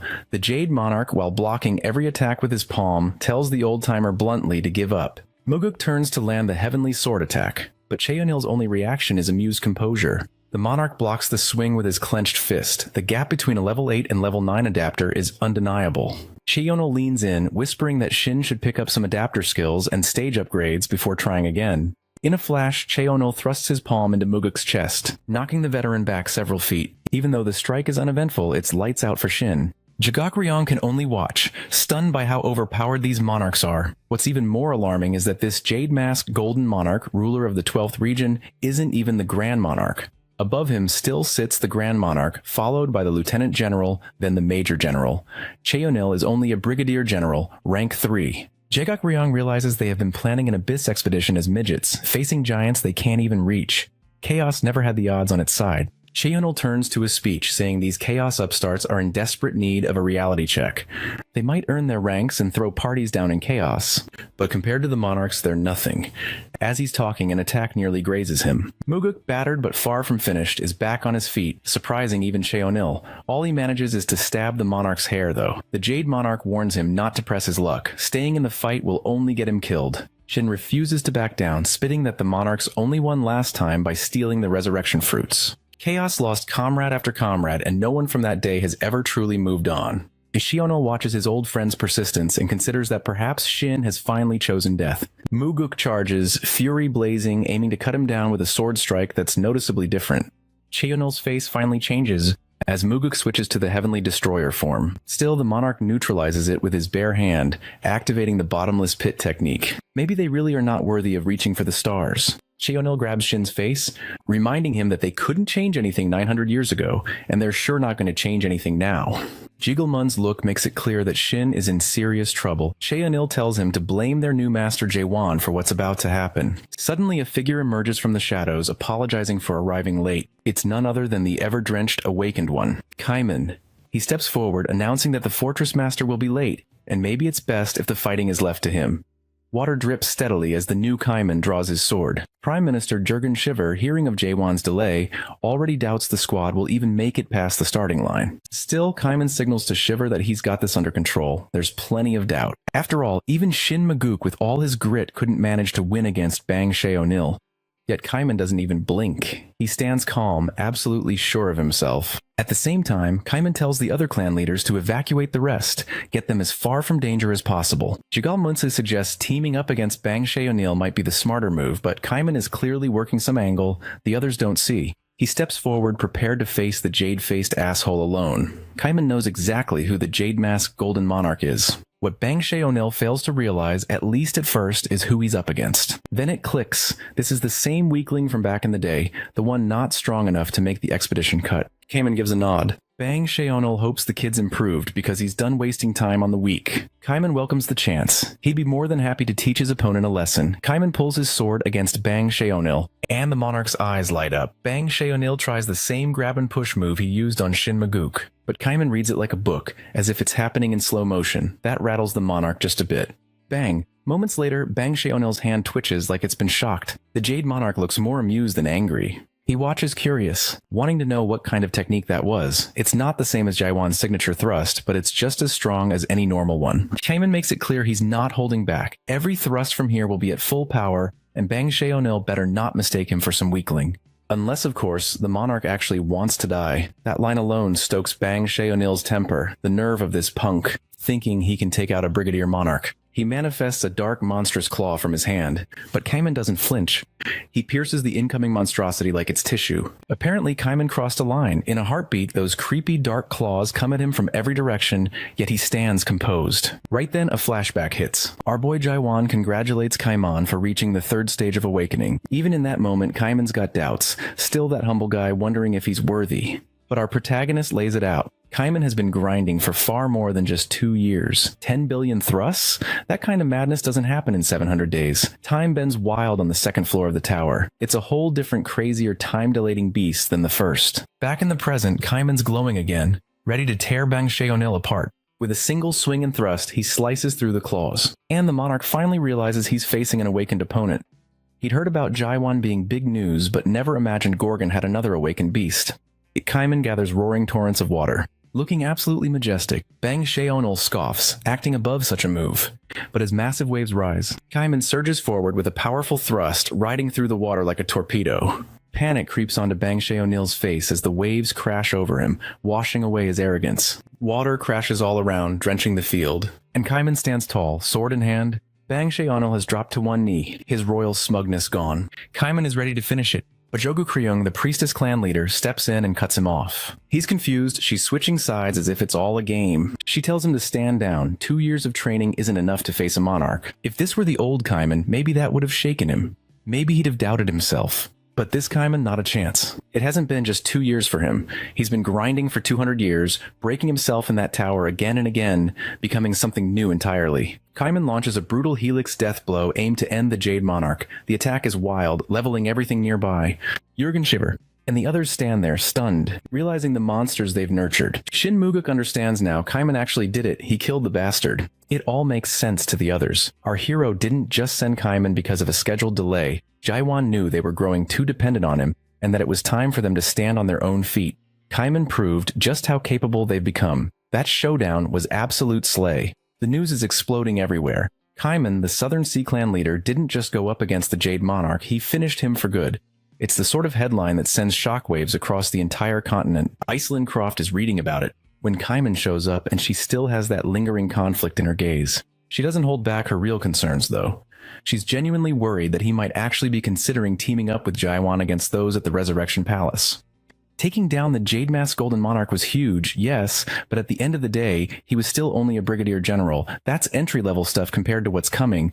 The Supreme Monarchs are in an entirely different league. From here on, every step means facing monsters who make the last guy look like a warm-up boss. Our boy isn't wavering. He's tired of being held back by the past, trapped in self-doubt and regret. Last time, 9 centuries ago in the Abyss, he froze, but this time there's no turning back. Iso watches him, genuinely impressed. He's not the same person who used to choke on his own insecurities. The Kaiman standing before her now has flipped the script. That endless hesitation he used to carry is gone. Now he's the one leading, clear-eyed and determined, pulling others along with absolute conviction. She stands by the window, taking in the city around the Tower of Nightmares, alive with ambition. They call it the Artisan's Tower these days, but for her, it's still the same old story. Cultivation through towers is nothing new, but Kaiman is different. This place isn't like those typical cultivation towers. No products, no cultivators, nothing of the sort. That's when it dawns on her. The reason he changed is probably the Artisan Tower.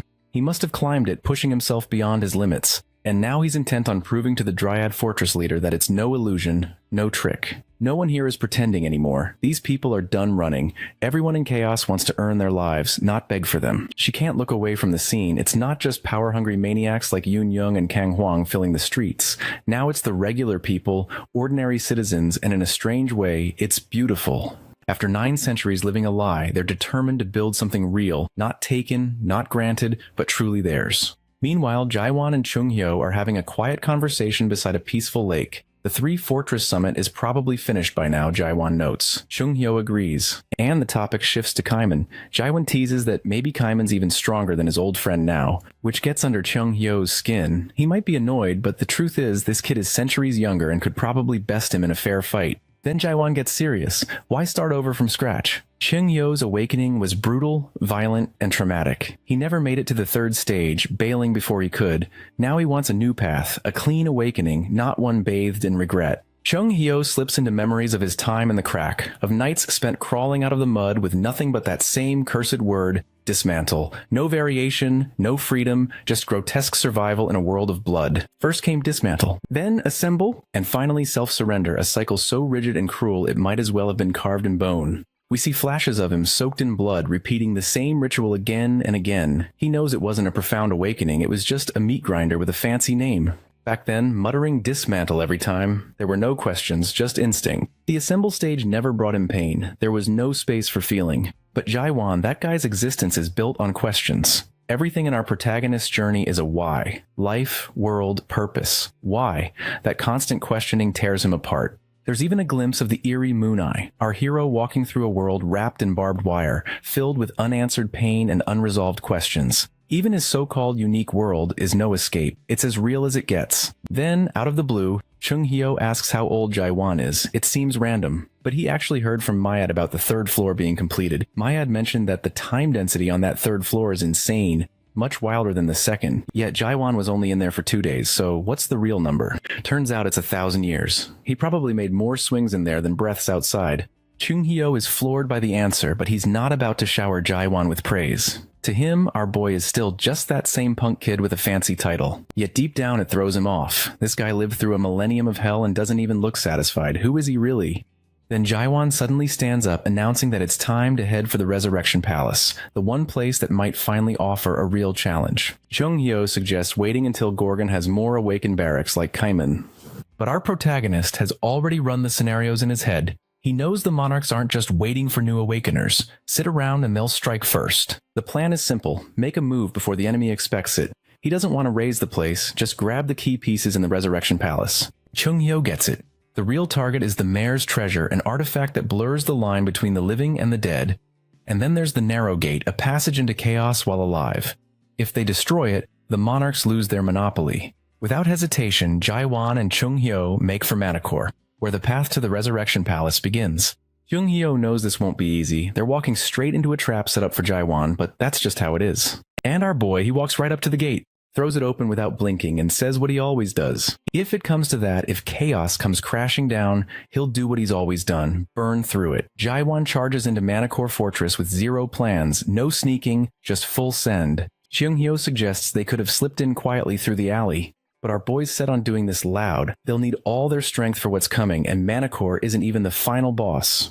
He unleashes his aura, draws Doc Bull, and goes feral, thrusting, swinging, and slashing like a storm. Meanwhile, Lim Jin Hong watches the chaos unfold on his holographic screen. Every rumor about Jaiwan, all true. With reports of the Northern Forbidden Heaven base and the Path of Waves, everything finally clicks for him. If only he'd gotten that highlight reel a bit earlier. The irony isn't lost. He's supposed to hunt down this so-called product for the Pitch Darkness Lord, and now here it is, stomping right up to his front door, loud as hell. A female voice cuts in, clearly thrilled to see the battlefield being wiped clean. She's not curious anymore about why the Pitch Darkness Lord wants this product. This is no routine logistics run. Siren dances with excitement as Doc Bull flashes across the screen, grinning wildly. Lim Jin Hong tells her to watch her language. Not even pretending to be impressed, she drops onto the throne beside him like it's her personal couch. He's uptight about mirror etiquette and protocol, while she couldn't care less. She's here for the spectacle. Our protagonist is out there erasing people one by one, each dropped with a single blow. Listening to her commentary grates on Lim Jin Hong's nerves. But she didn't show up just to annoy, she came to deliver news. The Jade Mask Golden Monarch Bang Sheonil appeared in chaos. He already knew Bang had been stirring up Garuda and Dryad fortresses, trying to sway the fortress masters, and helped wipe out the undead they'd sent there. Brief flashes show the carnage left in his wake, twisted remains of those abominations. What gets under Lim Jin Hong's skin most is how these monarchs treat the treaty to stay out of chaos like a joke. First, the Pitch Darkness Monarch, now the Steel Monarch, just another proxy war. A game, it's true. But Siren isn't here for gossip. She brings the real bombshell. Bang Sheonil got himself killed. Lim Jin Hong is stunned. Even more so when he finds out it wasn't a monarch or massive army. It was just a clan leader who did it. In his mind, not even all the clan leaders together could have pulled that off. But Jaiwan didn't assemble pushovers, he built a force. The Southern Sea clan leader alone proves it. This isn't about clever tactics. These guys are diving straight into madness, killing the Steel Monarch's Bang Shay O'Neill, that cocky dog. Brave? Not really. Suicidal. A move like that doesn't go unnoticed. The Monarchs all watch each other like hawks in the almighty land. One death and the whole balance shifts. Kaiman just kicked the hornet's nest. Before Lim Jin Hong can spiral too far, Siren snaps him back. Jaiwan's coming, so what's the play? He barely blinks. He's smug. The plan's simple. Send the demon warriors, Siren's own handcrafted nightmares. If Jaiwan wants a dramatic entrance, they'll give him a hell of a welcome. Jaiwan walks with Cheung Hyo, roasting him for wondering how a bunch of nobodies wound up steering the Forbidden Heavens world domination plot. Our boy admits he has a point. Then the bandaged figures appear, just like those undead from the previous Fortress Master's ceremony. They crawl out of the darkness, the nightmare only beginning. The squad is surrounded. Evil energy chokes the air. Whatever these things once were, they're now walking corpses with a pulse. One voice cuts through the mess, delighted as if he spotted a celebrity crush. He calls Jaiwan the Pathfinder. Word travels fast. A bandaged figure steps forward, mouth torn to the ear, half his face covered, voice grating. Chung Hyo freezes when the creature calls him by his old divine healer title. How does this monster know that? Then it hits him. This is Heinz. Once a guard at the Southern Gorgon Fortress, he used to tend the wounded, collect demon horns, stay loyal for a century.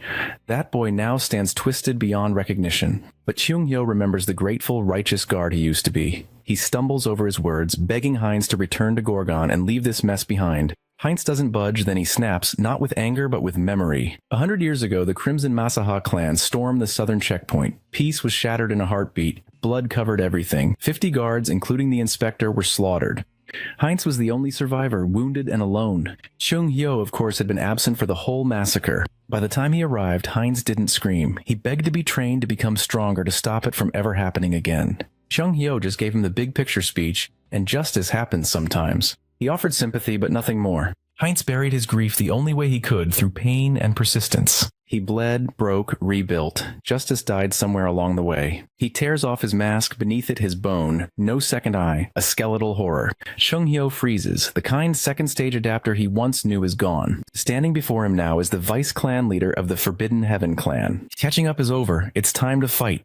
Heinz grabs his wicked sword, offhandedly mentioning he's heard the Gorgon Fortress Master only ever goes for thrusts. He sounds almost eager. In seconds he's got Balkan's 8 fangs aligned, turning his blade's aura into a fanged monster manifestation. He follows up with his signature move, Carotid Sever, lunging in with everything he's got. But Jaiwan just tears through the wild swirling aura like it's nothing. Boom, that beastly energy shatters with a single thrust. Heinz is stunned, unable to comprehend what just happened. One of his followers, panicking, suggests they take our protagonist down together. It's desperate, but it beats getting destroyed one by one. Heinz gives the order, and suddenly it's a full surround. Little do they know. This is our boy's comfort zone. His eyes begin to glow as if possessed. Meanwhile, Lim Jin Hong is losing it back at court. Unable to believe the dead demon warriors are getting torn apart like background extras, it's terrifying.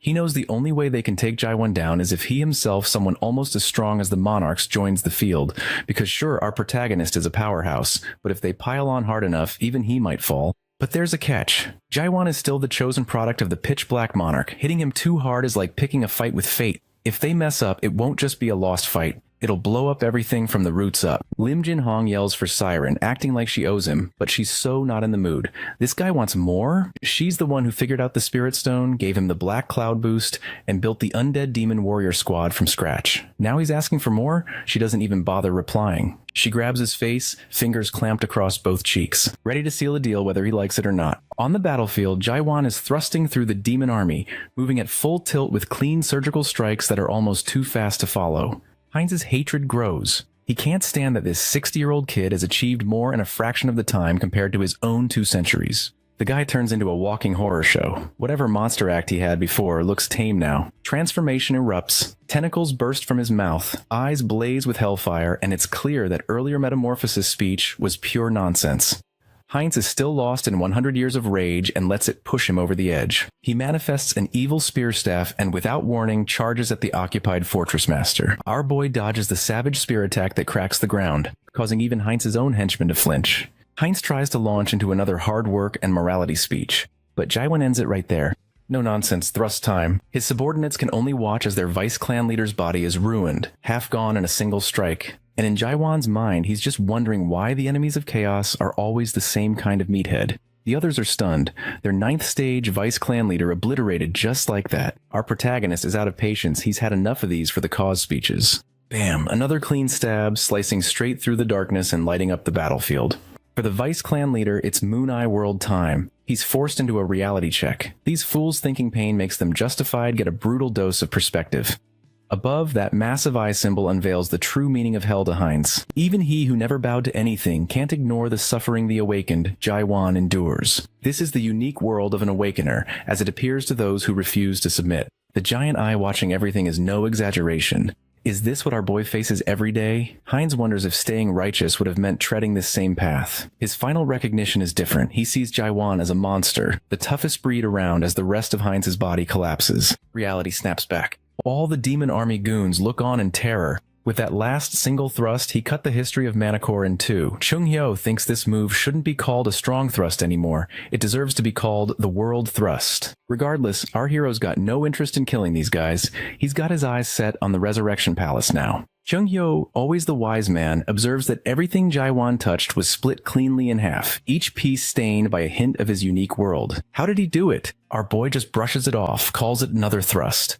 Chung-hyo suspects he might be close to surpassing the self-surrender stage of awakening. Suddenly, both sense the spiritual pressure of a lieutenant general rank monarch nearby. Before the conversation can go anywhere, the space-time around our heroes starts warping. The experienced one should know what's happening, but he's a bit slow catching on. He realizes it's a transcendent rank space teleportation skill, Warp. Only as a beauty appears, it's Siren. She's impressed that whatever's left of the undead demon army actually fears Jaiwan. He wants to know who this piece of work is. Siren, half offended and half amused, wonders if he lives under a rock. Doesn't he even watch this week's Top 10 or Tower of Towers specials? How can he not know Siren? Turns out she's a mare. Chung-hyo, red-faced, mutters that every man in chaos knows this woman, even though she looks young. She calls him an old child with good eyes. She scolds them for not calling a mare by the proper race name. At least that's the standard. She teases him with his hat. Before introducing herself as Siren Armalt, Jaiwan realizes she's the Dream Demon Mare leading the Forbidden Heaven clan uprising. The Fortress Master could ask plenty, but he's got bigger priorities and tries to excuse himself. Siren, however, has orders. She's here to derail him and bring his advance to a halt. Jaiwan grips his sword, fully resolved, but Siren isn't ready to let this devolve into a bloodbath. A flicker of panic flashes across her face as she tries to outmaneuver him, offering him a chance to become her product instead. It's a low move, breaking her words so quickly, but she clearly doesn't care about a lost cause. The man who asked her to stop him, Lim Jin-hong, is already dying, if not dead, caught in the fallout from that Manticore-splitting thrust. Jin-hong sits slumped on his ruined throne, the court collapsed around him. Siren tells Jaiwan that if he agrees to join her, she'll conveniently forget her promise. But before she can finish, his thrust almost takes her out. She dodges at the last second, yet our protagonist isn't charging in recklessly. He might seem like someone who doesn't listen, but his instincts are tuned in. He senses it now. Her spiritual pressure is wild, far more intense than when she was hiding before. This girl isn't some regular punk. He's starting to think she's actually Major General level. Her whole strategy is to talk sense into him, warning that if the Pitch Darkness Monarchs are already hunting, he's in real trouble. If he just agrees to become her product, she'll pull strings, hide him away, and keep him safe. But our boy doesn't waste a thought on her offer or threats. She gets the message and snaps her fingers. Instantly, massive serpent monsters appear, summoned by classic Mare Authority magic. As the serpents lurch forward, Siren makes clear her offer still stands if he changes his mind, but before she can gloat, her summons get obliterated almost as soon as they appear. Chung-hyo warns that this can't continue. They need a new tactic. The mare has to go first. Our protagonist doesn't wait. He slams his sword into the ground, kicking up a sandstorm and vanishing into the rubble. Siren gives him credit, calling it clever, but says it won't last, except he's not here to stall, he's here to finish this. While she watches from her floating screen, he's already making his way toward her throne. She mutters that he's sharper than she thought. Before she can gloat further, reality catches up. He's out of the fog. Whatever trick she planned, he's already flipped the script. In a blink, he's got her by the neck, asking if she wants to keep pushing it because he can end this right now. Instead of panicking, he considers options. She might help them reach the abyss or reveal something about Mullark. The first mare perched at the top of the illusion tree. He offers to take her back to Gorgon, but she just laughs in his face. In seconds, she slips free of his grasp, dropping to the ground, shaking her head as if she almost won and still lost. The swordsman is left dangling in the air, trying to figure out how she got so far away. Spoiler, she didn't. Suddenly, her hand appears behind him, grabbing him like a mischievous ghost, and she hugs him from behind, dragging him into the 8 gates of hell. Judging by his reaction, this isn't his first time with Hell's Gates, but the one he'd seen before, that was nothing, just a knockoff. This is the real deal, no illusions, no filters. The whole 8 gates of hell is mare-level territory, probably one of Mullark's creations. Now we get a montage of our boy blitzing through each gate as if it's an everyday task. 4th gate, Black Chain Hell, done. 6th gate, Frost Hell, done. He slices through each one like a speed run. Siren watches, visibly rattled. She knew he was skilled, but not this kind of hell-breaking monster. She blurts out, asking if he's even human anymore, and Jaiwan, calm as ever, tells her to bring out every card she's got so they can end this. But this horror ride isn't over yet. Next up, a gate crawling with arms opens, revealing a massacre built from his own memories. Blood-soaked visions heavy with guilt and trauma. Siren makes it clear no one has ever made it past the 7th gate. Even with all his fire, our protagonist is staring down the hardest trial of his life. Then, out of nowhere, a vision hits. Himself, younger, staring back and demanding to know who he really is.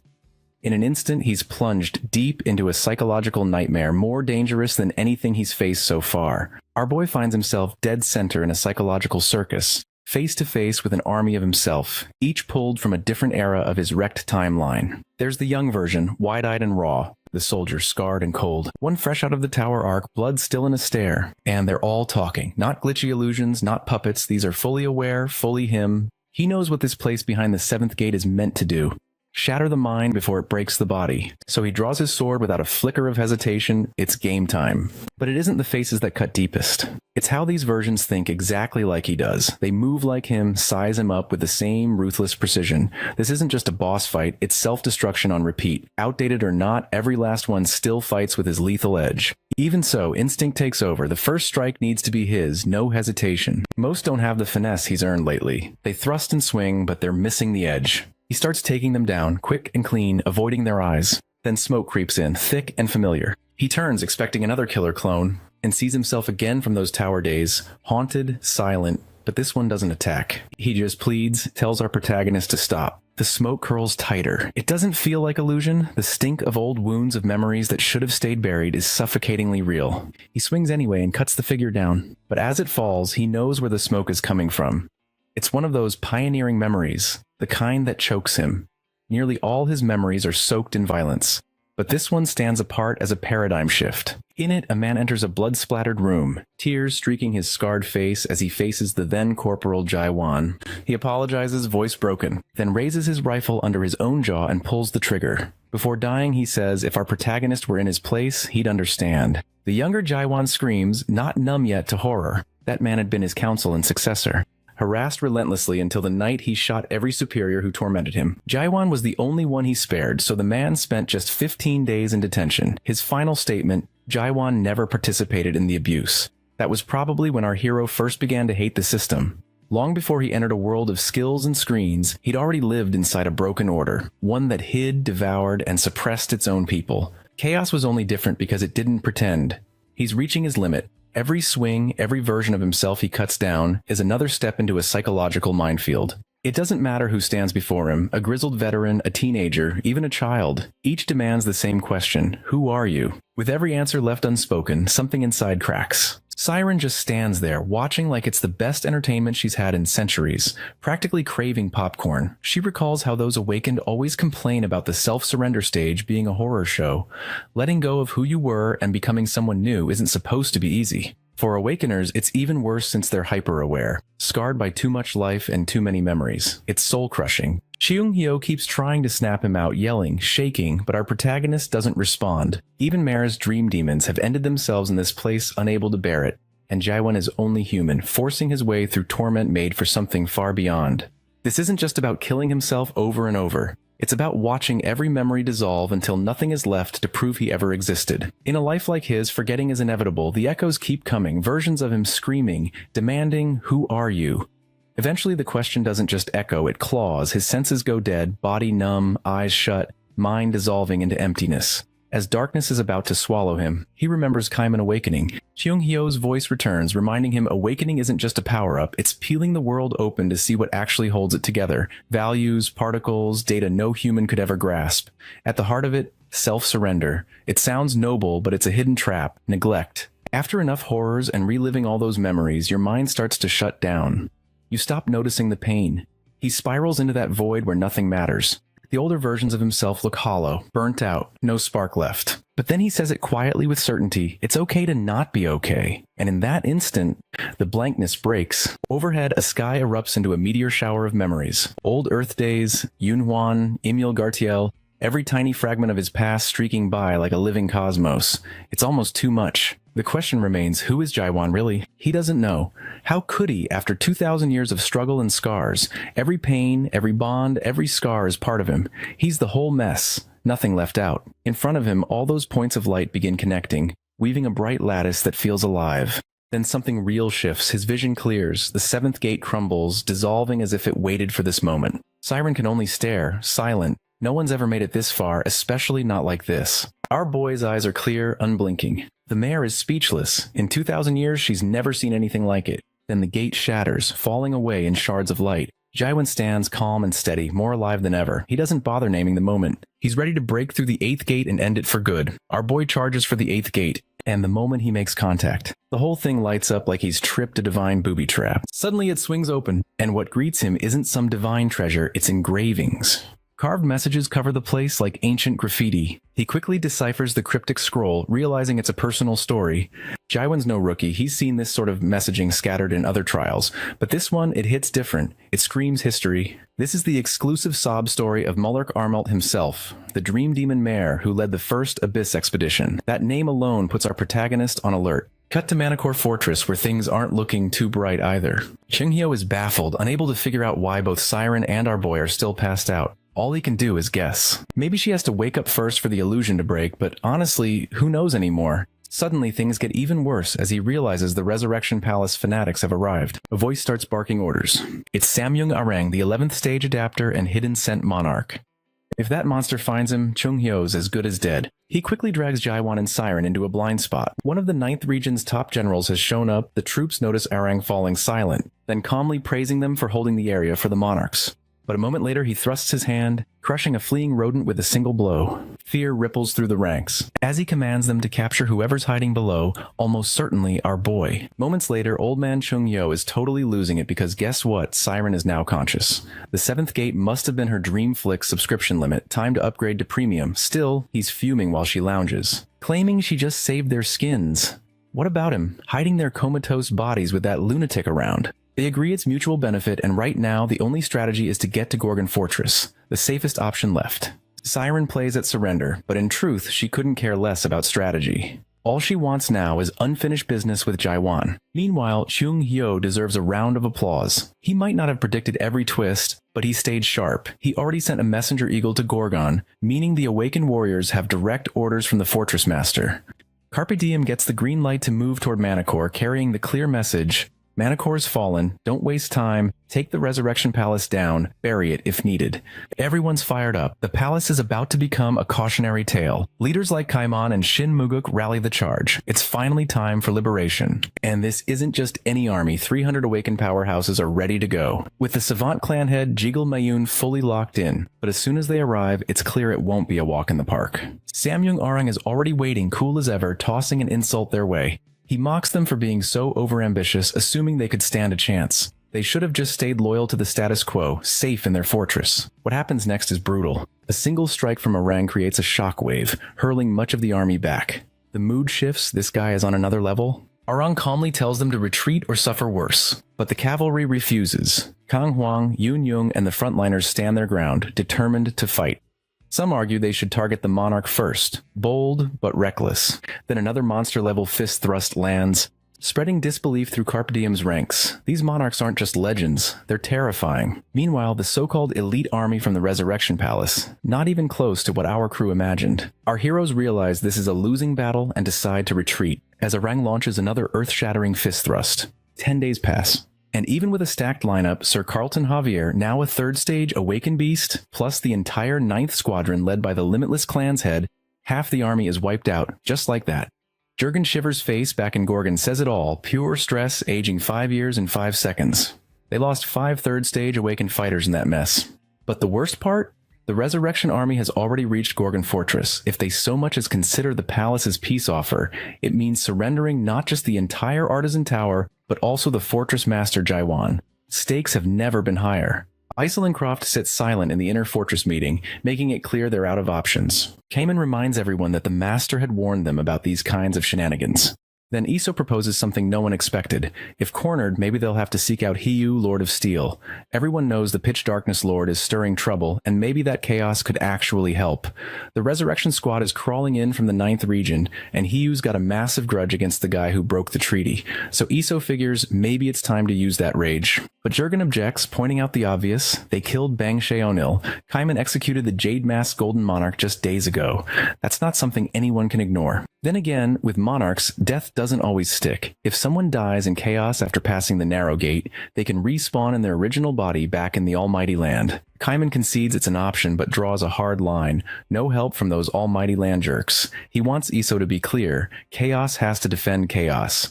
There's no shortcut. Meanwhile, our protagonist is still deep in his epic slumber. While Siren, ever the watchful mare, keeps her eyes locked on him like a silent guardian, someone really ought to keep quiet around the patient. But to be fair, the tension is thick enough to cut. They've spent days trying to wake Jaiwan, yet nothing works. Chunghyo is losing his mind while Siren just sits back, doing nothing. He demands to know what she did to him, and when she thinks he'll wake up, she brushes him off, telling him to be useful if he's so desperate.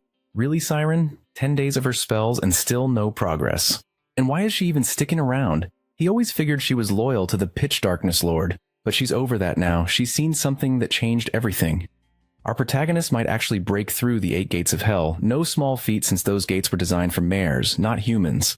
Chunghyo doubts the gates will pose any real challenge for Jaiwan, but that hope is all they've got. Siren mentioned she taught the skill to the Savant clan, thinking anyone could use it. Few realize just how rare it is to clear the gates. Even in the rare cases when humans tried, it was always humans who cast the gates, not mares. They just aren't made for this kind of ordeal. But Jaiwan is different. He broke the 7th gate like it was nothing, and now he's out facing the 8th alone. In context, anyone who survives the 8th gets some serious cosmic spoils. Clearing it should earn someone the title King of Freaking Chaos. Yet the reward turns out to be some raggedy legacy from her godfather Mullark. Cheung-hyo barely has time to make sense of how insane that is before. Boom, our boy wakes up looking anything but fresh. His face still wears the marks of hell. He gets up, silently catches up on everything, and heads straight for the inner fortress meeting, even though the room is thick with people ready to offer him up to stop the Resurrection Palace's power grab at Gorgon Fortress. Chunghyo tries to stop him, knowing the Fortress Master is worth more than any treaty. But Jaiwan just strides past, not even glancing back. Ultimate disrespect, but whatever. The doors to the inner chamber slam open. Jaiwan walks in, Siren and Chunghyo following behind.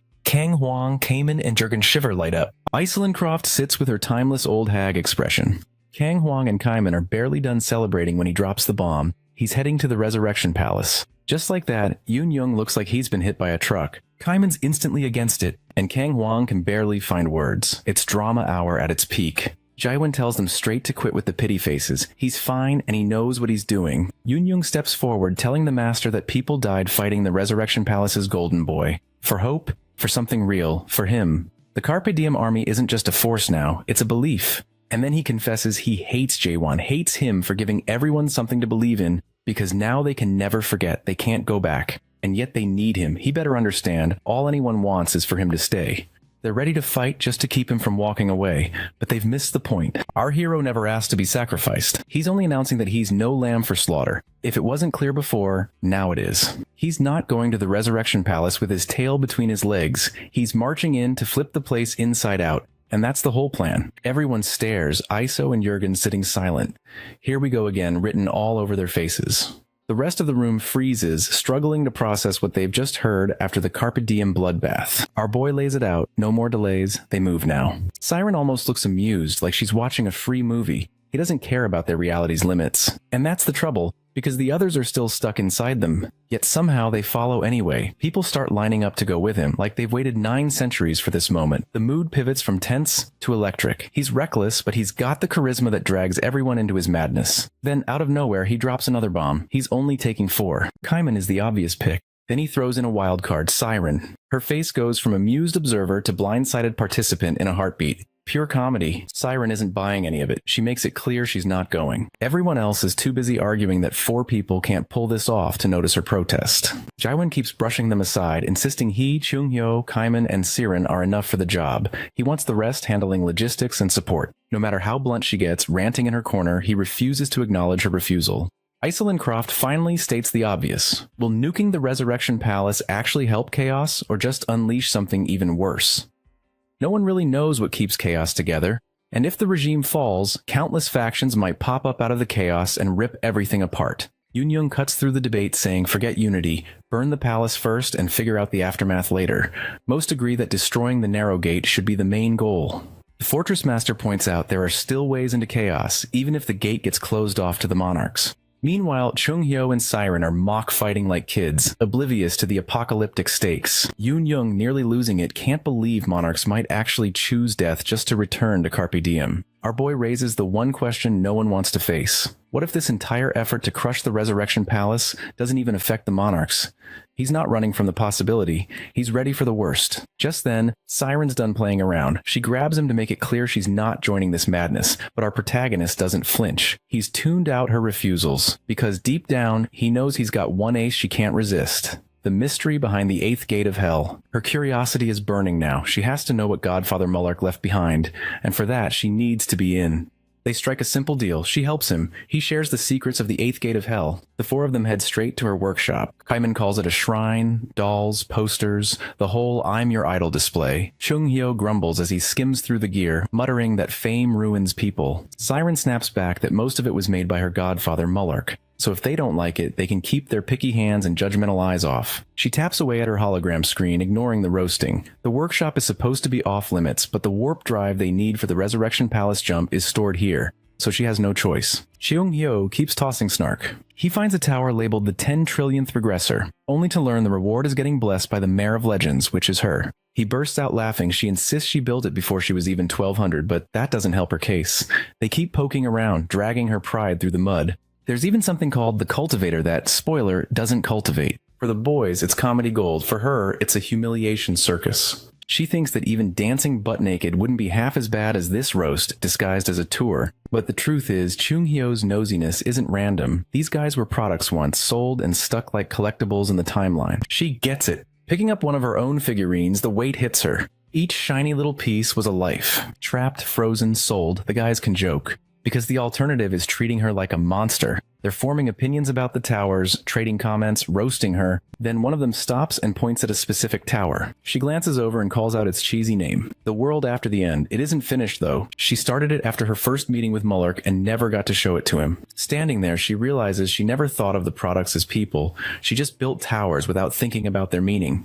Maybe it's time to reconsider. Still, now's not the moment. They notice the portal in her lab, one leading straight to the Resurrection Palace. An uneasy feeling crawls up her spine, though she can't explain why. Maybe it's the same dread that made her godfather abandon everything at the end of the Abyss expedition. Flash forward, and suddenly the crew stands in a classy castle courtyard. It's stunning, but the admiration is cut short by guards yelling for people to line up, follow protocol, and stop acting like they own the place. Classic castle energy. Someone yawns mid-scene, bored with the degenerates lined up hoping for reincarnation.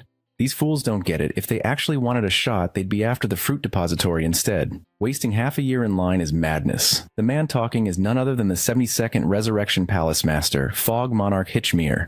It's his 3rd year holding the title. One of his people tries to defend the crowd, saying they just want to keep serving him. Hitchmere's over it. He chokes the air with fog, just to remind everyone who's in charge.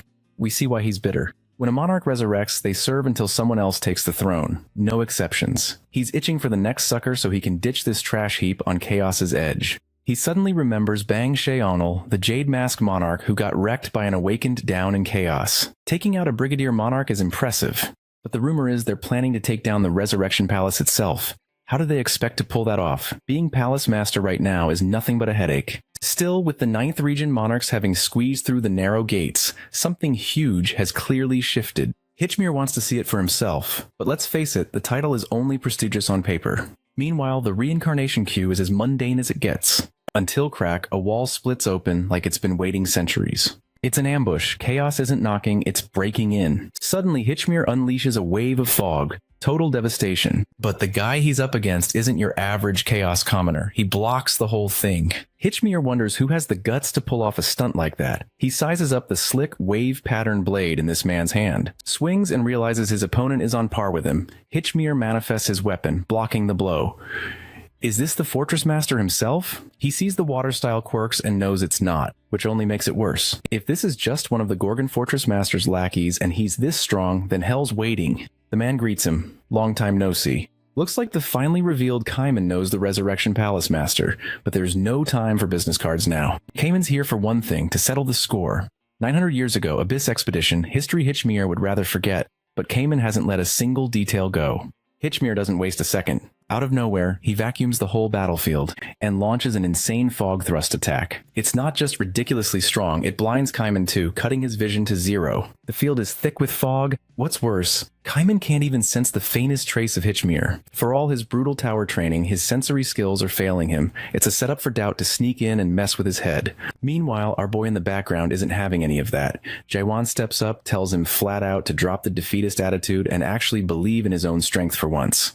That's when Kaiman shuts his eyes. It clicks, Hitchmere's going to strike from above. Kaiman's ready for it. He swings, blocks, and lands a solid hit right in the ribs. The look on Hitchmere's face? Pure shock. He thought he was untouchable, invisible in all that fog. With things under control here, Jaewon decides it's time to press on, taking Siren with him. Their main objective? The Pleasure Palace, where the fruit and the narrow gates are hidden at the Resurrection Palace's top. The vibes coming off that place aren't good given the situation. Kyung-hyo and Kaiman are left to hold off any lackey brigadier monarchs who might try to storm the Pleasure Palace. And storm in they do? Soon two old-timers enter the scene, the Seven-Fear Monarch and the Firewheel Monarch. As the fog clears, a shadow steps forward. The Firewheel Monarch calls it out instantly. No need for stealth, since it's obviously Chung-hyo. Sure enough, he steps out wielding a giant staff, making it clear he's ready for business. The two monarchs, however, are unimpressed. They were expecting Jaewon himself. This, just the divine physician playing soldier, coming all the way to the Resurrection Palace without backup. To them, it's a death wish, and they seem eager to grant it. Chung-ha sizes up the situation fast. His first swing is dodged, and their weapons are anything but decorative. They warn him, Brigadier Monarchs are on the move, and soon the place will be crawling with powerhouses. Chung-hoo doesn't blink. Instead, he locks in a shield, battle-ready, and manifests a dragon. His message is clear. Bring it on. We jump to the Pleasure Palace. And it's exactly what the name suggests. Monarchs lounging like they're on vacation, surrounded by beautiful women, each monarch being personally served in style. The whole scene is pure indulgence, as if nothing could possibly go wrong. But the timid monarch, Rika, who's more observant than bold, nervously points out that something outside is clearly brewing. Before chaos can fully break loose, Rika suggests they check it out. But who has time for that with all these chaos courtesans serving up pleasure? The second and fourth dragon monarchs just laugh, shrugging off the warning. They're too busy enjoying themselves to care about any outside threat. The third and fifth dragon monarchs are no different. Shameless, smug, and totally unconcerned with the looming disaster. To them, the only real danger is if the female monarch alliance back home finds out about their antics and delivers some royal consequences. But right now, that's tomorrow's problem. Chaos in their eyes is just a playground. The idea that anyone here might have a grudge? Not on their radar, even with the 900-year-old Abyss Expedition beef hanging in the air. Rika pushes again, worried they should investigate. The Dragon Monarchs just wave him off, certain that even if there's trouble, the Resurrection Palace Master will handle it. The timid monarch tries one last time to speak up, but only gets mocked for his trouble. Rika's frustration is obvious. He knows he'll get no backup, so he decides to check things out himself. But before he can leave, the first Dragon Monarch shoots him a vicious glare, a look that says, "You're killing the vibe." The poor guy nearly panics, bolting off, while the others return to their bubble of wine, women, and delusion. The first Dragon Monarch thinks they're untouchable, and the rest are right there with him, still mocking the nervous monarch from before. Suddenly, a candle flickers out. A beat later, Jaewon bursts into the Pleasure Palace, Siren at his side. The room freezes. In an instant, everyone realizes the raid on the Resurrection Palace isn't just a rumor anymore. Our protagonist doesn't even need to draw his blade right away. Just standing there, calm and unbothered in the middle of their hedonistic playground, is enough to rip the smugness off the monarchs' faces. The first Dragon Monarch recognizes him immediately, Gorgon Fortress Master, live and in person, and tries to play it off like Jaewon is walking into his own funeral. Nice try, but that's never been our boy's style. No negotiations, no fake politeness. Just pure, unmistakable, I'm here to end you energy. He's already mentally mapping out how to turn the entire room into a Dragon Monarch graveyard. You can feel the shift. The monarchs grasp exactly what's changed here. The bottom line is definitively clear. Chaos isn't their playground anymore. Siren's dream demon senses tingle, attack incoming, but before she can warn him, Jaewon is already moving, high speed, body slamming his way into the fray. One monarch tries to flip the momentum, planting a foot on a pillar and rebounding in for a counterstrike, but our guy meets it clean, turning defense into a punishing offense. Another monarch intercepts him with a swift arm swing. Suddenly, the numbers game is obvious. The first dragon monarch makes a threat, boasting that Jae-hwan will pay for ruining their pleasure. He drops the word that shifts the mood from playful to predatory.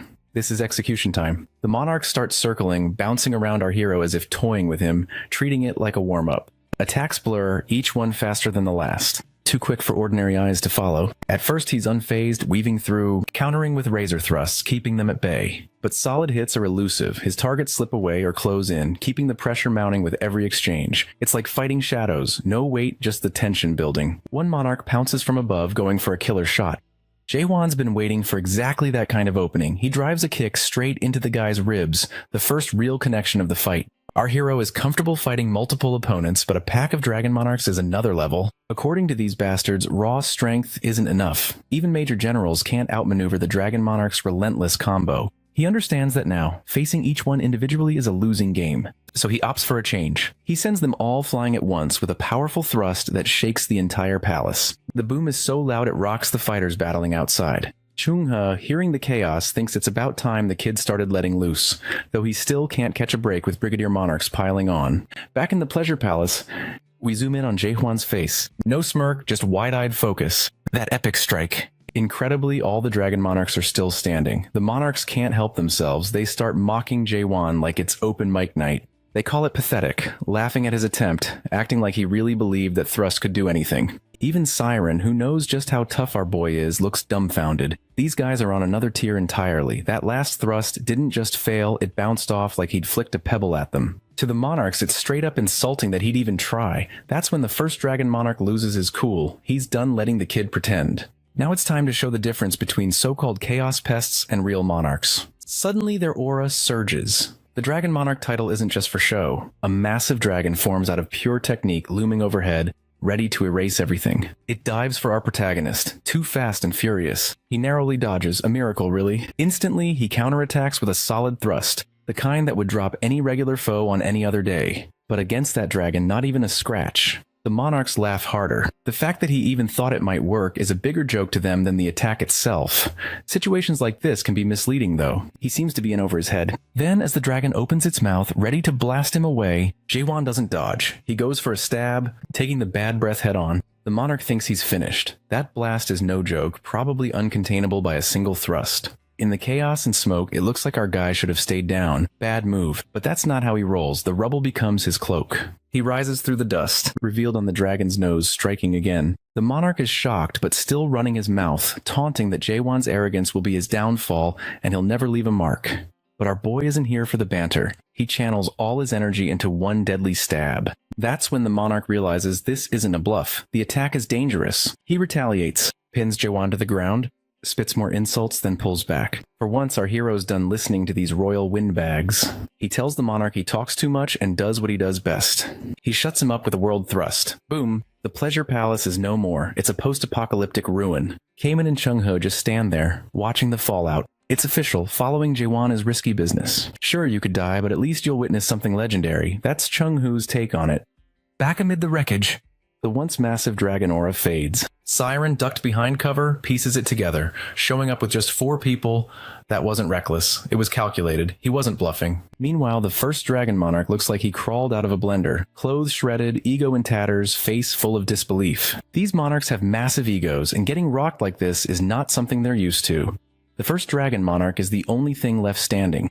He spits a threat, swearing he'll come back and rip Jae-won to pieces. He tries to drop the narrow gate bomb as if it'll scare him. But surprise, our protagonist already knows. No matter, the monarch clings to the idea that as long as their soul and body are bound, he can't actually kill them.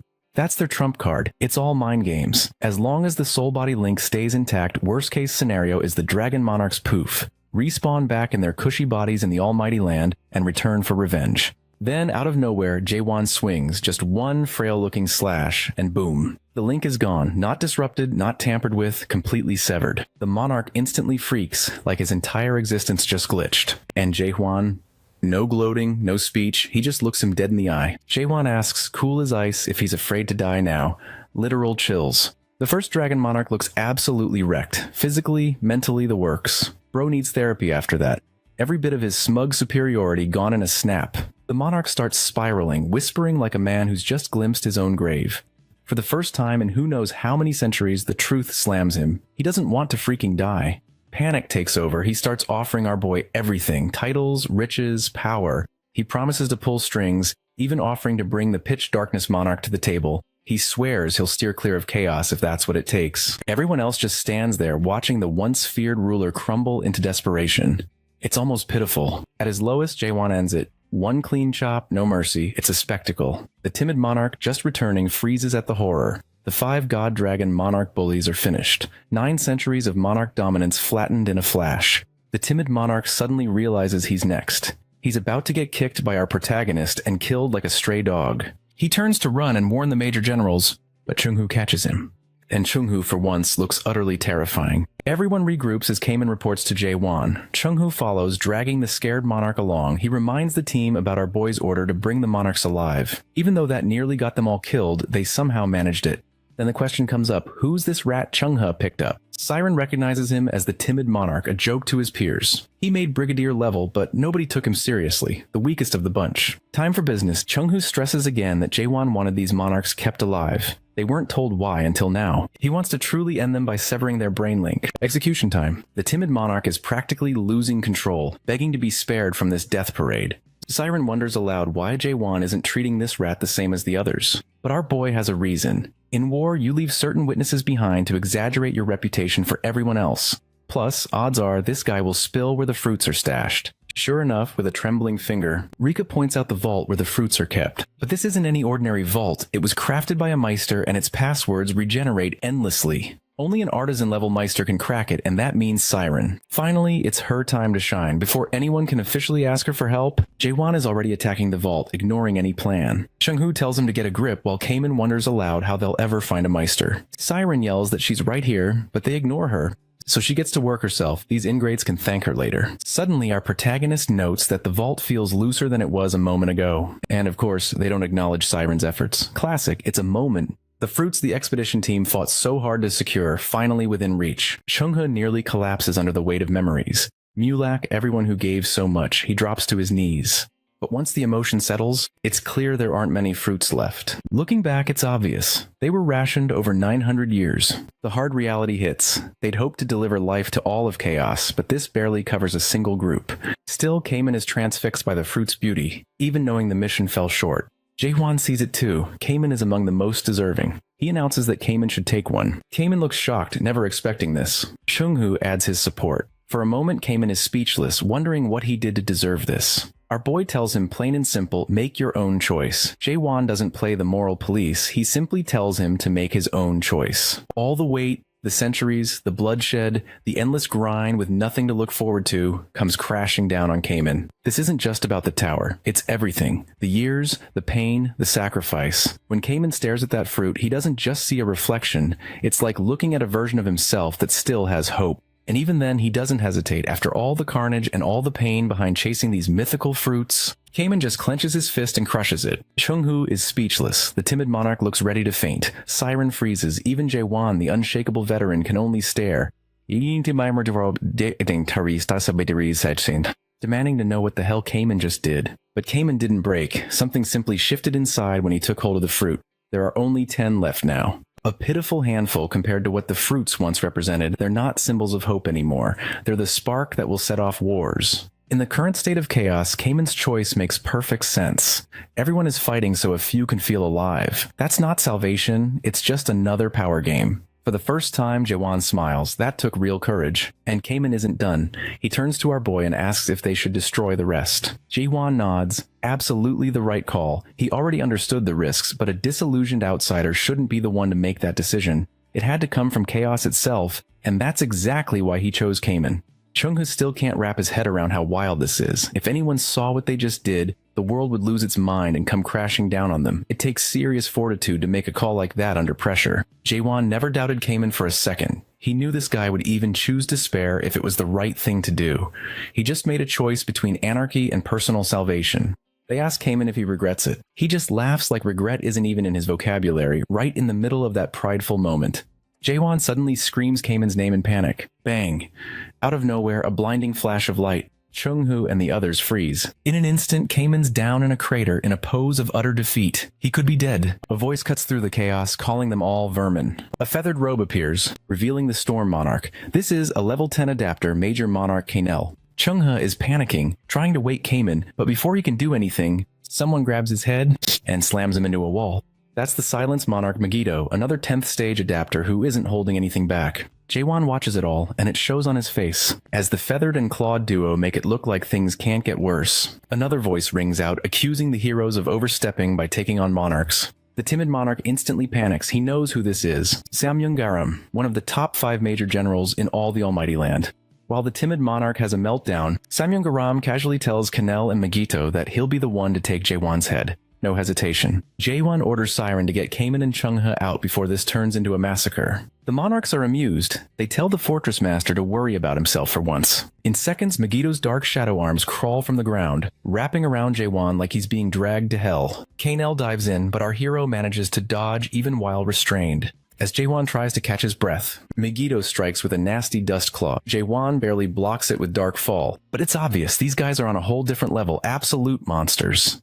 Kanel attacks again, and Samyung-garam, watching Jae-won on the defensive, is not impressed. The legends hyped up this fortress master, but he looks like another paper tiger. Jae-won is already gasping, worn out, and before long, he's restrained by shadow arms all over again. They smirk, taunting if he's finished since they're just getting started. Maybe it's time to end things. But that's their mistake. Everyone underestimates Jae-won at first. Even as the darkness coils tighter, he lifts his head and locks eyes with the monarchs in pure defiance. That glare isn't a threat, it's a guarantee.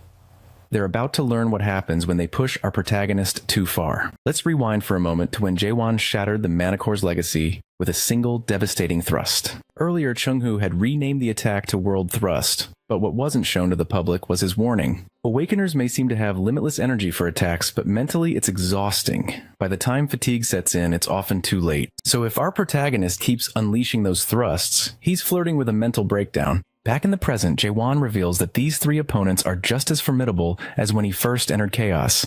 If he hopes to survive, he must finish them quickly. With the Storm Monarch and the Silence Monarch about to clash, our boy doesn't hesitate. He breaks free from the shadow restraints, grabs Darkfall, activates Moon Eye Unique World, and unleashes 5 relentless world thrusts in rapid succession. No pauses, no mercy, just pure destruction. The blade blazes like a comet, tearing through bone. Megiddo and Kanel are left shattered. Samyung-garam stands there, his attire scorched away by the attack, while even the distant siren is forced back by the sheer force. It's only now that the monarch realizes this young contender might actually be worth his attention. A flashback unfolds. Years ago, a Meister sought out all 12 monarchs, only to be rejected by each one. His final destination was the 9th region, ruled by the Pitch Darkness Monarch. There, the Meister asked Samyung-garam for the strength to climb the Tree of Imagery. Samyung was indifferent to such ambitions. Mulak, the Meister, appealed to nostalgia, speaking of never forgetting one's roots and recalling his own suffering and anger during weaker days. He insisted change was possible, denounced the world's corrupt values, and claimed that conquering the first nightmare was essential. Surrounded by orange flames, Samyung laughed it off, believing the almighty land was all about power, not ideals. If Mulak truly wanted change, he would have to prove it. The two fought for 3 days and nights. On the 3rd day, Samyung, battered and pinned against the rock, finally acknowledged Mulak's determination. He saw that the Meister's relentlessness came from sheer will, not magic. Mulak pointed out that a monarch like Samyung was still adapting, not yet awakened. In that moment, Mulak embodied real resolve, turning words into action. Samyung relented, admitting that if anyone deserved to climb the Tree of Imagery, it was Mulak. From there, Mulak wandered Chaos, assembling the First Abyss expedition with the goal of overturning the world. But after the monarchs intervened and seized the fruits of his labor, he vanished. Nothing truly changed. Returning to the present, Samyung sizes up Jae-won as he lunges for a precise stab. The boy's skills are impressive, anything but ordinary. But Samyung warns that brute force alone won't be enough in this war. Raising his palm, the monarch summons a menacing aura and effortlessly blocks the attack. The message is clear. Our hero might possess the right tools, but he's wielding them with the recklessness of a novice. For the first time in a while, Jae-won takes a step back, recognizing that his opponent just shrugged off the onslaught as if it were nothing. Without warning, Samyung's fist connects squarely with his face, sending Jae-won crashing into the wall like a cannonball. The pain is unmistakable. He's just been tossed aside with ease. Rising from his knees, our protagonist struggles to regain his footing as orange flames flicker across Samyung's now nearly bare body. The monarch is done with warm-ups. He's no longer interested in theatrics. Almost tauntingly, Samyung urges Jae-won not to give up too soon, challenging him to prove he's truly worthy of reaching the illusion tree. Our boy can't quite grasp how this opponent is tougher than the elites he defeated earlier. It's not as if Samyung Aram is using flashy techniques. When our protagonist charges in for another thrust, Samyung simply calls it reckless. With a deft move, he flips the blade and transforms it into a world thrust, slamming his fist into the sword's path as if parting the air itself. That's when it clicks. Samyung's fists aren't ordinary. He delivers a world thrust just by clenching a punch at Jae-won, each strike carrying a force like the laws of nature, gravity with intent. But Samyung doesn't stop there. He casually nullifies Jae-won's signature move as if it were nothing and pounds him into the ground with brutal efficiency. Spirit attacks mean little to the monarch. The type of power our protagonist wields is simply not what the system recognizes. Samyung's next words cut deeper. He claims awakened ones are so focused on destroying the system's world, they forget it belongs to someone else as a unique reality. His power isn't just spiritual, it's primal. He's not using the system, he is the source. Our hero tries to draw him into the Moon Eye world, but Samyung brushes it off as uninspired, an unremarkable unique world. He grabs Jae-won by the face and slams him down, leaving him sprawled and humiliated. In Samyung's eyes, this doesn't resemble true awakening at all. With a conjured orb in hand, he prepares to end it then and there. At the last possible moment, Jae-won regains focus and raises Darkfall in defense. The block holds, but his arms are scorched and shaking. He realizes quickly that the Moon Eye trick is useless here, and even his grip on Darkfall is faltering. Samyung watches with cold impatience, demanding that he stop relying on gimmicks and reveal his true power, the origin of the world. Suddenly a flashback. Our protagonist stands before the 8th gate of hell, witnessing what Mulak left behind, a record of the abyss itself. The walls are filled with countless inscriptions laying out the unvarnished truth of awakening. There are 6 distinct stages. Finally, no hints or riddles, just the complete blueprint. Awakening begins with doubt, then understanding, and finally self-surrender. Jae-won has already mastered these 3, which fall under the Fallen World category, but it doesn't end there. 3 more stages follow, not just as upgrades, but as the Genesis stages, meant for building something new. The first half dismantles the old, the latter half brings a new creation to life. The problem? Our boy has no idea what Genesis truly means, and it's where his progress stalls. Samyung, meanwhile, has run out of patience. He's no longer willing to watch Jae-won fumble towards world-making. With just a glance, Samyung can tell that our protagonist doesn't even understand how to access his own world, so the monarch decides to take matters into his own hands. That's when Jae-won notices a rock nearby. Behind it, Chung-hoo, Kaemin, and Siren are hiding, trying to stay out of sight. Suddenly, Samyung targets them, intent on obliterating the group with a deadly thrust. There's a crucial difference here. Jae-won and Samyung can talk of unique worlds and second chances, but his friends hiding behind the rock don't get any resets. This is their only world. Samyung fires off the attack, and while Siren braces for the end, Jae-won leaps in to protect them, taking the blow himself. The damage is severe, but he shields his friends. That's when clarity begins to dawn, not as a sudden revelation, but as a gradual, undeniable awareness. He thinks of his only world, growing up with his parents, school days, watching Yoonhwan die.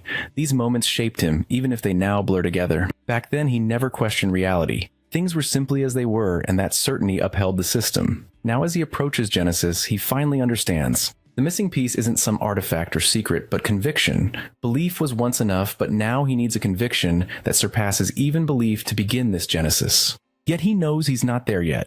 The scattered personalities of his memories and the burdens he carries make it clear current conviction alone isn't enough. Every version of himself, past and present, must stand behind this resolve, and time is running out. Samyung readies his fist for the final blow. However, it's Jae-won's own past selves who become the true obstacle. They stare back at him, doubting. To them, this new world seems like a mirage. Having never lived it themselves, they see no reason to support him. They simply watch, judging. That's when our protagonist snaps. If his past selves can't stand with him now, then he's done waiting for their approval. Let them rot where they came from. He's moving forward with or without them. Bam. Jaewon's face smashes into a pillar. Radiating power, Samyeong pummels him relentlessly, and it soon becomes clear that our hero isn't fighting back because he's completely spent. The voices of his past selves break through, warning that if he throws everything away out of sheer stubbornness, every version of him will perish. They remind him he's endured enough to be hardened by now, forged in the fires of his own hell.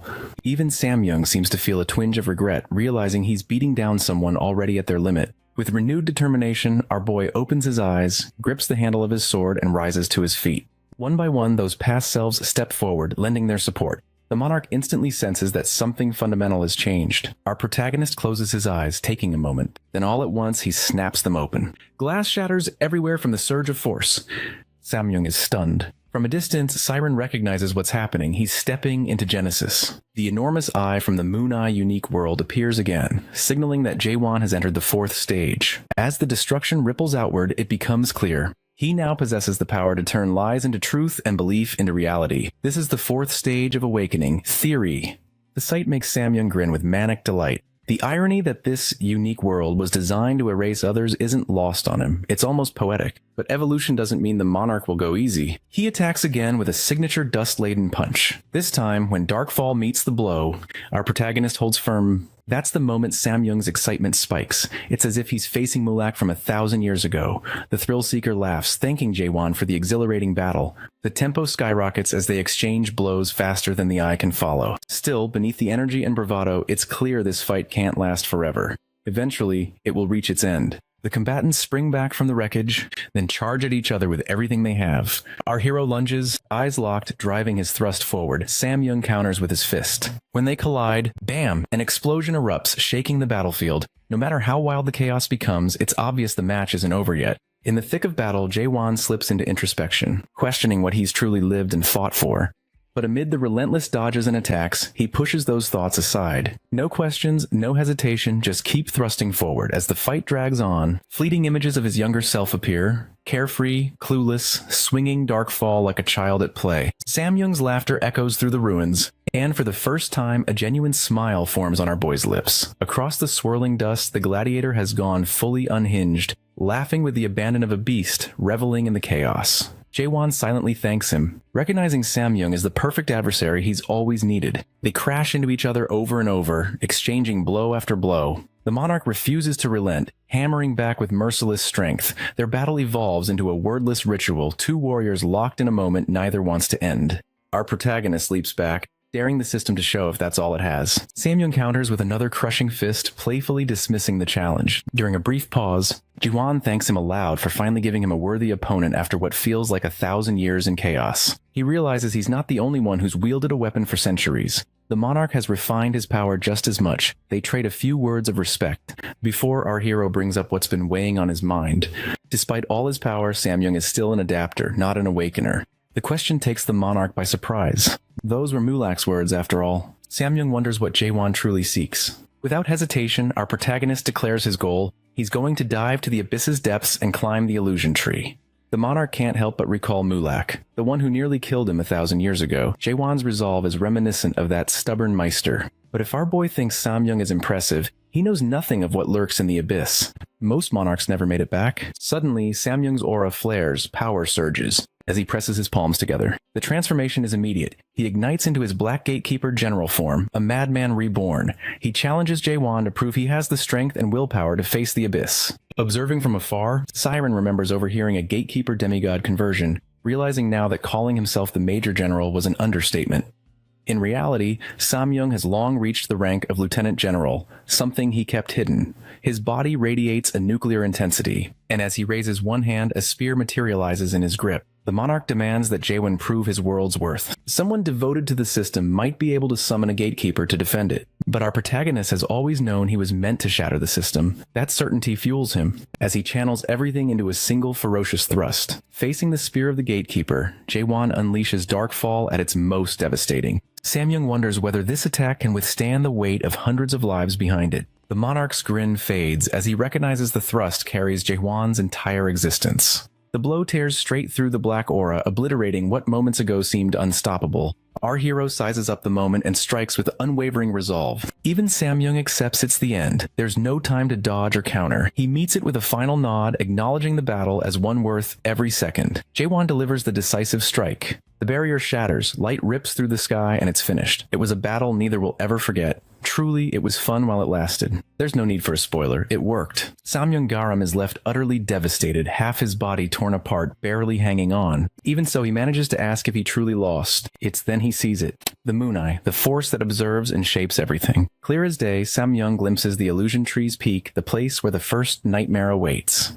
He wonders if that's where Jaehwan intends to lead everyone. But our boy's intention isn't to guide people there. It's to bring the whole thing down. The monarch understands. If this is the world Jaewon intends to create, it won't be some populist utopia. He wants to erase despair, but what he demands in return is extreme, a brutal truth few could endure. No one is built to withstand that level of madness.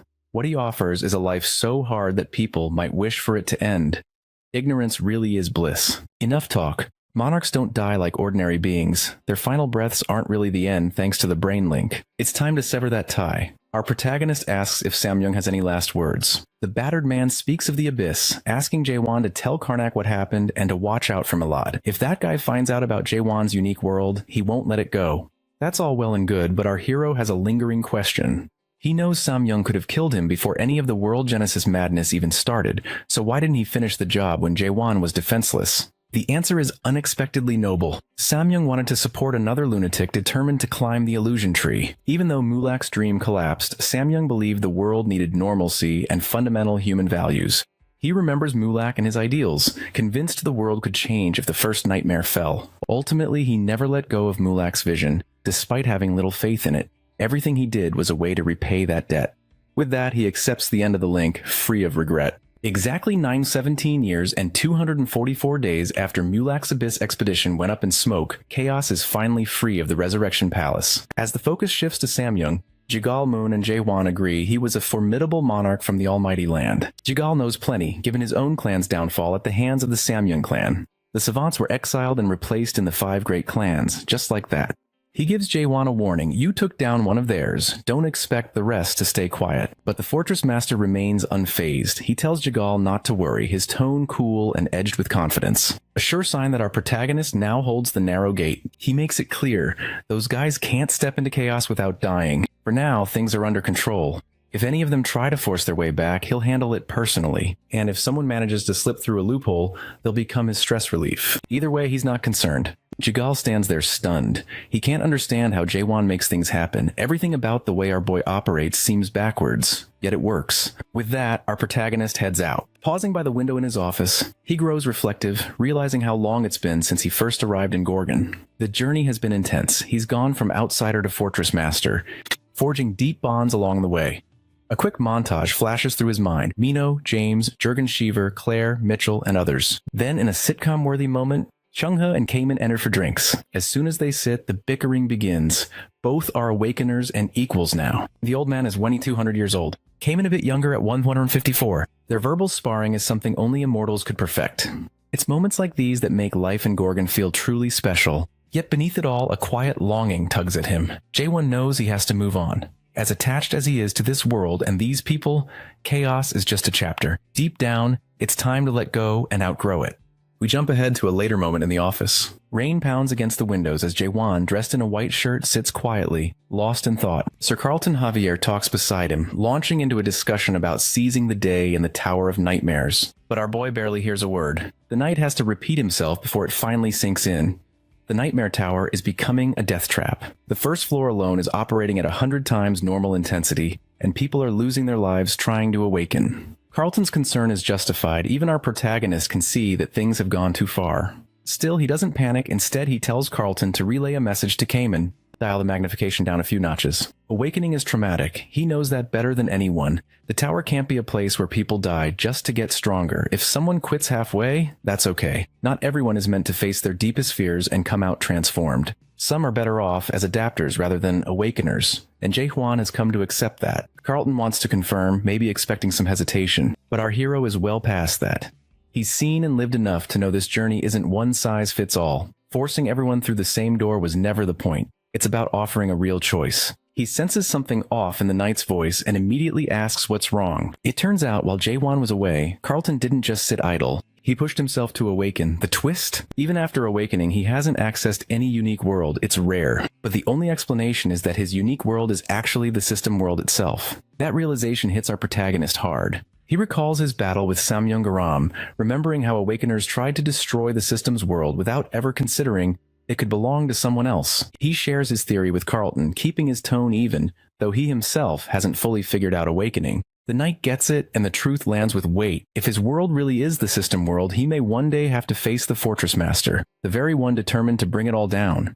Yet there's something about Jaewon, unpredictable as he is, that always draws people in. Even Carlton, usually the steady, by-the-book type, admits he wants to join the expedition, not someday, but now. The admission makes our boy facepalm so hard it throws the knight off mid-sentence, confused by the reaction. Carlton thought he'd just made a heartfelt commitment, but Jaewon is simply exhausted. Everyone from Kamen to Yunhwan has been pushing for the Abyss expedition to start, and now Carlton wants in too. It does make sense though. The man is no longer bound by the inspector laws that kept him tied to Gorgon. Jaewon tells him straight, when the expedition begins, he won't be Fortress Master anymore. If Carlton thinks he's showing loyalty to the fortress, he wants him to let that go. He's stepping down in a week, and he means it. The knight protests, urging our protagonist to think of Gorgon and Chaos as well as himself. If he steps down, the region's political stability could collapse overnight. But Jaewon's mind is set. He reassures Carlton, then leaves the room so he can finish his final duties as Fortress Master without further argument. Outside in the open-air ceremonial hall, rain pours over a silent crowd. Some hold back tears, others remain stoic. Jurgen Shiver offers Jaewon a coat, but he refuses. As everyone stands in quiet anticipation, our boy begins to speak. By now it's clear this is one of those 3-day soul farewell rituals meant for every person who gave their life defending Gorgon. It's about honoring the blood, sweat, and sacrifice that kept the fortress standing. He's not there to give orders, he's there to show respect. Some in the crowd are already in tears as the names of the fallen are read aloud. Keepsakes, swords, medals, and treasured mementos are laid out in tribute. Names like Isaac Kendall, Rachel Valdor, and Kashim Hill are honored, their memories returning to the roots of the illusion tree. Suddenly, attention shifts to a massive, shrouded object that's been half concealed the whole time. Unlike the other memorials, it's clear this one is different. Jaewon steps forward and speaks plainly. The fallen were legends, but the war isn't over yet. Then he unveils the secret, the divine narrow gate. Some in the crowd recognize it immediately. Murmurs break out. Many believe it should be destroyed since it allowed the monarchs to keep Gorgon under their control. The mood shifts instantly. Before the crowd can react further, he reveals one more surprise. A prisoner is brought forward in chains. Rika, the timid monarch, trembling in the flesh. The crowd erupts in tense whispers, unsure whether to feel pride, shock, or disbelief. Our protagonist draws Dark Fall, not for ceremony, but simply to get this over with. True to his title, Rika is shaking uncontrollably. No one looking at him can imagine how this terrified mess ever became a monarch. Suddenly, Rika snaps, demanding Jaewon just kill him already if that's the plan. Make it quick, but not before delivering a melodramatic warning. It doesn't matter what they do, they won't make it out alive. The pitch darkness monarch is on a whole different level. He won't just let things slide.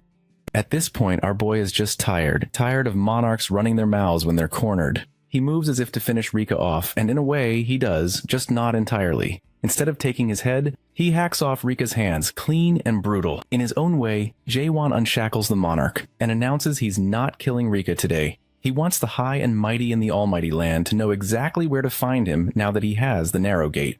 If they're looking for him, especially that pitch darkness monarch, Jaewon will be waiting at the top of the illusion tree. The scene shifts. Siren is losing it, shouting about how he's stepping down tomorrow yet still managed to drag all of Chaos into another mess. She can't believe he provoked the pitch darkness monarch and released Rika on top of that. If he'd really wanted to destroy the narrow gate, he could have done it quietly, without making a spectacle in front of the monarch most likely to take it personally. But our protagonist stands unfazed, acting like it's all under control. If things escalate, the monarchs will just send a subordinate.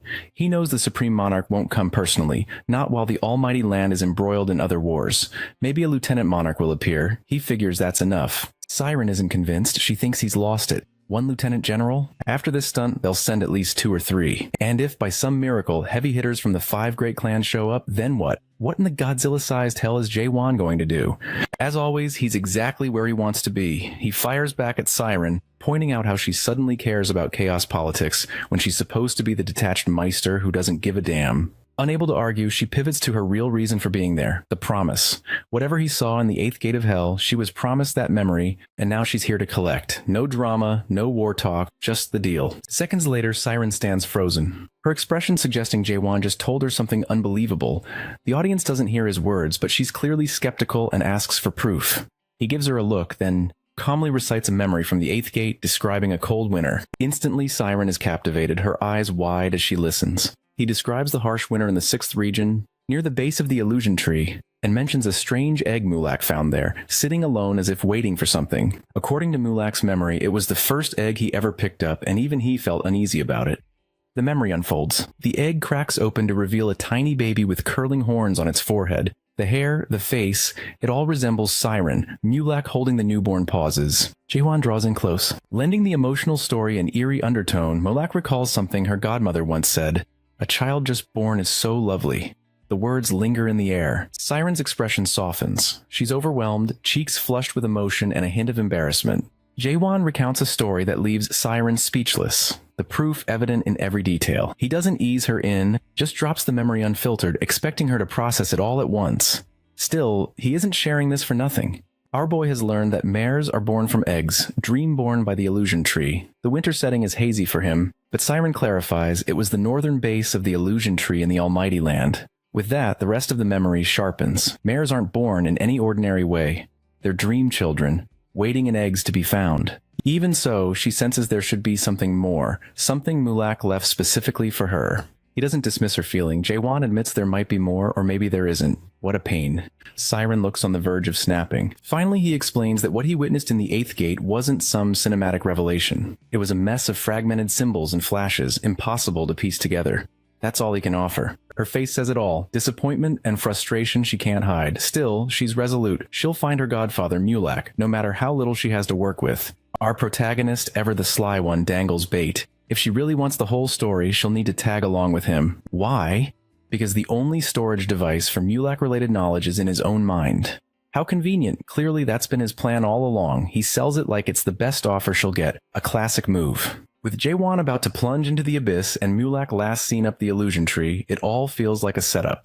But Siren isn't fooled. She spots the loophole. He's talking about memories, and memories can be unlocked. She has her own ways to access the truth. Her tone stays cool, but she's already plotting. If all Jaewon holds are fragments of Mulak, she has a means to pull them out. The next thing our boy knows, he's in her old workshop, a place no one's been allowed in for years. Yet here he is, let in a second time because he might hold a clue about her godfather. Before he can say a word, a hatch opens overhead. Down drops a gore crucifix teddy bear. No fluff, all threat.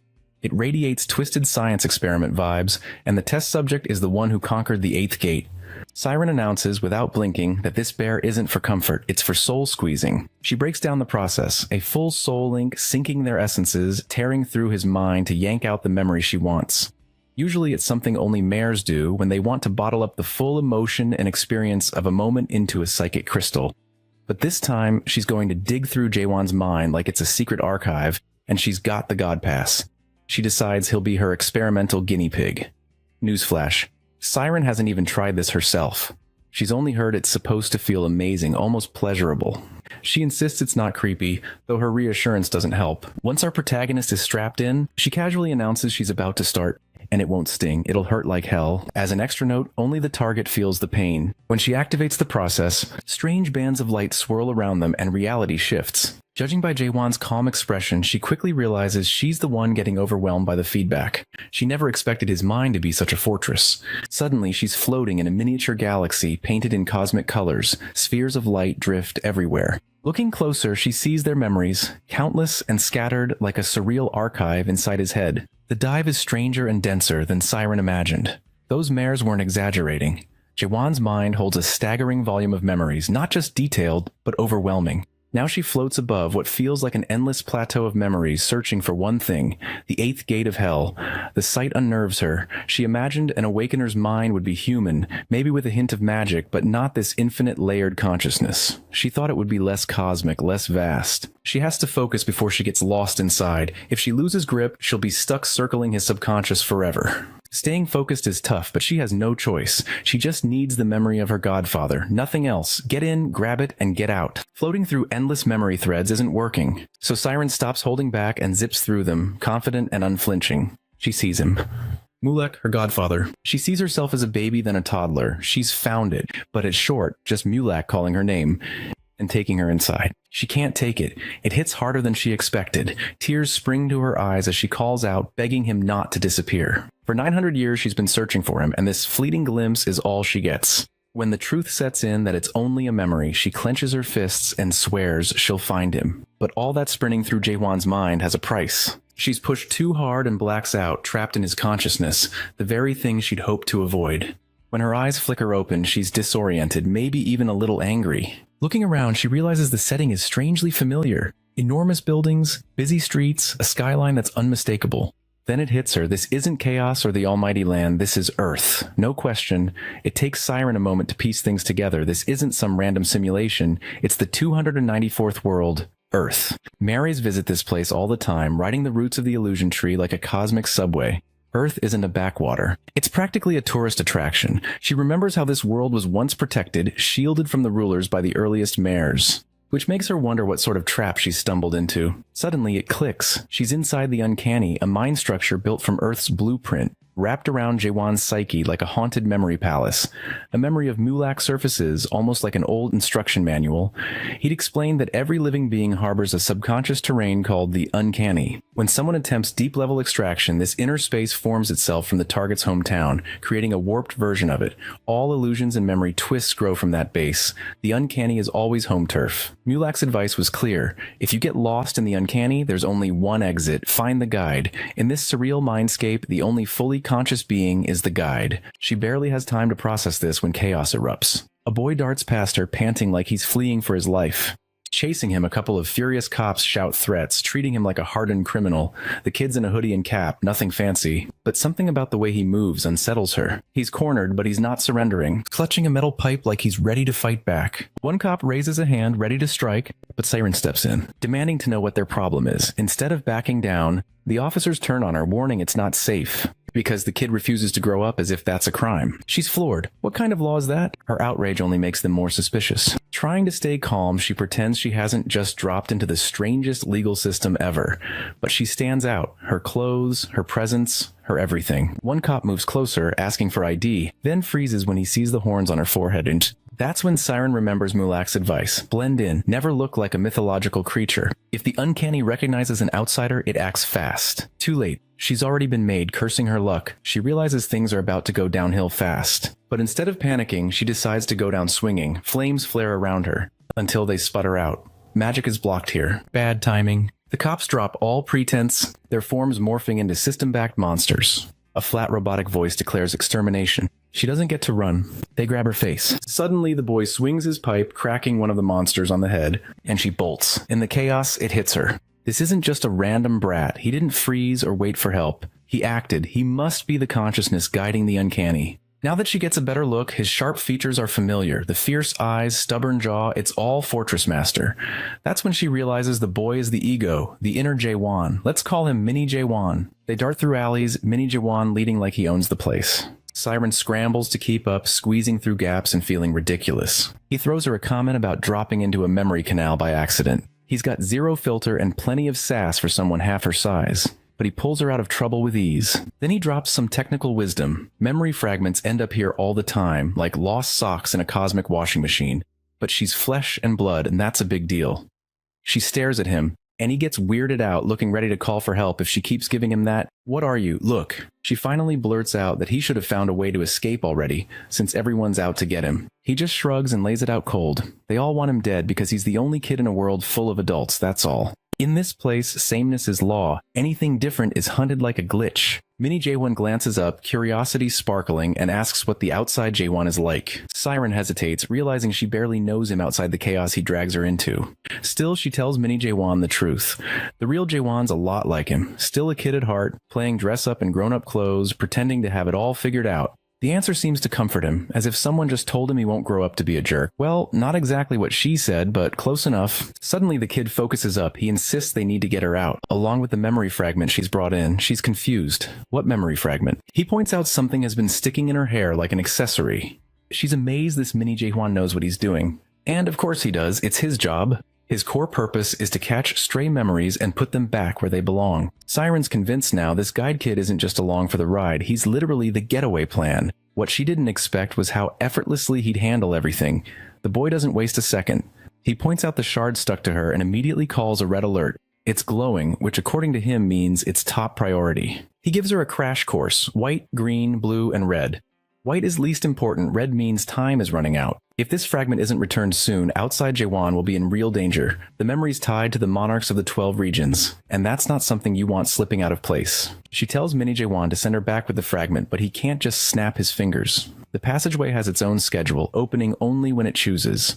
Her imagined quick escape isn't happening. She'll have to wait it out. Even the guide doesn't know exactly when the exit will appear. He offers her a place to crash under the overpass. For him, it's no big deal. This is his home. It makes her wonder, how does he track the passageway if he's always here? He doesn't guess, he calculates. He watches for when the Wi-Fi scrambles, a sign the passageway is about to open. Pulling out a battered device, he tracks the signal like it's second nature. Siren wonders if there's a way to hurry things up or bypass the system, but he's firm. They'll just have to wait. Tomorrow they'll gather supplies and try again. As they settle in for the night, she finds herself thinking about deeper things than just memory shards. She wonders if this ego version of Jaehwan is really okay, how he survives in the uncanny. It's as if a mare dumped him here and vanished. Maybe this place is the fallout from a nightmare tower. And though she's a mare herself, she thinks about the towers they build and the people forced to live with the wreckage, like this kid, this fragment of someone who's endured too much. That kind of damage must be buried deep in our protagonist, who never gives up. A week passes without a single passageway opening. Now they sit on an old bridge, legs dangling over the edge, talking about how Mini Jaehwan does his work. The kid treats returning memories as a sacred duty, even with the cops closing in on him more each day. Siren raises an eyebrow. This cop chase stuff isn't exactly normal. Sure, it's been happening more often lately, but it's still rare. To the guide, it's just another phase, luck flipping between sweet and sour. She asks what he does on the bad days. His answer? Watching other memories like binging Netflix. Siren blinks, unsure what he means. He explains that not all memories are sent back. Some of the white ones he keeps, arguing there's no point returning fragments of uneventful days. What would outside Jaehwan do with them anyway? She has no idea how to reply. Whether it's right or wrong isn't for her to judge, so she lets it go. The kid pulls out a memory crystal and demonstrates how it works. With a quick twist, the memory replays itself. It's wild. As soon as he activates one, the space around them lights up like a movie theater, old-style reels whirring to life. These memories are from Earth. One shows a mother reading to her toddler, but another catches Siren's attention, a scene like a page out of an illustrated novel. It feels strikingly familiar. Then it clicks. It's The Little Prince. The book is common enough among mares that Siren recognizes it instantly. She and the guide watch together. In the memory, young Jaehwan tugs at his mother's sleeve and wonders if the little prince ever came to Earth. She gives him a soft smile and says he did, then adds the line that always hits home. The most important things in life can't be seen with the eyes. Siren knows this story well. Among mares, it's essential reading. The message lingers, a little prince wandering the world, seeing what adults have forgotten. It's about a child trying to remind grown-ups what truly matters, his imagination, his greatest strength. Siren remembers the prince dies at the end, and maybe that's the point. Innocence only stays pure if it's allowed to end. Toddler Jaehwan asks what happened to the world after the prince was gone. His mother gives him a gentle answer.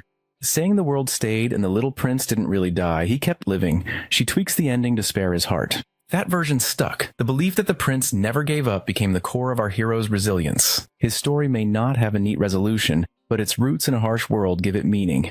Neither Siren nor the kid understands why a memory like that was marked white. Those were supposed to be the ones that didn't matter, not ones loaded with this much emotion. But maybe that's just how the system works. To survive, you have to let go of certain parts of yourself. Sacrifice is built in. While they're lost in thought, the boy's tablet pings sharply. He tells Siren to snap out of it. They've got work to do. She looks up confused, until the sky cracks open. A portal blooms above the building, blazing with light. No more delays, it's time to move. Of course, there's no way this escape is going to be clean, not with those cop freaks showing up for their usual chaos. Siren wonders if they're being chased just because the passageway opened, since a swarm of creatures is already on their tail, hunting them like it's instinct. Minnie Jae-won explains the system's in meltdown mode because something foreign, the passageway, just broke into its code. Barely a minute later, they crash through the building beneath the portal, racing for the elevator like their lives depend on it. Because they do.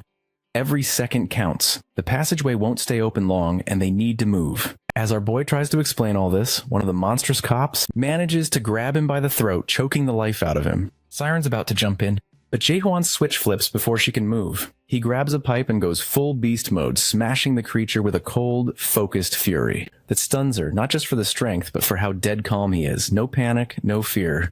Maybe he's numb from everything he's seen, or maybe this is just how the ego Jae-won survives. They make it to the elevator and punch the button for the 20th floor. But before the doors can close, more monsters flood in. One's the kid just laid out crawling back, relentless.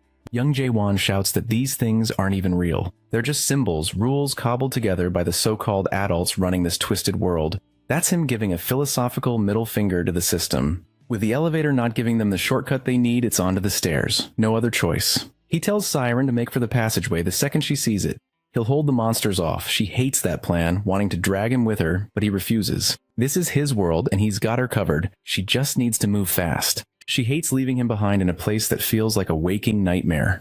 But he makes it clear he doesn't have a way out. They slam the gate shut on the rooftop, trying to hold off the monsters. The kid's done with soft words. He tells her to quit trying to play hero and run straight for the glowing crack in the sky. Her only escape. Just before she makes it through the portal, Minnie Jae-won yells one last question. Does the outside version even have friends? Siren pauses, and with a warm smile nods yes. That gets a genuine smile from him, a small, unfamiliar thing in a world this harsh. He gives her a simple goodbye. The monsters close in, but he's not fading quietly. He swings the pipe, a fierce little menace to the end. Siren watches, heart pounding, knowing she's leaving something unforgettable behind. She wants to tell the older Jae-won about the brave, stubborn kid buried deep inside. This little hero who stood his ground even when everything screamed to run. Whenever the outside world feels too cold and lonely for our protagonist, she'll remember this, and she'll tell him that the little prince was more than a story, that part of him never gave up on his world. Just like that, she's back in the massive starry canal of memory. But Siren isn't the same. No more drifting. She knows if she chases her godfather's memory again, she'll just end up lost, stuck in endless loops, never belonging. That won't happen. She doesn't know how much time has passed, days, hours, seconds, but she's no longer lost. Now she has real insight. She knows what to watch for when she builds her next tower. She won't repeat her mistakes. She's done searching for her godfather's memories. She's sticking to what Jae-won told her. She'll follow him into the abyss, no matter how wild it seems. Every so often, when that infuriating guy rambles about the Eighth Gate's puzzles, she'll piece it together, one painful chunk at a time. It won't be quick or easy, but she'll do it. No shortcuts. Then she remembers the mysterious memory that got tangled in her hair. She'd forgotten about it entirely. Now seems like the time to see what it is. The moment she looks, her breath catches. It's her godfather again, another memory, but this one is different. The air is thick with terror, and Mulak isn't alone. He's face to face with someone. Her heart sinks. It's catastrophe, the God Soul King, the first awakened, disaster. She's heard the stories, sealed away in the strange factory by the masters born from chaos, but she never imagined she'd see him. Now she does, and dread fills her. This isn't just terrifying, it's nightmare fuel. She can't understand why this memory is marked red. Sure, you're supposed to meet Catastrophe in the abyss, but no one ever talked about confronting him. Even the monarchs wouldn't dare. The realization hits her hard. If she's right, the expedition is heading straight into disaster. She has to warn the others fast. Abruptly, the story cuts to an empty stretch of cosmic void. Nothing to mark the passage of space or time. Chung-hoo's voice breaks the silence. 900 years have passed, and they finally arrived. Siren, unconscious, is being carried by someone. The scene grim and heavy. Jae-won's voice rings out. They've reached the gate to the abyss. She's out cold, and somehow our protagonist is still awake even after everything. But with Jae-won, nothing is ever normal. He recognizes the place instantly from Mulak's memories. They're standing before the strange factory. Whatever happens next might be exactly what Siren has been dreading. According to Mulak's record of the abyss, Jae-won says this is the final gate before they enter. Yoonhwan asks his fortress master if he's really going to just barge in. Jae-won nods but tells everyone not to call him Fortress Master anymore. He steps down, and he doesn't expect anyone to follow or rely on him. Still, Yoonhwan can't help but see him that way, which makes our boy smile. Despite his warnings that not everyone could come, More than 3,000 people have joined the expedition. Most stayed behind, knowing the abyss is a long-term ordeal, but plenty couldn't resist the pull. The only one who got dragged along without a choice is Siren. Ironically, she's the one passed out after trying to squeeze a memory from our protagonist. She snores as she's carried, but her skills are too valuable to leave behind. Suddenly, the structure of the factory gate shifts. Hangar doors sliding open. Some are confused, but the sharp-eyed spot-horn beast's waiting inside. There's no choice but to fight through. A massive saber-toothed wolf with red eyes lunges forward, followed by another. Kamen calls for everyone to prepare. The battle is about to begin. Meanwhile, the scene shifts to another place with an antique vibe. The ancient palace of pitch darkness in the 9th region. A shivering, hunched man bows before a figure who exudes mastery. Rika, the timid monarch, recounts how his hands were chopped off in chaos. Despite his shaken soul, he managed to return to his body. Quite the cover-up. He's too afraid to tell this monarch about the conditions our protagonist caused, and he has no idea how he'll be punished for coming back alone. The royalty, absorbed in painting, seems more concerned with the fate of Samyung Garang than Rika's excuses. It's hardly a shock that someone so reckless met such an end, but he still wants to know about Garang's final moments.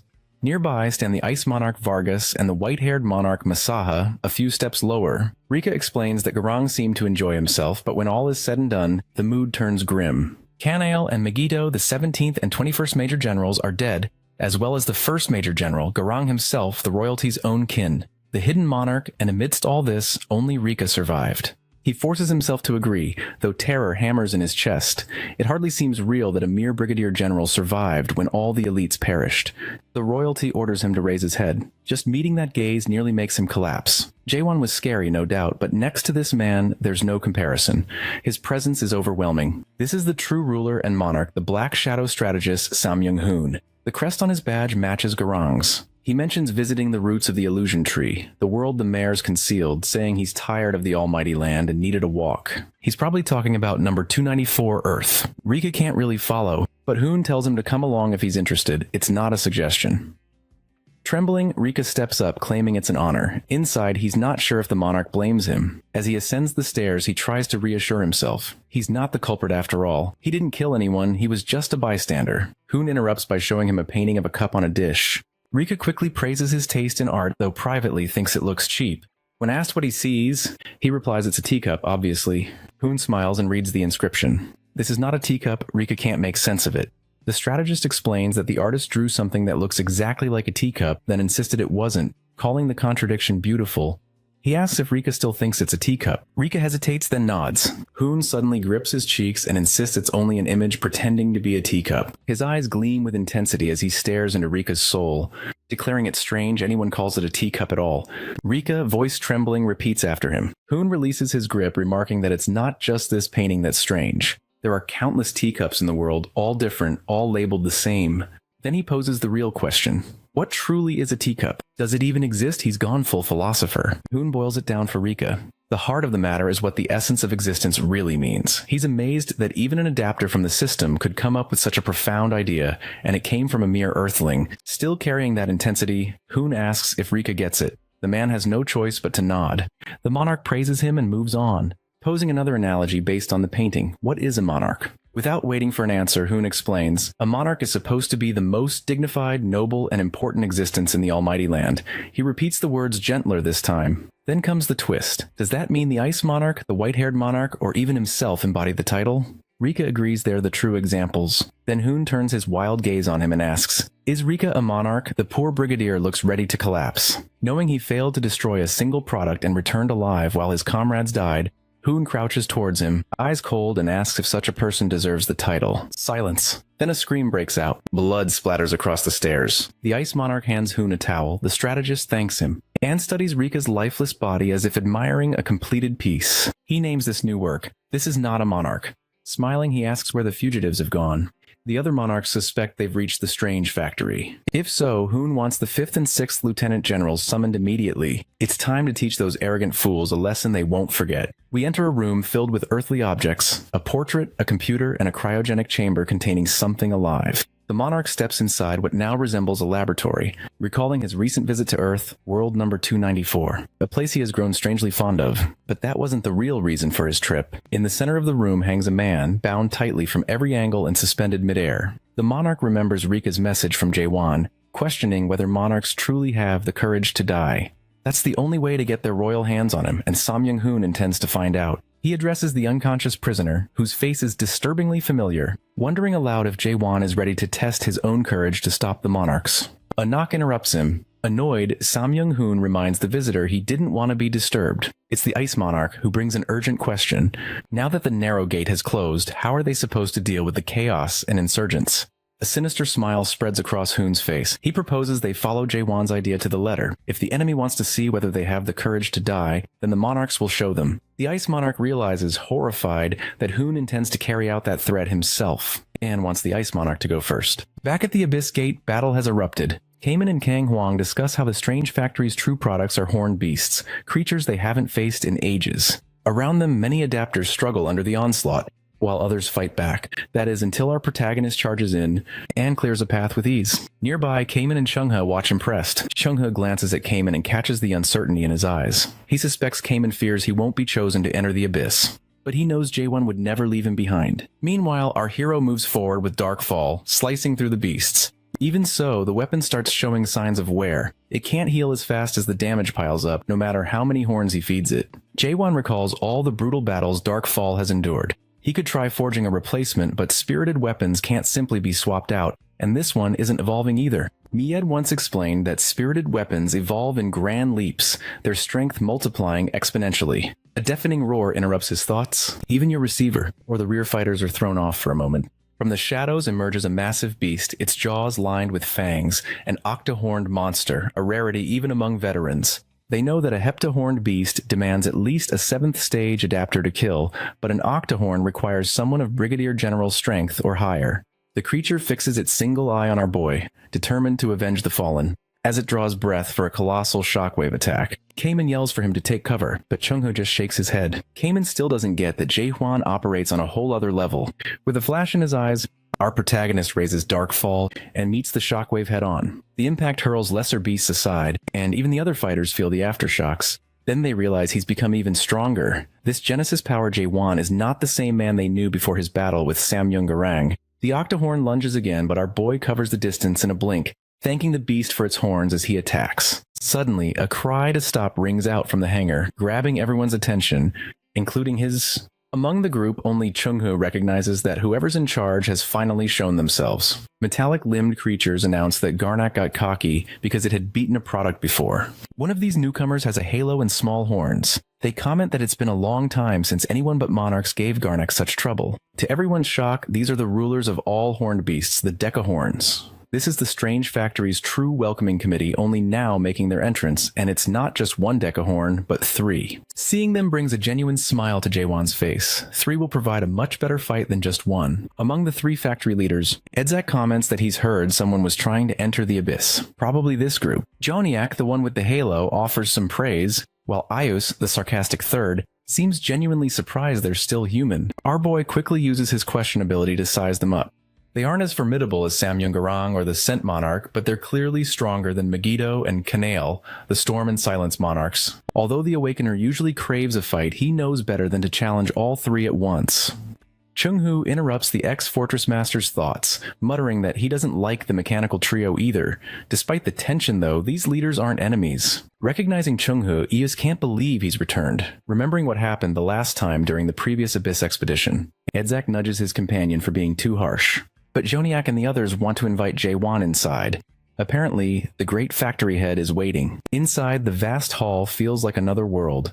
Chung-ho notes the horn beasts being repaired, including the octahorn our protagonist just defeated. He and Sir Carlton were only able to enter because Jae-won insisted on keeping his group together. One of the smaller factory masters explains that Garnak products are created only once every 10 years, so the Awakener should think twice before destroying them again so recklessly. Many were lost fighting the dead demon warriors, he adds, which catches Jae-won's interest. These leaders had survived battles against the strange palace invaders. Meanwhile, Carlton expresses his pleasure at meeting the apostles of the machine god Deus. When asked if he's familiar with them, the knight confirms he's heard of Deus's apostles. Eus finally remarks that people from Chaos aren't all classless delinquents. At least Sir Carlton has some class and respect. They soon arrive at the factory leader's gate. Pushing open the massive doors, They step into an enormous surveillance room centered around a main machine that looks like a huge CPU. Someone addresses Jaewon as the awakened warrior. This is the main factory leader, ENIAC. Seeing the machine's name, Jaewon immediately senses something familiar. In fact, all these names, Edzak, Joniak, Eus, ENIAC, sound more like machine product names from Earth than real names. Our protagonist brings this up, mentioning Earth World number 294. ENIAC pauses, curious why he'd ask. Jaewon explains that their names remind him of machines from home. ENIAC only knows they're creations of a god from a world of change. If that world is Earth, Jaewon could be right. Although he's familiar with the idea of gods, no one in Chaos mentioned them before now. ENIAC can tell Jaewon doesn't fully understand the Abyss yet, so he simplifies. Monarchs rule the almighty land, and similarly, gods control the Abyss. Like monarchs, these gods vie for dominance. But unlike them, gods aren't adapters of any system. Throughout the conversation, machinery hums and blinks steadily. Chungho is intrigued by the idea of Abyss gods. Then ENIAC clarifies that while their roles are similar, gods are fundamentally different from monarchs. The concept is still foreign to the Awakener. Where he comes from, gods are almighty. But ENIAC describes something else. The gods of the Abyss are not all-knowing, not even close. Sure, some approach that level, but most don't. Admitting his understanding is limited as a created being, ENIAC nonetheless offers insight. Jaewon himself would qualify as a god, or at least god-ish. Our protagonist hadn't expected that, but ENIAC's logic makes sense. As an awakener who's unlocked Genesis, the power of creation, he embodies his own unique world, putting him on par with the gods of the Abyss, maybe even surpassing them. Unlike Jaewon, these gods can't act alone. They need representatives. Their power comes from channeling their worlds into followers. The more followers, the stronger they become. The leaders explain that mortals rarely reach Jaewon's level. The definition of God is fluid, since gods are created by greater beings through karma. Only by gathering enough karma to shape a form and win approval from Big Brother can they earn the title of God. Jaewon realizes there must be a being so powerful that even gods need permission to exist. But he's puzzled. Why isn't this info in the Abyss archives from Lance? He asks who Big Brother really is. According to Carlton, it's an organization that guides and oversees the system. Chungho confirms he's heard the same, but ENIAC interrupts, saying that's only what ordinary humans believe. This sudden clarity makes Jaewon more curious, but the leaders refuse to elaborate. The only answer, Big Brother, is the god above all gods, the system's ultimate guardian. Suddenly we see a representation of the giant eye in the sky, the same one that appears with Jaewon's unique world. The factory leaders refuse to elaborate further to Jaewon, except for one crucial fact: Big Brother is the top onlooker god. The smallest leader, Joniak, even looks a bit nervous, warning the group that it's best to stay out of sight. Suddenly, our protagonist drops a bombshell. He asks if Big Brother killed their god. The factory trio is stunned, realizing he knows much more than he should. The death of Deus is precisely why they were exiled from the Abyss. The Awakened One is clearly learning plenty from Mulak's records, from visions of the past. Jaewon learns that these leaders made a contract with Big Brother after he destroyed Deus, and were only allowed to remain at the factory because of their abilities. Frustrated but out of options, they had to comply to survive. The records also revealed they'd asked Lance to venture through the Abyss and retrieve their Titan warrior, Deus Ex Machina. ENIAC finally explains why Jaewon was summoned. They want him to promise not to enter the Abyss. Chungho, however, knows that's impossible. The leaders aren't going to make decisions for their group. Yus bristles, urging the humans to check their arrogance, though ENIAC holds her back. The reality is these leaders aren't the true decision makers. The only being who can decide if the Chaos genes enter the Abyss doesn't want them there either. Jaewon realizes ENIAC is talking about the Soul King Catastrophe. The Soul King is furious with him for killing the mega undead pet Magritte, one of the king's loyal and strangely treasured servants. In truth, this is just a warning for our boy. He's momentarily confused by the scenario. To sum it up, the Soul King is throwing a tantrum over his pet getting killed, even though it attacked first. And since he holds the key to the Abyss, he's refusing to let the group through. Jaewon's blunt take may be rude, but it's accurate. ENIAC agrees. But our protagonist still insists the gate be open. ENIAC thinks Jaewon doesn't fully understand the situation, but he's not easily put off. He says he'll persuade Catastrophe personally. ENIAC stands firm, but before things escalate, our hero drops a single name, Deus Ex Machina. The leaders are floored. They have no idea how he knows that name. But he promises he can deliver their missing Titan warrior. Naturally, they're desperate to know where he's getting this information, but Jaewon won't reveal his source. If they want to see Deus Ex Machina again, all they need to do is let him meet Catastrophe. A moment later, he realizes he's hit the soft spot. ENIAC leads him through a warped passage. Even though everything was supposedly decided already, Jaewon has managed to get this far. Convincing the Soul King may be impossible, but he has to try. ENIAC can only wish him luck as they step inside. Then the leader brings up something called the Stigma of Dias, a tool Jaewon apparently isn't using. Our protagonist has no idea what that is. Aniak points to the tattoo on his forearm, the Gorgon tattoo he's now infamous for. It was a gift from the apostles to humanity, originally given along with a seven-horned beast as a guardian. Aniak can't figure out what happened after the old fortress master passed it to Jaewon. If he activates the stigma, the horned beasts won't attack, and other apostles in the abyss will see him as an ally. After a few minutes they arrive, but from here on, Jaewon must go alone. Aniak reminds him he has only an hour. If he takes longer, the door shuts for good. That suits him. He never planned on wasting time anyway, as he walks across a bridge lit by rows of pole lamps. Jaewon admits to himself he's not as confident as he acts. But with Lance's Abyss records, he has a plan. There's no turning back now. This is the only way to reach his final goal, destroying this world. He looks up at the massive door ahead and realizes he's standing before the Soul King's palace. The architecture is unmistakably horned beast made, the scales staggering, a true monument to power and effort. Before he can process it all, the eyes on the door glow, and it swings open. A voice taunts him, "The awakened human has arrived to die." This time, Jaewon takes the threat seriously. This isn't a copy, it's the real Soul King. He knows he cannot afford to underestimate this opponent. Even the king's voice feels like it's tearing at his very being. Before Catastrophe can unleash his fury over Magritte's death, Jaewon jumps straight to a proposal. The Soul King scoffs. This pitiful human can't even cross the threshold properly, yet dares to negotiate. The arrogance disgusts him, but our boy fires back. He points out that Catastrophe, once the first awakened and king of chaos, has been reduced to little more than a glorified gatekeeper. From ruler of all to doorman, if that's the best the Soul King can manage, it's pathetic. It's hard to say whether Jaewon is being reckless or crafty, but he offers Catastrophe a chance for revenge, even as he has to rely on Dark Fall's support just to stand under the pressure. His words cut through, and for a moment, the king falls silent, curiosity piqued by such unexpected arrogance.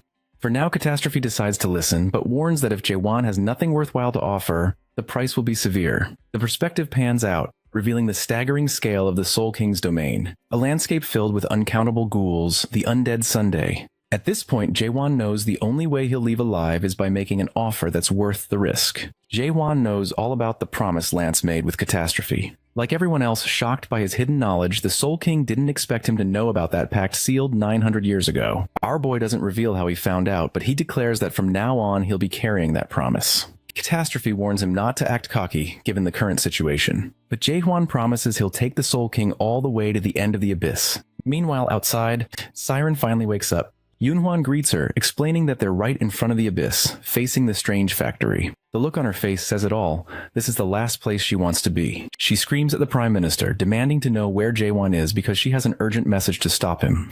The Prime Minister, confused by her panic, tells her our protagonist is inside the factory. Suddenly, everyone notices fireflies emerging as the air grows warmer. Kang Hwang warns them not to poke around, but Yoon Yang, ever the skeptic, pokes one anyway. Instantly, an explosion rips through the area, setting off a chain reaction that causes even more devastation. The factory itself takes damage. It's the perfect moment for the monarchs to make their move. Sam Young-hoon announces that, just as Jaewon wished, the monarchs are here to wage war. At least 4 monarchs appear, with Hoon leading the charge. The heroes go on high alert. The orders are ruthless. Kill everyone without hesitation, except for second stage adapters or higher. Amidst the chaos and ambush, someone mutters that it doesn't matter what Hoon plans for the others. He has to get rid of Jaewon as soon as he spots him. This is Nakmyeong Cheon-do, the Poison Monarch and second lieutenant of the Emerald Bug family. His grudge is personal. Our protagonist killed the caravan of his clan. Meanwhile, tension simmers among the monarchs. Some in the Samyung family realize Hoon isn't just avenging his little brother, Samyung Garang.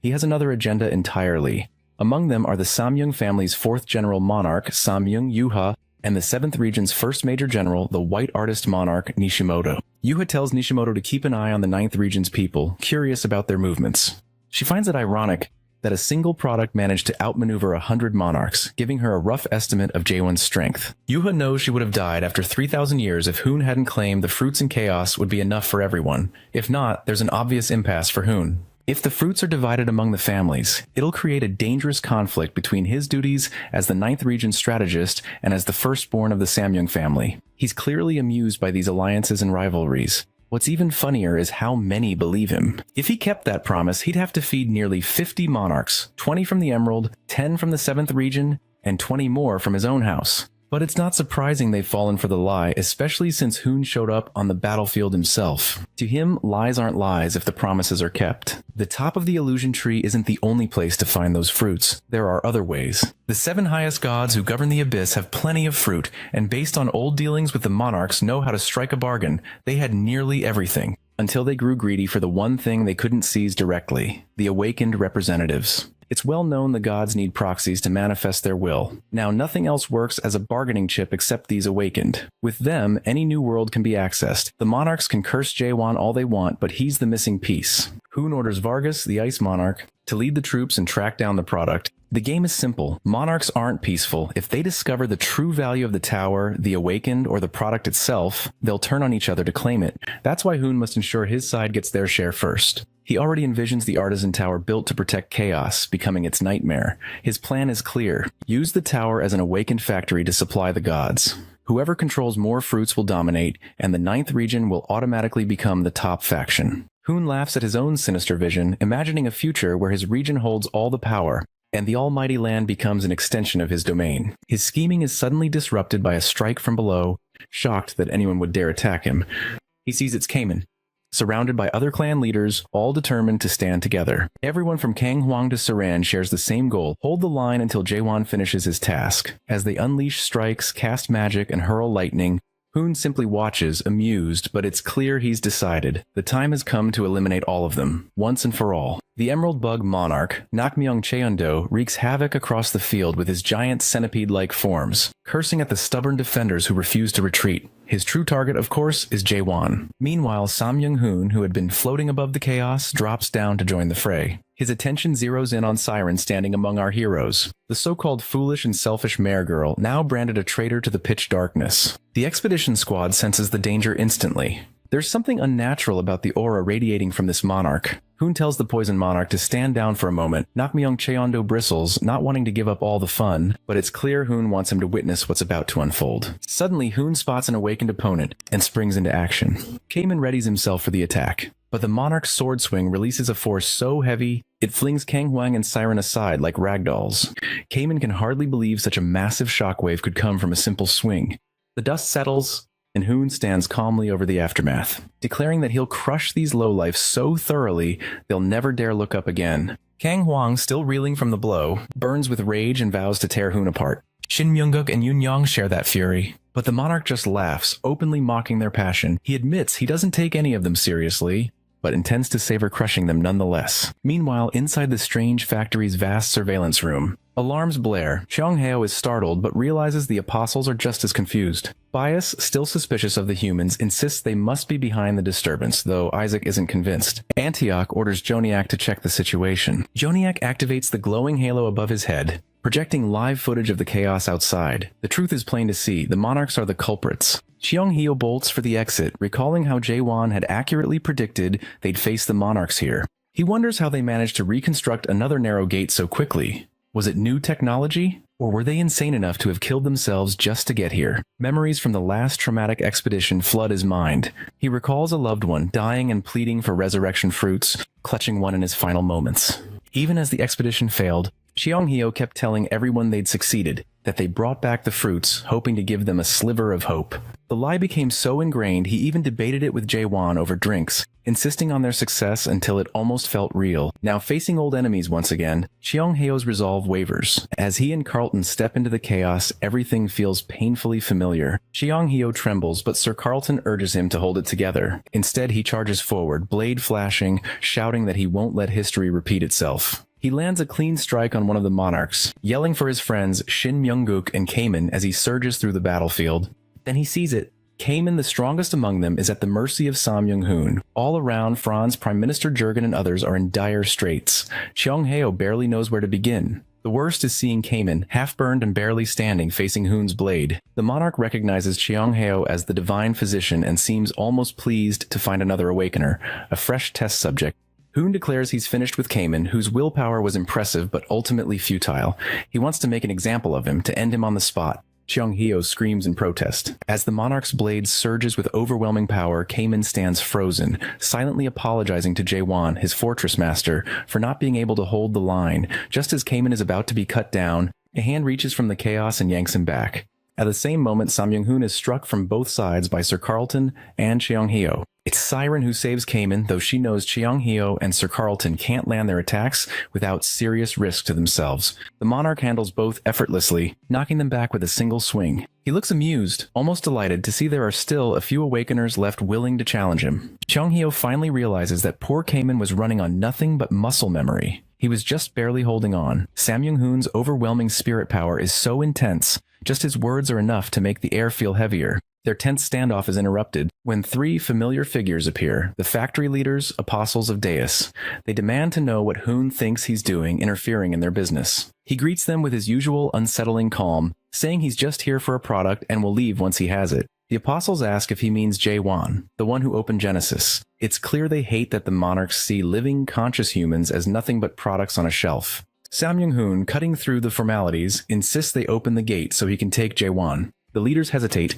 Losing patience, Hoon curses them out and gives them a final warning. A surge of energy erupts from him, blasting the leaders back. Aes steps forward, spitting curses of her own at Hoon for interfering with the factory. Returning to basics, Hoon reveals he knows all about Catastrophe, the Soul King, trapped in the strange factory, and that the apostles have been useful in keeping him sealed. But Hoon delivers a brutal reality check. Monarchs never interfered because the factory was still useful. It kept Catastrophe, one of the three ancient gods and the strongest deity of the Abyss, locked up. Things have changed. Hoon couldn't care less how strong Catastrophe is now. To him, the Soul King is just another fallen god clinging to the respect of the undead. Sam Young-hoon boasts he's now stronger than the 12 supreme monarchs were 1,000 years ago, and he's not waiting any longer. The apostles warn him to reconsider, but Hoon is done pretending the monarchs are on good terms with the factory. Ace lunges at him, her companions trying to hold her back. The monarch conjures a magical seal above his head, a massive dragon aura taking shape. Only now does Ice realize she's in real danger. Onlookers freeze as she braces for impact. There's a blinding blast. For a moment, it feels like the end of everything. While Cheong-hyo reels, powerless, a voice calls out to him, asking if he's the divine physician and begging for a battlefield report. He turns to see Yoon-yong waiting for hope. Only now does Cheong-hyo notice Yoon-yong's mutilated, blinded eyes. He grits his teeth, heartbreaking for the Lightning God clan leader. All he can say is that if Yoon-yong still had his sight, he wouldn't have the heart to answer. They can't win like this. Suddenly, a memory of Seola's words cuts in, asking if he plans to run away again, just like last time. Cheong-hyo freezes, fear washing over him. But memories of Jae-won ignite a spark. Our boy, charging into every fight as if victory was inevitable, never backed down, even against the Soul King. When Yoon-yong asks if their fortress master has returned, something steals inside Cheong-hyo. Maybe Jae-won is already gone, but even so, he would never have bowed to the Soul King. He tells Yoon-yong the fortress master hasn't returned, but that doesn't mean they've already lost. Yoon-yong laughs, understanding the meaning beneath those words. Even if the fight looks hopeless, surrender isn't an option. The sky clears, and Cheong-hyo, Yoon-yong, and the others stand ready, weapons raised, determined to fight to the end. For the first time, Sam Young-hoon is unsettled. Their defiance is a direct challenge to his power. Uncertainty flickers across his face. He realizes this is what nobility looks like, the will to choose their own fate. He briefly wonders if all awakeners are like this, if he'll ever be able to sell them to the gods of the abyss. He calls out to Vargas, ordering him to change plans. Every last awakener must die. The massive dragon gathers energy, preparing to unleash devastation. Just as it seems like the end for everyone, a sudden whoosh tears through the air. The explosion doesn't come. Sam Young-hoon realizes what's happened. Standing there, calm and unshaken in his mission armor with Darkfall in hand, is Jae-won. Our protagonist glances at the others and simply apologizes for the delay. Jae-won, his face marked by strange scars, arrives late and apologizes, prompting the company to sigh with relief. He quickly orders them to clear the area, expressing gratitude for their endurance against the formidable Sam Young-hoon. The monarch, radiating royal arrogance, refuses to believe that this ragged man is actually the fortress master. He scoffs at our protagonist's tattered appearance and lack of decorum, doubting anyone would come this far for a nobody. Still, his curiosity is piqued. Impure energy escapes from Jae-won, carrying the faint traces of Catastrophe, the Soul King himself, suggesting that Catastrophe allowed someone this unremarkable to survive. The monarchs mock the Chaos followers, incredulous that they would risk everything for someone with such a beggar's appearance. They cannot fathom sacrificing so much for a product like our hero. Suddenly, new figures appear. The 9th Region's 5th Lieutenant General, Black Cloud Monarch Magatha, and the 6th Lieutenant General, Dragon Leg Monarch Serem. Serem's impatience grows, but Sam Young-hoon explains that their main obstacle remains Jae-won. Our boy, already out of patience with these self-satisfied monarchs, wonders if they plan to stand around making small talk all day. With a single swing of his sword, he signals that conversation is over. He then activates his moon eye. The poison monarch Nakmyung Cheondo is intrigued that this man has created a world with such a unique perspective. They note the massive eye on the twisted tree structure, identical to the one near the first nightmare. That grotesque eye is meant to represent the big brother, Yuhua, though she remains unimpressed. Regardless of how Jaewon shapes this world, she sees only emptiness, no real substance. Meanwhile, Cheongheo, who has always believed most in his own strength, starts to question what our protagonist is planning. He knows Jaewon cannot possibly take on all these lieutenant generals alone. Samyung-hoon admits that the Fortress Master possesses a unique worldview, something unlike anything he's seen before, though still inferior to those he encountered in the depths. Is this really all Jaewon has to offer? Clearly not. Our protagonist charges forward, swinging Dark Fall at one of the monarchs before the blade can land, and Sarem intervenes, kicking Dark Fall aside and mocking him for such a reckless move. She demands to face him alone, but her wish is immediately denied. The Poison Monarch notices the Pitch Darkness strategist's eagerness to claim the fight. The Emerald Bug Clan monarch still craves revenge for the caravan incident, yet Samyung-hoon is baffled that they waste time arguing over who gets to battle Jaewon. Tired of the squabbling, Hoon snaps his fingers, conjuring a massive cuboid structure to lock himself and our boy inside. The bug-faced monarch is stunned by Hoon's bold action, pounding at the barrier, though the Emerald Bug Clan seeks vengeance. Hoon remains unfazed. His hair begins to glow, radiating the same energy Samyung-garam displayed in his fight with Jaewon. Within the enclosure, our hero is uncertain what these monarchs are plotting. Hoon claims to want a fair one-on-one duel, promising no interruptions this time. He encourages Jaewon to attack with everything he has, confident that the Fortress Master's strikes won't even leave a scratch. Hoon's blade and body pulse with power, even brighter than Garam's ever did. Yet Jaewon is not without resources. The monarch remarks that he has observed numerous awakenings in the past 10 days. Some reached stage 3, a few prodigies stage 4. Charging forward, he strikes Darkfall directly, sneering that Jaehwan is the weakest stage 4 awakening he's seen. In that instant, our protagonist realizes that Garam's brother is far stronger than Garam ever was. The difference is overwhelming. He can sense that Hoon channels the system's power to a much higher degree, and knows that small, measured attacks will not suffice. To survive, he must go all out. Summoning his dragon, the monarch taunts Jaewon, who has opened a genesis and achieved materialization, warning him not to repeat the same predictable tactics. That's fine, our hero is prepared to adapt. His next thrust seems ordinary, but before Hoon can react, it transforms into one of those world thrusts. Cheongheo is stunned, while the other monarchs are amused. Finally, something worth watching. Hoon acknowledges that he now understands how Garam could have fallen to this man, but he warns that if Jaewon holds back, thinking Hoon is equal to Garam, he will die quickly. Opening the Genesis will not be enough. Hoon waits to see if the Fortress Master wants to finish things now or reveal any other tricks before it ends. Jaewon, however, is determined not to leave unanswered the question he withheld from Garam. He demands to know why Hoon has not killed him yet, despite having the chance. He presses for Hoon's true intentions. This directness impresses Hoon, who explains that he wants Jaewon to join the 9th region and bring the Tower of Awakening. As expected, our boy asks what happens if he refuses. Hoon simply laughs. There is no real choice.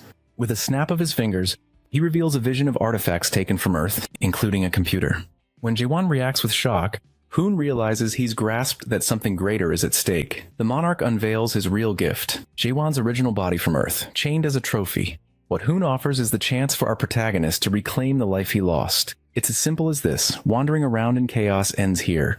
Jaewon now has the chance to restart his life. Samyung-hoon even sweetens the deal, offering the position of 8th Lieutenant General. Yet the true temptation lies in the promise of returning to Earth, not just at any moment, but with all the years lost in chaos restored. A full rewind. Despite this, our boy doesn't waver. He refuses to go back, least of all on Hoon's terms. The monarch's smile remains. He expected this answer. It fits Jaewon's entire identity, always resisting any return to his core. So why make the offer at all if rejection was certain? Because in truth, it was never about turning back or erasing everything our protagonist has endured. That kind of return wouldn't undo the hell he's weathered or the relentless pursuit that defines him, and Hoon knows it. In his eyes, it shouldn't be undone. The wounds and pain are what shaped Jaewon. Even this line of thought leads Hoon to wonder if that's why our hero won't go back. He clings to the present because it's familiar, however broken it may be. But Hoon wants him to see the truth. This mess of a present isn't worth holding on to. He urges Jaewon to really look around and ask himself whether this hell is something to cling to. When Hoon tells him that the present stolen from him, the life ripped away, Was the one he truly deserved? It strikes a nerve. Memories of his mother swirl to the surface, her voice echoing as she calls for one more story. Even Jae-won feels the pull, his veins bulge as he fights the temptation. The people he loved all remain in that world. If he were to accept the role of the 9th Region's final Lieutenant General, he could return to them whenever he wished. Logically, the choice seems obvious. For a brief moment, it looks as though our protagonist might actually consider it. But then he tightens his grip on Darkfall and delivers his answer to the Radiant Monarch. He's not going back. The place he's aiming for is at the very top. This time, Hoon is the one caught off guard. He pleads with Jae-won to reconsider, questioning if he's truly willing to throw away the only real life he has left for this shattered reality. The monarch's smile fades, his aura flaring violently and crashing into Jae-won, forcing our boy to shield his face. In that instant, he converses with his inner voice. Nothing Hoon said was untrue. He does miss that lost time. His past flashes before his eyes. If he's still human, how could he not long for it? But the separation between past, present, and future has blurred since coming to this world. Jae-won steps forward, breaking through the monarch's overwhelming spiritual energy. Once the shockwave subsides, he wants to know what good any of this would do if he returned to Earth, only to watch it fall to these cultivators and demons. He isn't wrong, and Hoon doesn't try to deny it. Cultivation is the law here. It's not anyone's fault, just the way of the world. Cayman has no memory of life before becoming a product, and that can't be blamed on him. No one faults Siren for growing up in a tower, taught only what she knows, trapped by the same process. Can the cultivators truly be condemned for surviving as they must? Angels and demons are simply playing their roles. But Jae-won already understands this. The only thing deserving blame is the rotten idea that the process itself is justified or humane. The real culprit in his eyes is the world, and that's exactly why our hero wants to destroy it. The monarch laughs at the notion. Everything Jae-won ever loved is a part of the same world he wishes to erase.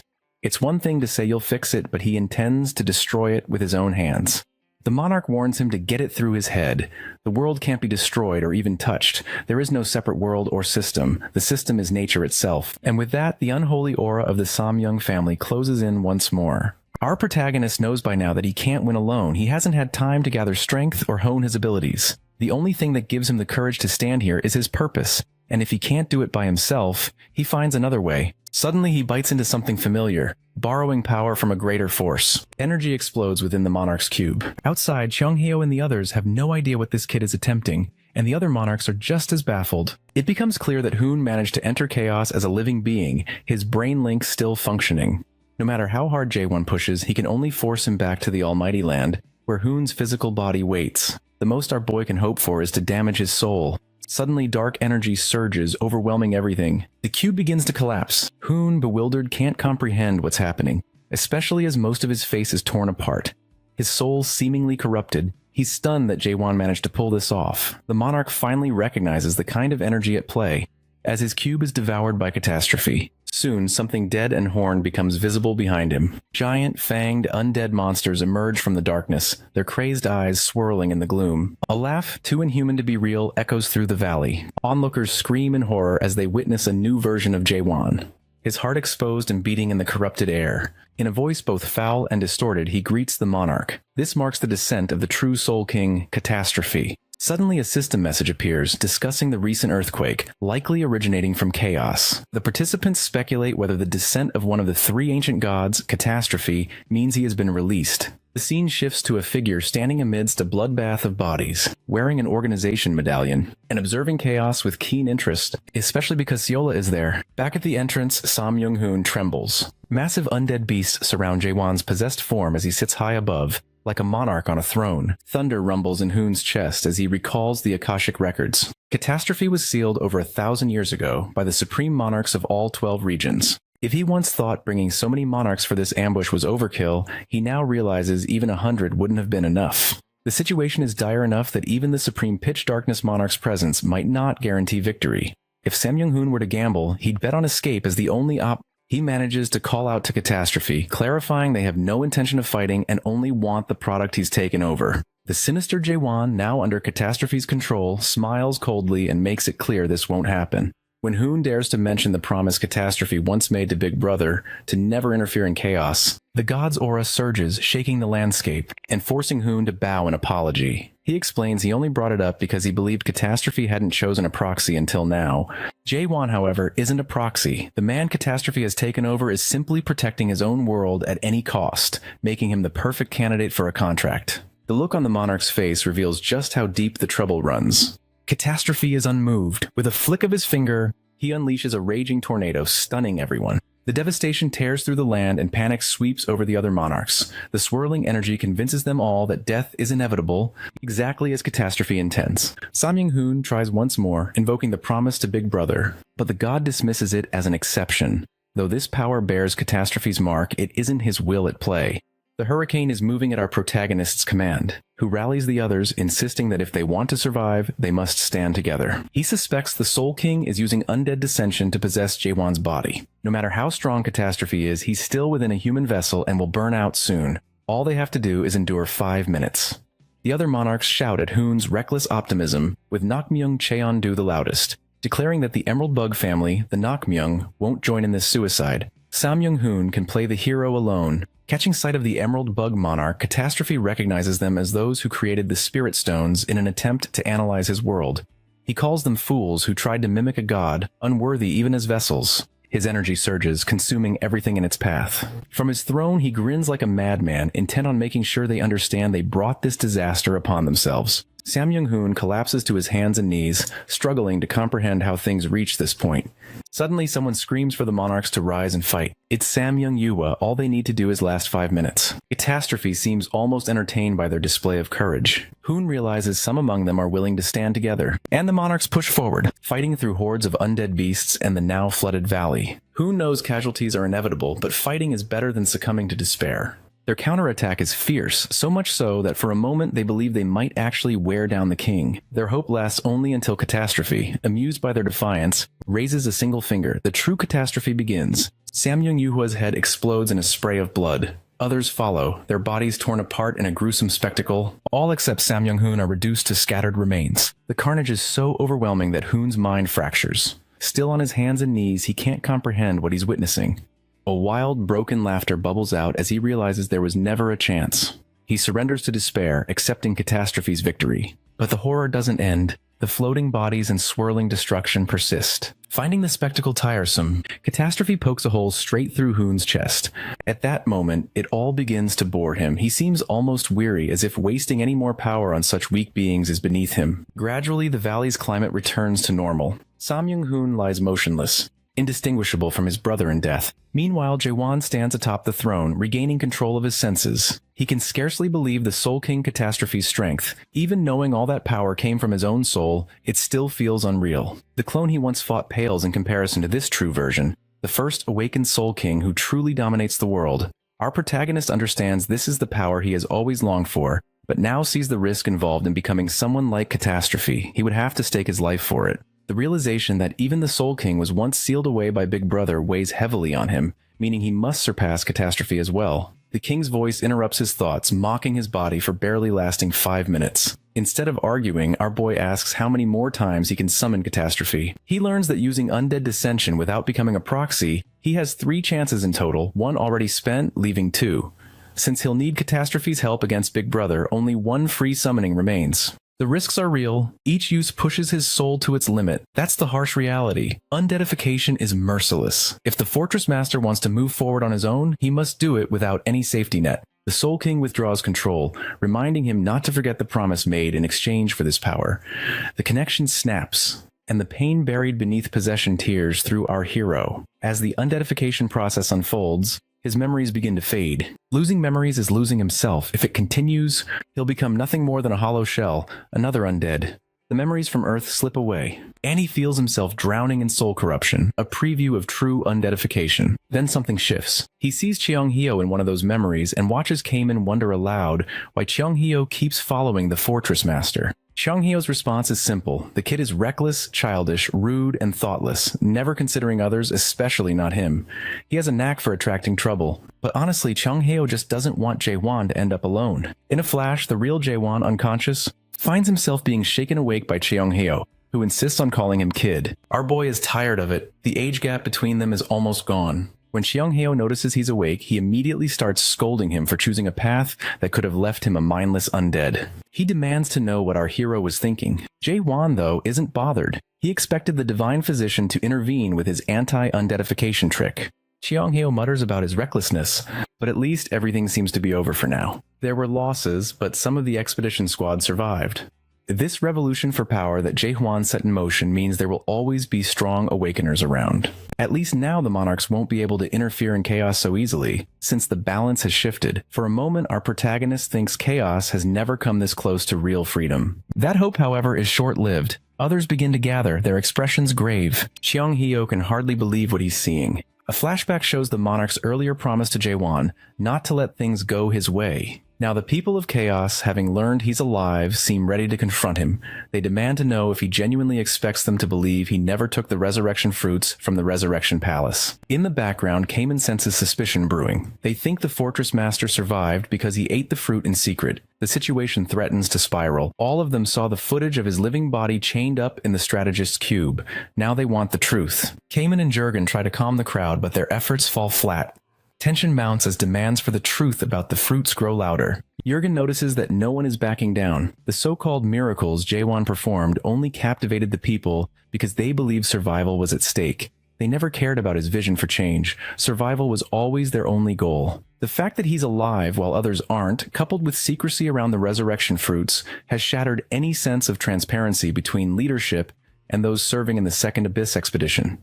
The people want Jae-hwan to face them and give real answers, yet this backlash isn't entirely organic. His own achievements have turned against him, fueled by Sam Young-hoon's confusion skill. Even in his weakened state, the monarch remains obsessed with the Fortress Master. In truth, he's only igniting feelings that have long existed. The confusion works because there are already logical reasons for the people's doubts: jealousy, suspicion, and the insecurity beneath their loyalty. They've always needed Jae-hwan, but never fully trusted him. Watching the crowd converge on their leader, Sam Young-hoon, barely conscious, laughs bitterly. If his own plans failed, the vengeful strategist of pitch darkness will make sure Jae-hwan's do too. Suddenly, Kamen steps forward, ready to confess that he destroyed the fruit. He's about to speak, but Jae-hwan stops him, rises, and takes responsibility himself. He declares to everyone that he destroyed the resurrection fruit. Silence falls, shock ripples through the crowd. Siren and the few who know the truth can't understand why he'd say that, but it brings no comfort to the others. To them, he's alive and destroyed the thing they desired most, a chance at life. Now our hero stands before them and asserts that true life wasn't to be found in those fruits anyway. Even if they'd revived in the Almighty Land, endless conflict would have followed as they fought for the remaining fruits. He could have exposed this ugly truth, but he chooses a more decisive way to end the debate. If they truly need proof, Jae-hwan concentrates and reveals the real brain link, confirming everyone's worst fears. He is unmistakably alive. Murmurs of shock spread through the crowd. How could the Fortress Master have deceived them for so long? Many begin to believe he used them just to obtain the fruit for himself. In response, and as if to show his indifference to their accusations, Jae-hwan cuts his own brain link, ending the argument without hesitation.